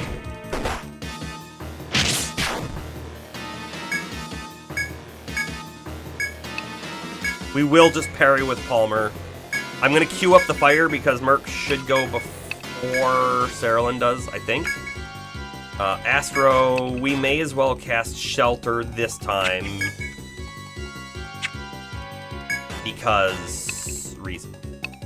I don't want to attack. I could have, I guess. Maybe I should have.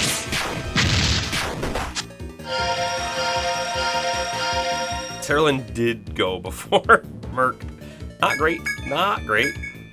Palmer, attack.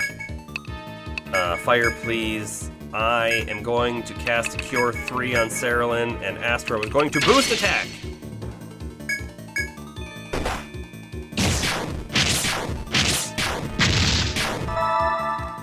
Okay. We're very close.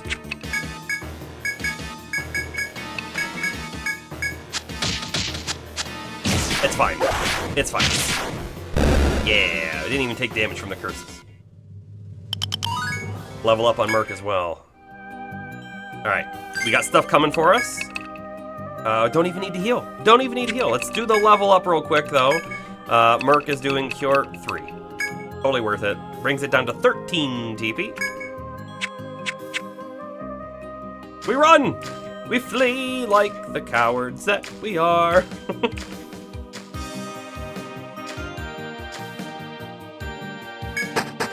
But notice how many things were actually aggroed onto us there. Only 3 things. So if we get into a big fight with one of them, and then we only have 3 things total that are going to come aggro onto us, well, sounds like a little bit of a victory, doesn't it? 3 is way better than fighting the 6 or however many we were fighting before. I think this one aggroed, but this one didn't, and I don't know why. I don't know what the catch is. Maybe it's a proximity thing? I don't know. What I do know is Violet's TP is low, so we could go attempt to fight, do a quick save, attempt to fight. You think it was 7 total last time? Yeah, you're probably right. Because if we don't do the fight now, the option is to run all the way upstairs, heal, and run all the way back down here. Which sounds tedious. Part of me thinks I would rather just take a risk and try it once. See how close we get. One thing we will do, of course, I'm going to mark that, is we're going to wait for this thing to be as far away as it can be.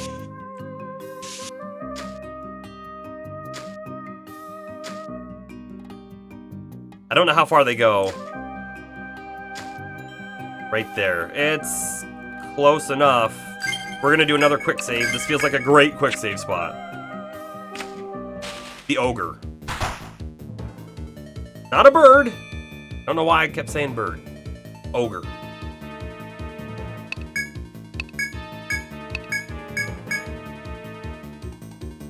And then if we can kill one of these, we can learn what it's weak to, and that's going to help us immensely for the next one, right? Immensely. Merc, you can boost attack, I guess. Do all of your 20 damage that you'll do.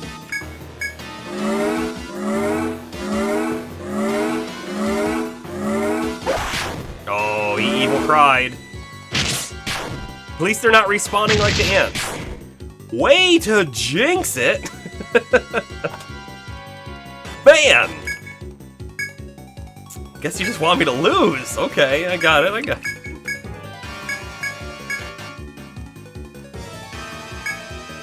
Let's think about this rationally.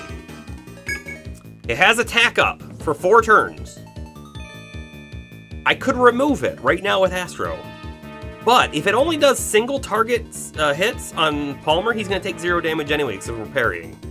So I'm not going to remove it, and we're just going to get Shelter and then TP Song going. See? Right? No damage. It doesn't matter how much they increase their damage. Palmer negates it. As long as we parry.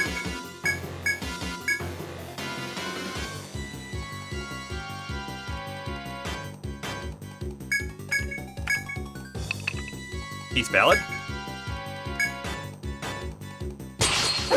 I could cast an Element Song on Merc and have Merc doing some extra melee damage. Because he's not really doing much right now, right? Also, we do have to check out our Provoke. We got 2 more turns of Provoke.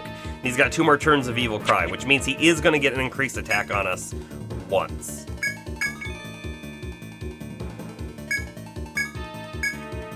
Don't know what to do with Merc. And by that I mean, I don't know if I should have Astro cast Shock on Merc. That's what I don't know. That's what I don't know.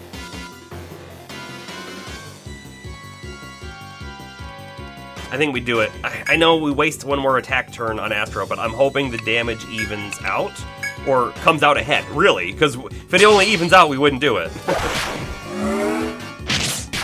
And Merc's not going to be able to attack every turn. We know that.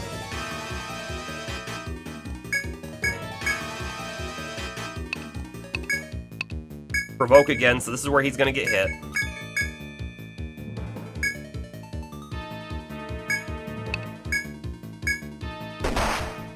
$194. I mean, not terrible. He can absorb it. 96 from Merc. Okay.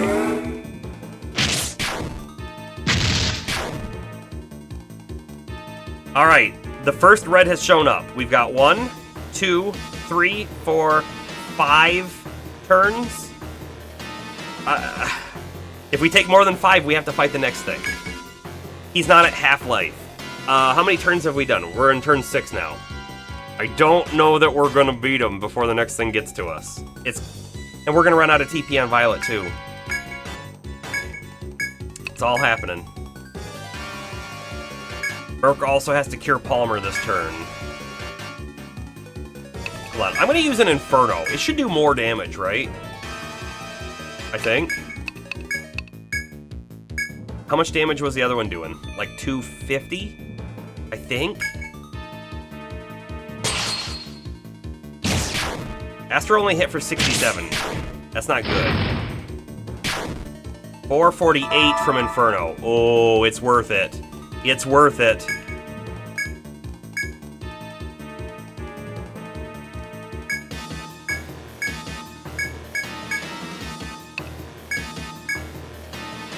I think I'm going to put Shock on Astro as well. He's going to lose Bravery. But he only did 67 damage, and that's not very much, and Merc does more with Shock on, so he's going to do more with Shock on, too.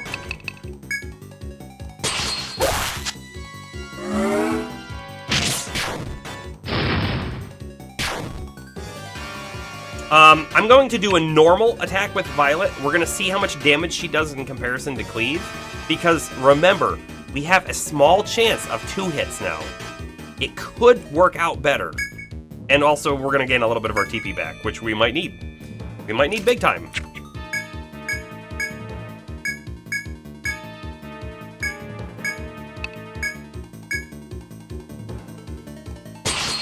This is a little tense. 249 from Astro. Totally worth it. Totally worth it.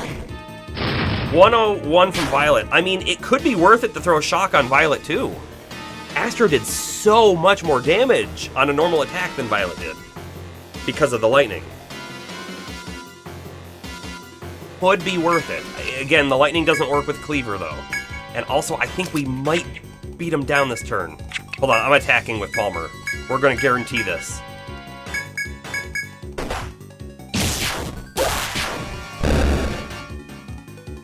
Yeah! That's right! That's right! It didn't drop me anything, unfortunately. This thing, I'm pretty sure, is the bird-looking monster, which, by the way, has now brought its 2 extra crony-looking things down. I don't want to engage it right now. What I want to do is do some looping. Can I go up and around? I sure think so. Oh, wait, whoa, whoa. Well, this is weird. 2 of them de-aggroed. Do we think that we could take an ogre and a bird at the same time and get them killed before extras come to us? No. We run to the stairs. It is the right play. Oh, that one just de-aggroed too. There's some weird, interesting things happening here, isn't there? They're like stuck. By the way, I think if I were to come over here, this guy would come up and over. But he's like stuck at the moment. Because they can't pass each other.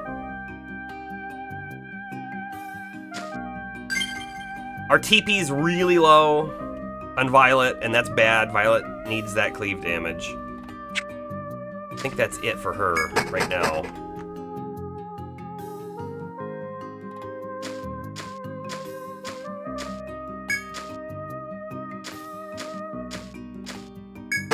We can easily get back to the healing shrine though, right? That's the thing.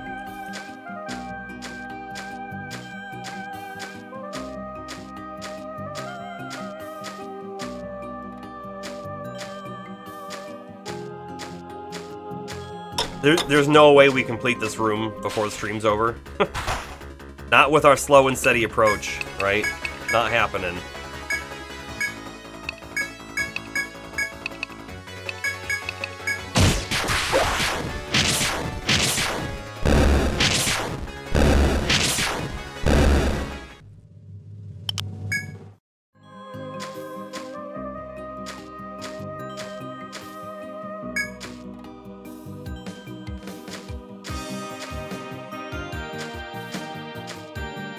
Gotta step on new spaces.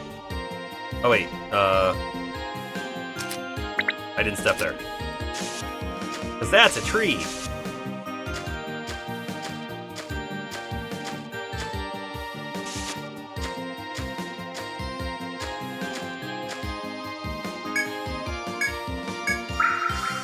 I'm gonna move once and get attacked.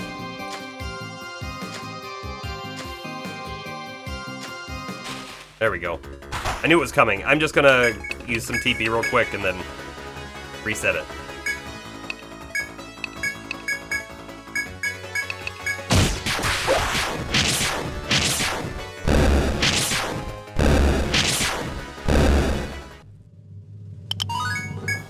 Another level 2.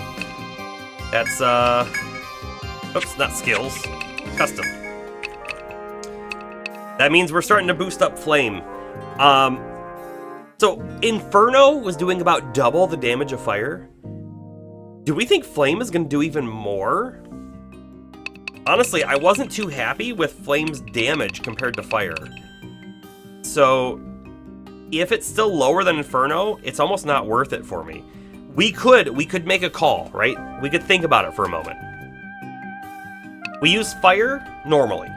We use Inferno when we're trying to do big AoE, or single target good damage, right? Those are some options we have there. If Flame does single target damage that's worse than Inferno, then it means it's just a slightly better TP utilization, maybe, right? Because it only costs up to 14 instead of 20. We could think, maybe Flame's not worth it. Maybe we put a few points into Ice, just to get another element under our belt for when Fire is useless, right? If we were to do anything, I'd go Toxins. No, having a big poison spell really help. Maybe. I don't know. Could even go more into TP regen, but That's 3 more levels to get that. Doesn't feel worth it. I think we continue with the fire, and we see what flame comes out to be. It's a risk. It's a gamble. But we'll take it. Like, it's not worth it right now. Maybe it will be in 5 more levels? I guess we'll find out. How close am I to beating the game? That's a great question. Honestly, it feels like we're very close. It feels like we're very close. My guess is we defeat the floor we're on, and not this one, right? The one with all the monsters on the bottom. We defeat that floor, and then we get another lore bit with the one forest girl that we've been talking to on occasion. And then there's gonna be another floor after that, because what was said was, if we defeat the forest folk, then we'll discover the mystery of the labyrinth. So we still have to discover the mystery of the labyrinth, which I'm guessing would then be on the next floor, or the next set of floors. It feels like it's so close, though. I'm also, like, I'm not sure. It kind of feels like there could potentially be more than one ending to the game, because it seems like we are eradicating the forest folk, and I have to believe there was a way around it that we missed. Somehow we missed it. I did not want to fight them, but that's all we're doing is fighting them right now. And who knows? Maybe my whole issue was accepting the mission. We knew we couldn't go further, but maybe there was another option and we just didn't find it. I don't know. I really don't know.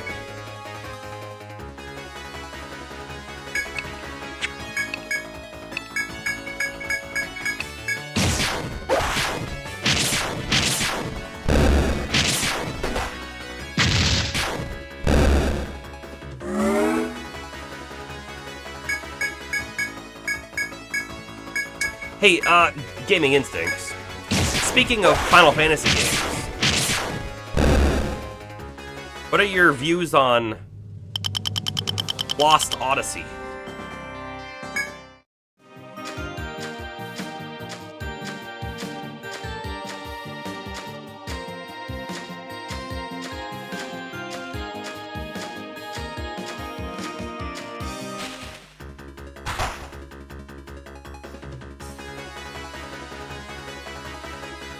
Need to save TP.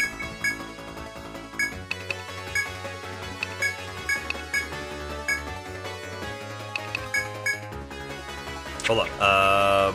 No. Merc, you attack that one. There we go. Like this, I think.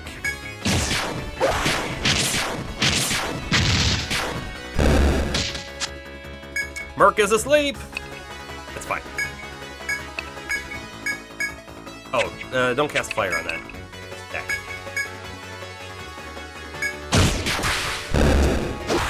I think Lost Odyssey was a great game from what you played of it, but you only have a vague memory. It was a 360 game, yeah.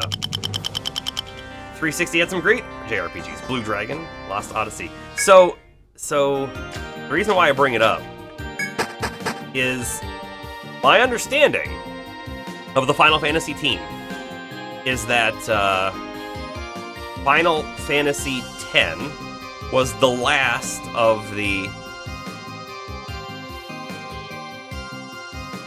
I can't remember the director's name. The last of the Final Fantasy games made under the certain director that made all the games beforehand. They left Square Enix and made their own company, which created Lost Odyssey and Blue Dragon, if I recall correctly. And I think Lost Odyssey is a great gem that was hidden, because there were a lot of JRPGs around that time, and Xbox wasn't really the place to sell a JRPG. I have been heavily considering doing a playthrough of that on stream. Kitase made 7, is still there for remake. Okay, yeah, it's not him. I don't... I don't know the details 100%, but I do think that's what happened. And what's unfortunate about Lost Odyssey is it was a 360 game that you can now play on the newer Xboxes if you download it, right? Because they have some backwards compatibility. But they've never released it on PC. I really want it on PC. I could bust out my 360 and we could play it there. But that thing hasn't been turned on in a decade, and I am afraid if I touch it, it will red ring. Square has 2 or 3 dev teams now. Yeah, they probably have more than that even. Probably.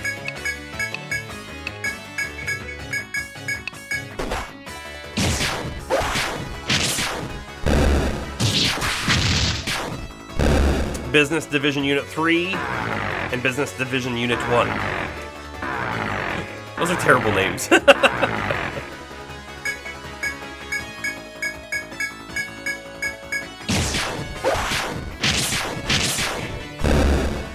They should be like, oh yeah, no. We're Team Garuda, right? They should be using the summons names, or the Eidolons, or whatever nomenclature you want to use.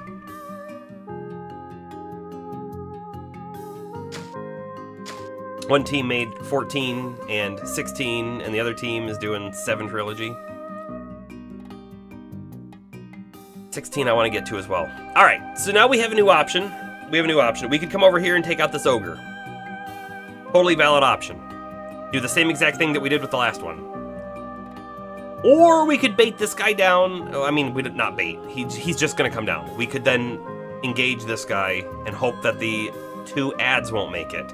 This guy might also aggro. We don't really know. And then there's Kingdom Hearts 4 as well, but you don't know if it's the same team as 7 or not. I don't know either. You know what, though? I feel like they were tied, because if I recall correctly, didn't they start doing the engine for 7 and then restarting the Kingdom Hearts development with the new engine that was being made for 7? That's in my head for some reason. And I think we're gonna go fight this guy.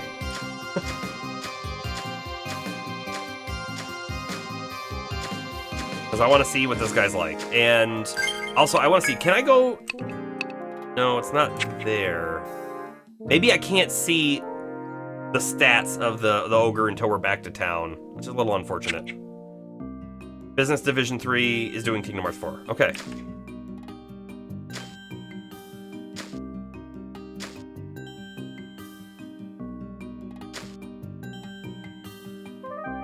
It comes down 1, we move over 1, and then we move up and we engage it. Quick save. Here we go. Okay. The hunter has appeared. So this, by the way, is also not the bird enemy that we're aware is down here for us. That's cool. Something bigger waiting for us in the center of the map, almost certainly. Provoke. When we fought this thing last time, I don't recall it doing anything crazy, but I don't really even recall what it did at all. Inferno. We do Inferno now. Does more damage. You believe Square scrapped the OG engine and went with Unreal Engine 4, and that's not their engine. No, yeah, and Unreal's not theirs. Kingdom Hearts 3 was originally on the Final Fantasy 15 engine. They swapped it to UE4, and Remake Rebirth is also on 4. Oh. I wonder why they're using 4 and they haven't upgraded to 5.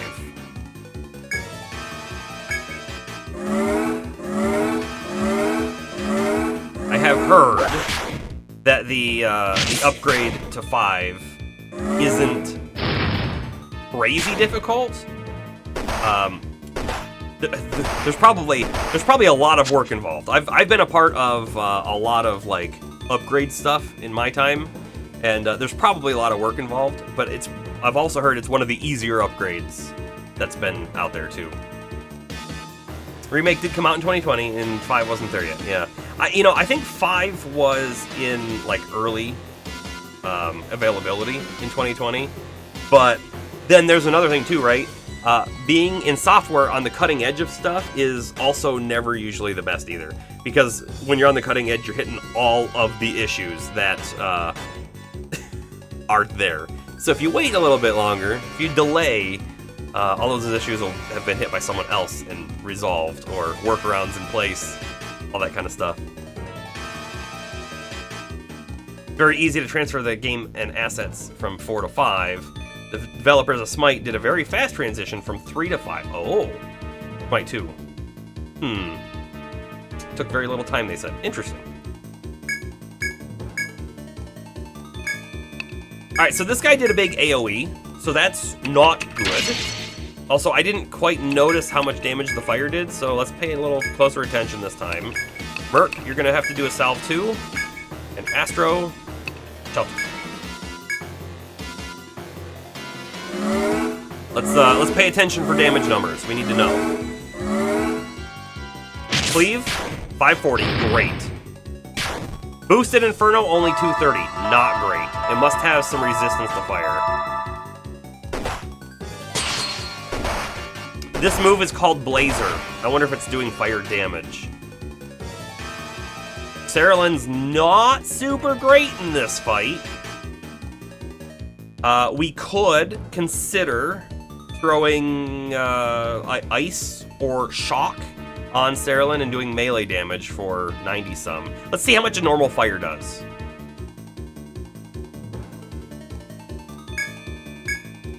I think the biggest part of this fight, if it keeps doing the AoE hit, Palmer probably shouldn't be parrying. Right? Because Merc has to keep healing anyways. He better just be damaging. You wouldn't be surprised if the last part of Remake is on UE5, and then you think they'll probably port the entire trilogy to 5 and release it as a single game spanning all 3 parts. Yeah, I believe there was something similar to that in your video as well. I wouldn't be shocked if they did that either. I think a collection bundle that you can purchase that has some better performance or whatever on the next console would sell very well.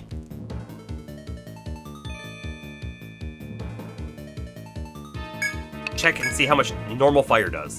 I'm gonna guess 60 damage. I'm gonna guess 60. What's... I'm not gonna use our TP song. I'm just gonna attack, because...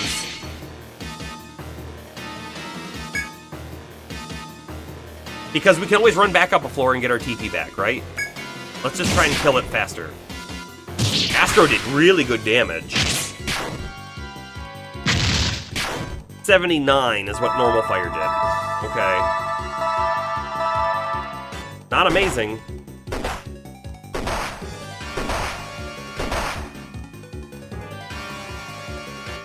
.4K 120 FPS would be very easy for PS6 by the time that UE5 will be an older thing. Pretty positive the new systems will have built-in AI upscaler. Probably, yeah. Probably will have an upscaler going. I think we have this. If we have to fight this and other things at the same time, we don't have it, because the AoE is killer, right? So 79 damage was normal flame. What does Inferno do without being boosted?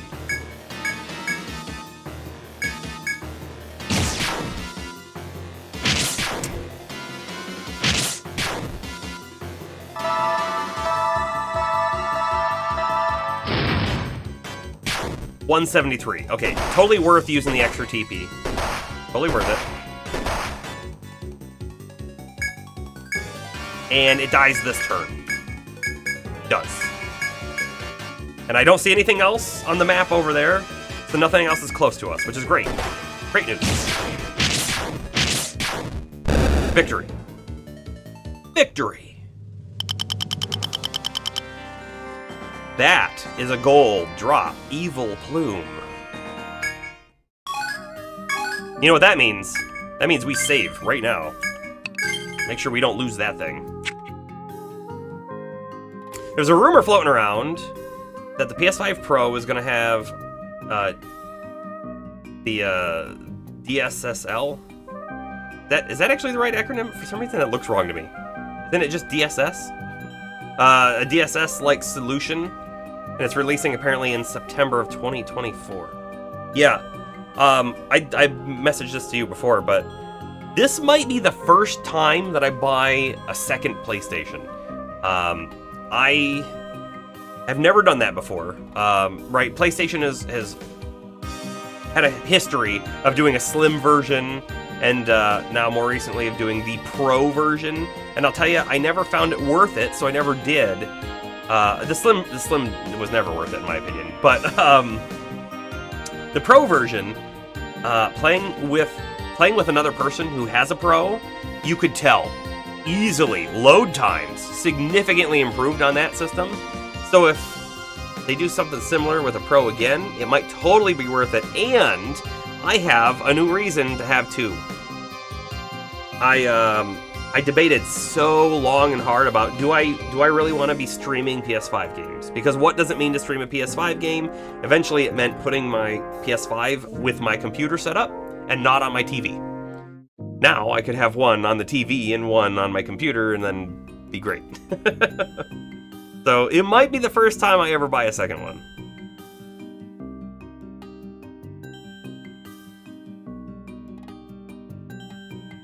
DLSS. Okay, yeah, all right. PS5 Pro is expected to have 23 teraflops. Massive upgrade from the 10.3 teraflops of PS5. Yeah, that could be a huge deal. Could be a huge deal. All right, we got. It looks like this in my guesstimate. But we need to start heading back. We have aggro coming towards us right now. Now it's only aggro from one. You know what we're gonna do? We're gonna fight this guy. But we're gonna fight him by the stairs. Another ogre.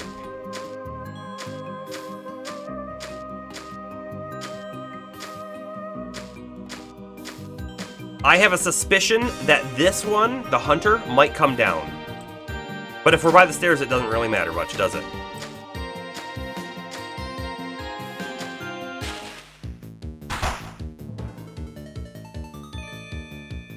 You wouldn't be surprised if it's $600 at launch, but probably worth it. It's probably worth it.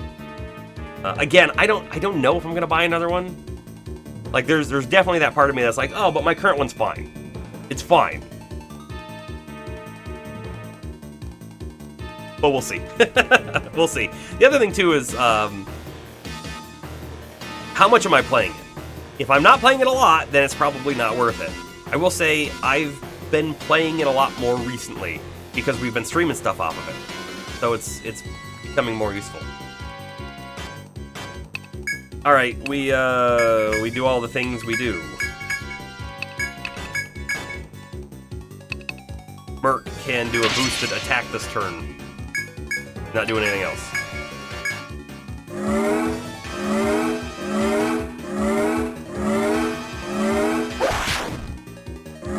He got attack up. We've talked about it. We don't care. Up your attack all you want. We parry that. Speaking of teraflops, you're flopping into bed. Before you flop onto terra firma. Or terra flora. Alright, well, I imagine you were logging off then as well, James. Have a good night. We'll be back at this again on Monday.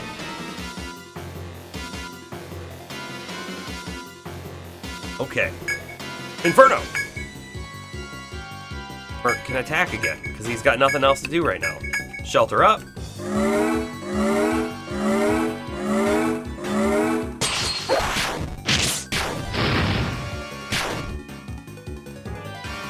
Oh, I forgot to look at this. Okay, actually, all of the elements are good. Every single one of them. So we're going to be using Astro to put some shock on some people. However, Cleaver still does pretty good damage, so I think we'll stick with that for a bit.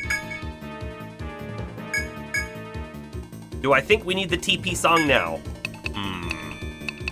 I don't know.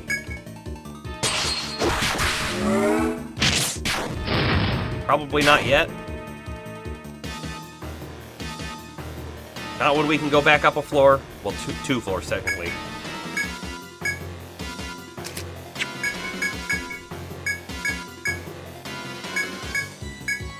Shock on Astro.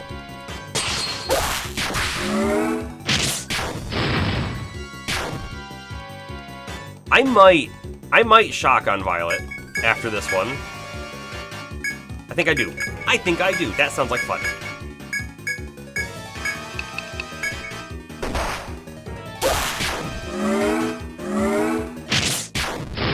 Right? What do I want to see happen? I want to see that dual hit to go off. That would be the best.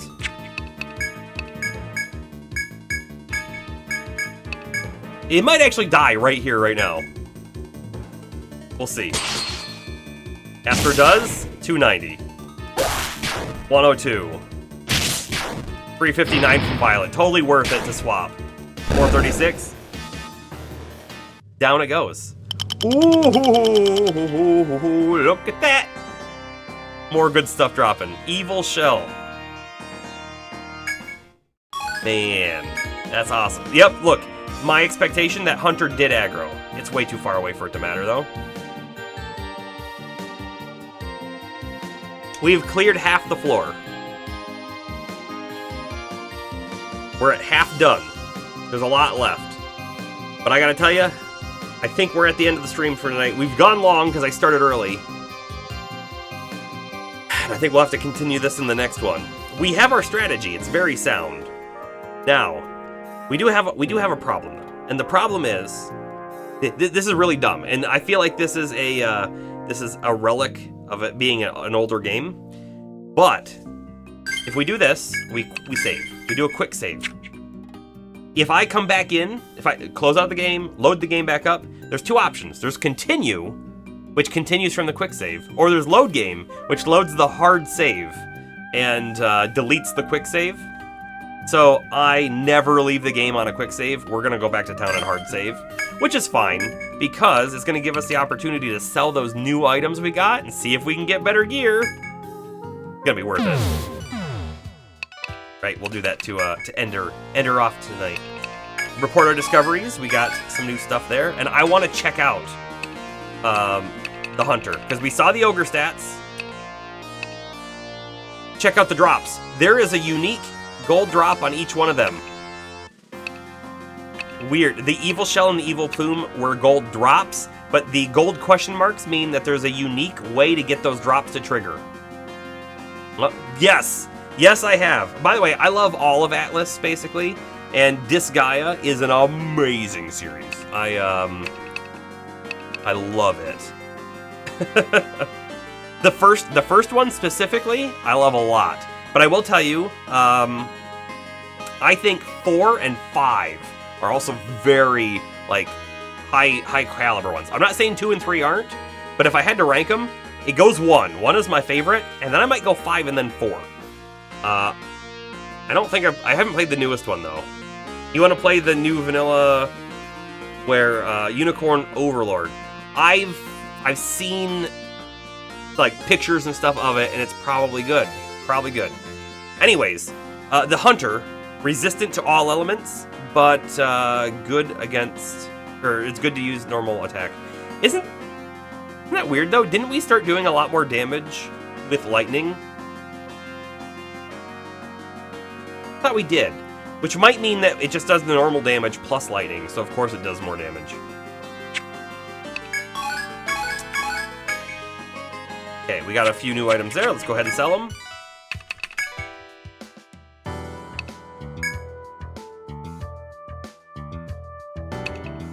They're not as expensive as the red threads. How about that? Forest Ogre Shell, drenched in sorrow. Evil Plume, beautiful feather from the Forest Hunter's arm. Evil Shell, 1400.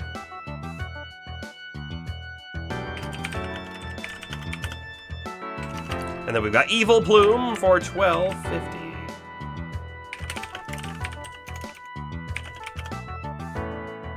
Cool.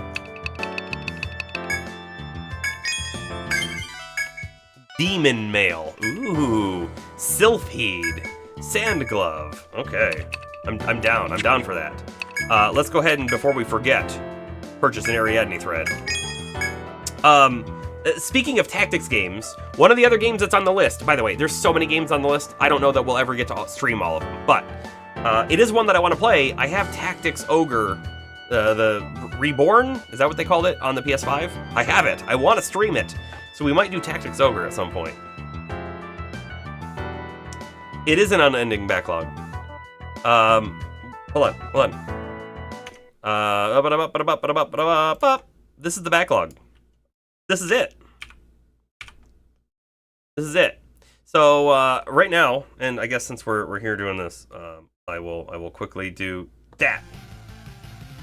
We have some music going on, but we have Etrian Odyssey, of course, on top. We scroll down. Final Fantasy 16 is currently in second place, but that will probably change, right? Because we're gonna pick something up between now and the March release of Dragon's Dogma 2, and I don't want it to be a long game. And then Dragon's Dogma 2 will probably boost up to a 1 interest level once it's released, and then it'll go to the top.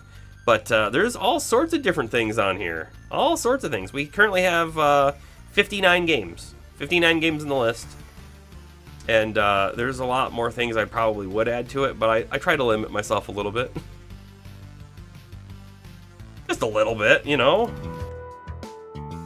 Alright, I bought the Ariadne thread, correct? Hold on, I gotta double check. Good, we bought it. Alright, now let's check out the new stuff. No new weapons, new armor, however.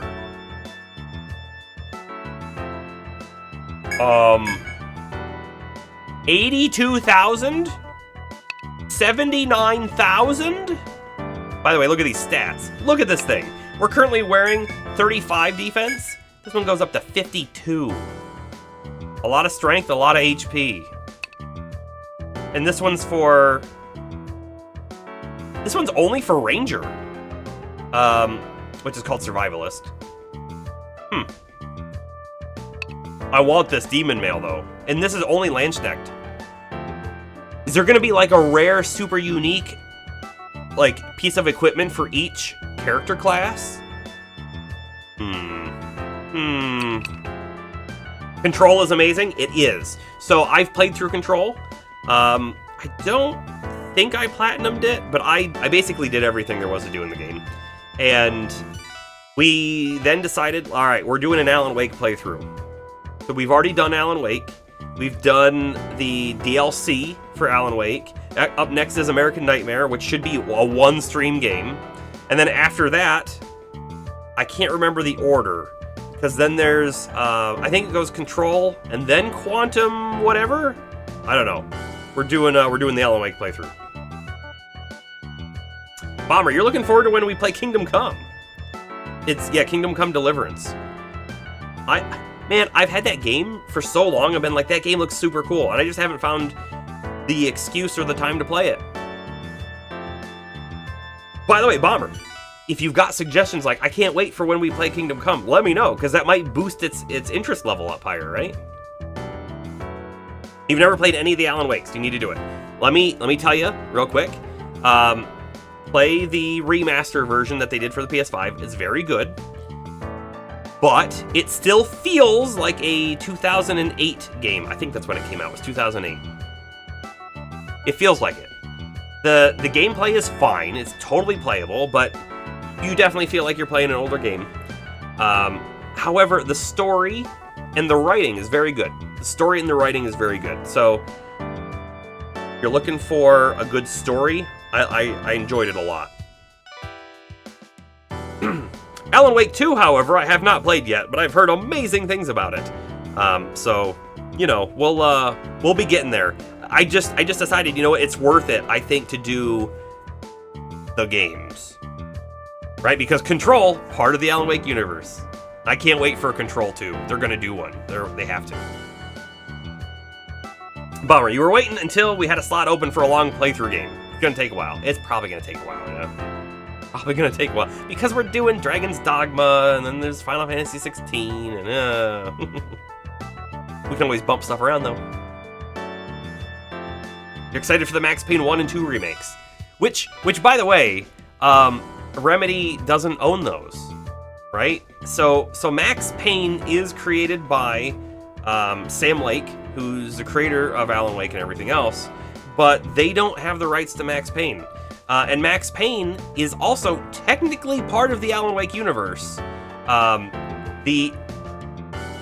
Wake is a writer. He writes about a guy called Casey Jones. I think it's the name. Casey Jones is Max Payne. Turns out. They've already confirmed it. They've got 4 games in development. Condor, Control 2. They do have Max Payne. Wait. The 1 and 2 remakes. They do have those because they don't have the rights to them. They might though. Sam Lake is Max Payne is the funny part. Yes, Max is modeled after him. Yes, yep. Well, Bomber, you're not going anywhere. I'm not going anywhere either if I can help it. All right. Was there anything else to buy here? No. A royal ring with bind resist. Oh, you can't see it. Now you can, and now you can't.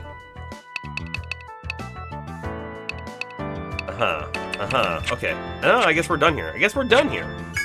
We just need to, save. They've got a link for it. That's amazing. I can't wait to see that then. Oh, man. If, it almost has to be part of the Alan Wake playthrough then. I don't know if I'm going to commit to that. Anyways. Save the game. We're now at a 55.5 hour playthrough, and I think 55.5 hours was the estimate for this game. Hold on a sec, hold on. We go right back to here. Etrian Odyssey, 55 hours. We are just over estimate, and by the way, I pull all the estimates from howlongtobeat.com. If that's true, then literally we might be on the last floor. This might be the end. The next stream might be the final stream for this game. It very well may be. So, I hope everyone is excited for the next one.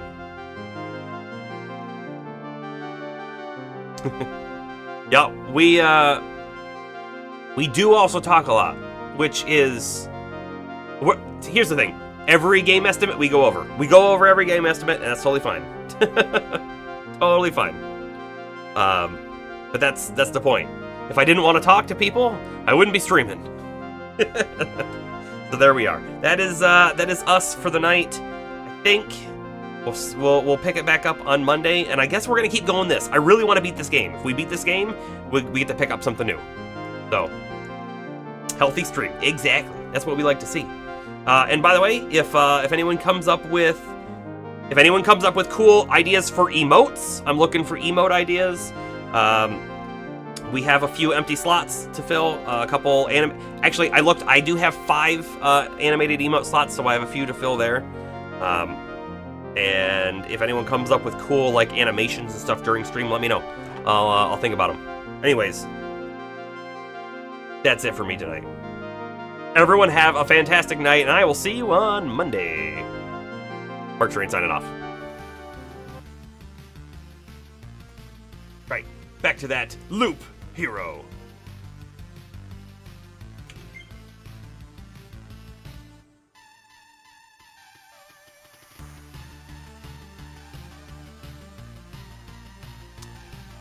And in the thank yous, of course, Suxor. Thanks for the follow. I'm gonna check you out. I don't know if you're still here, but I'm gonna check out your stream when I can.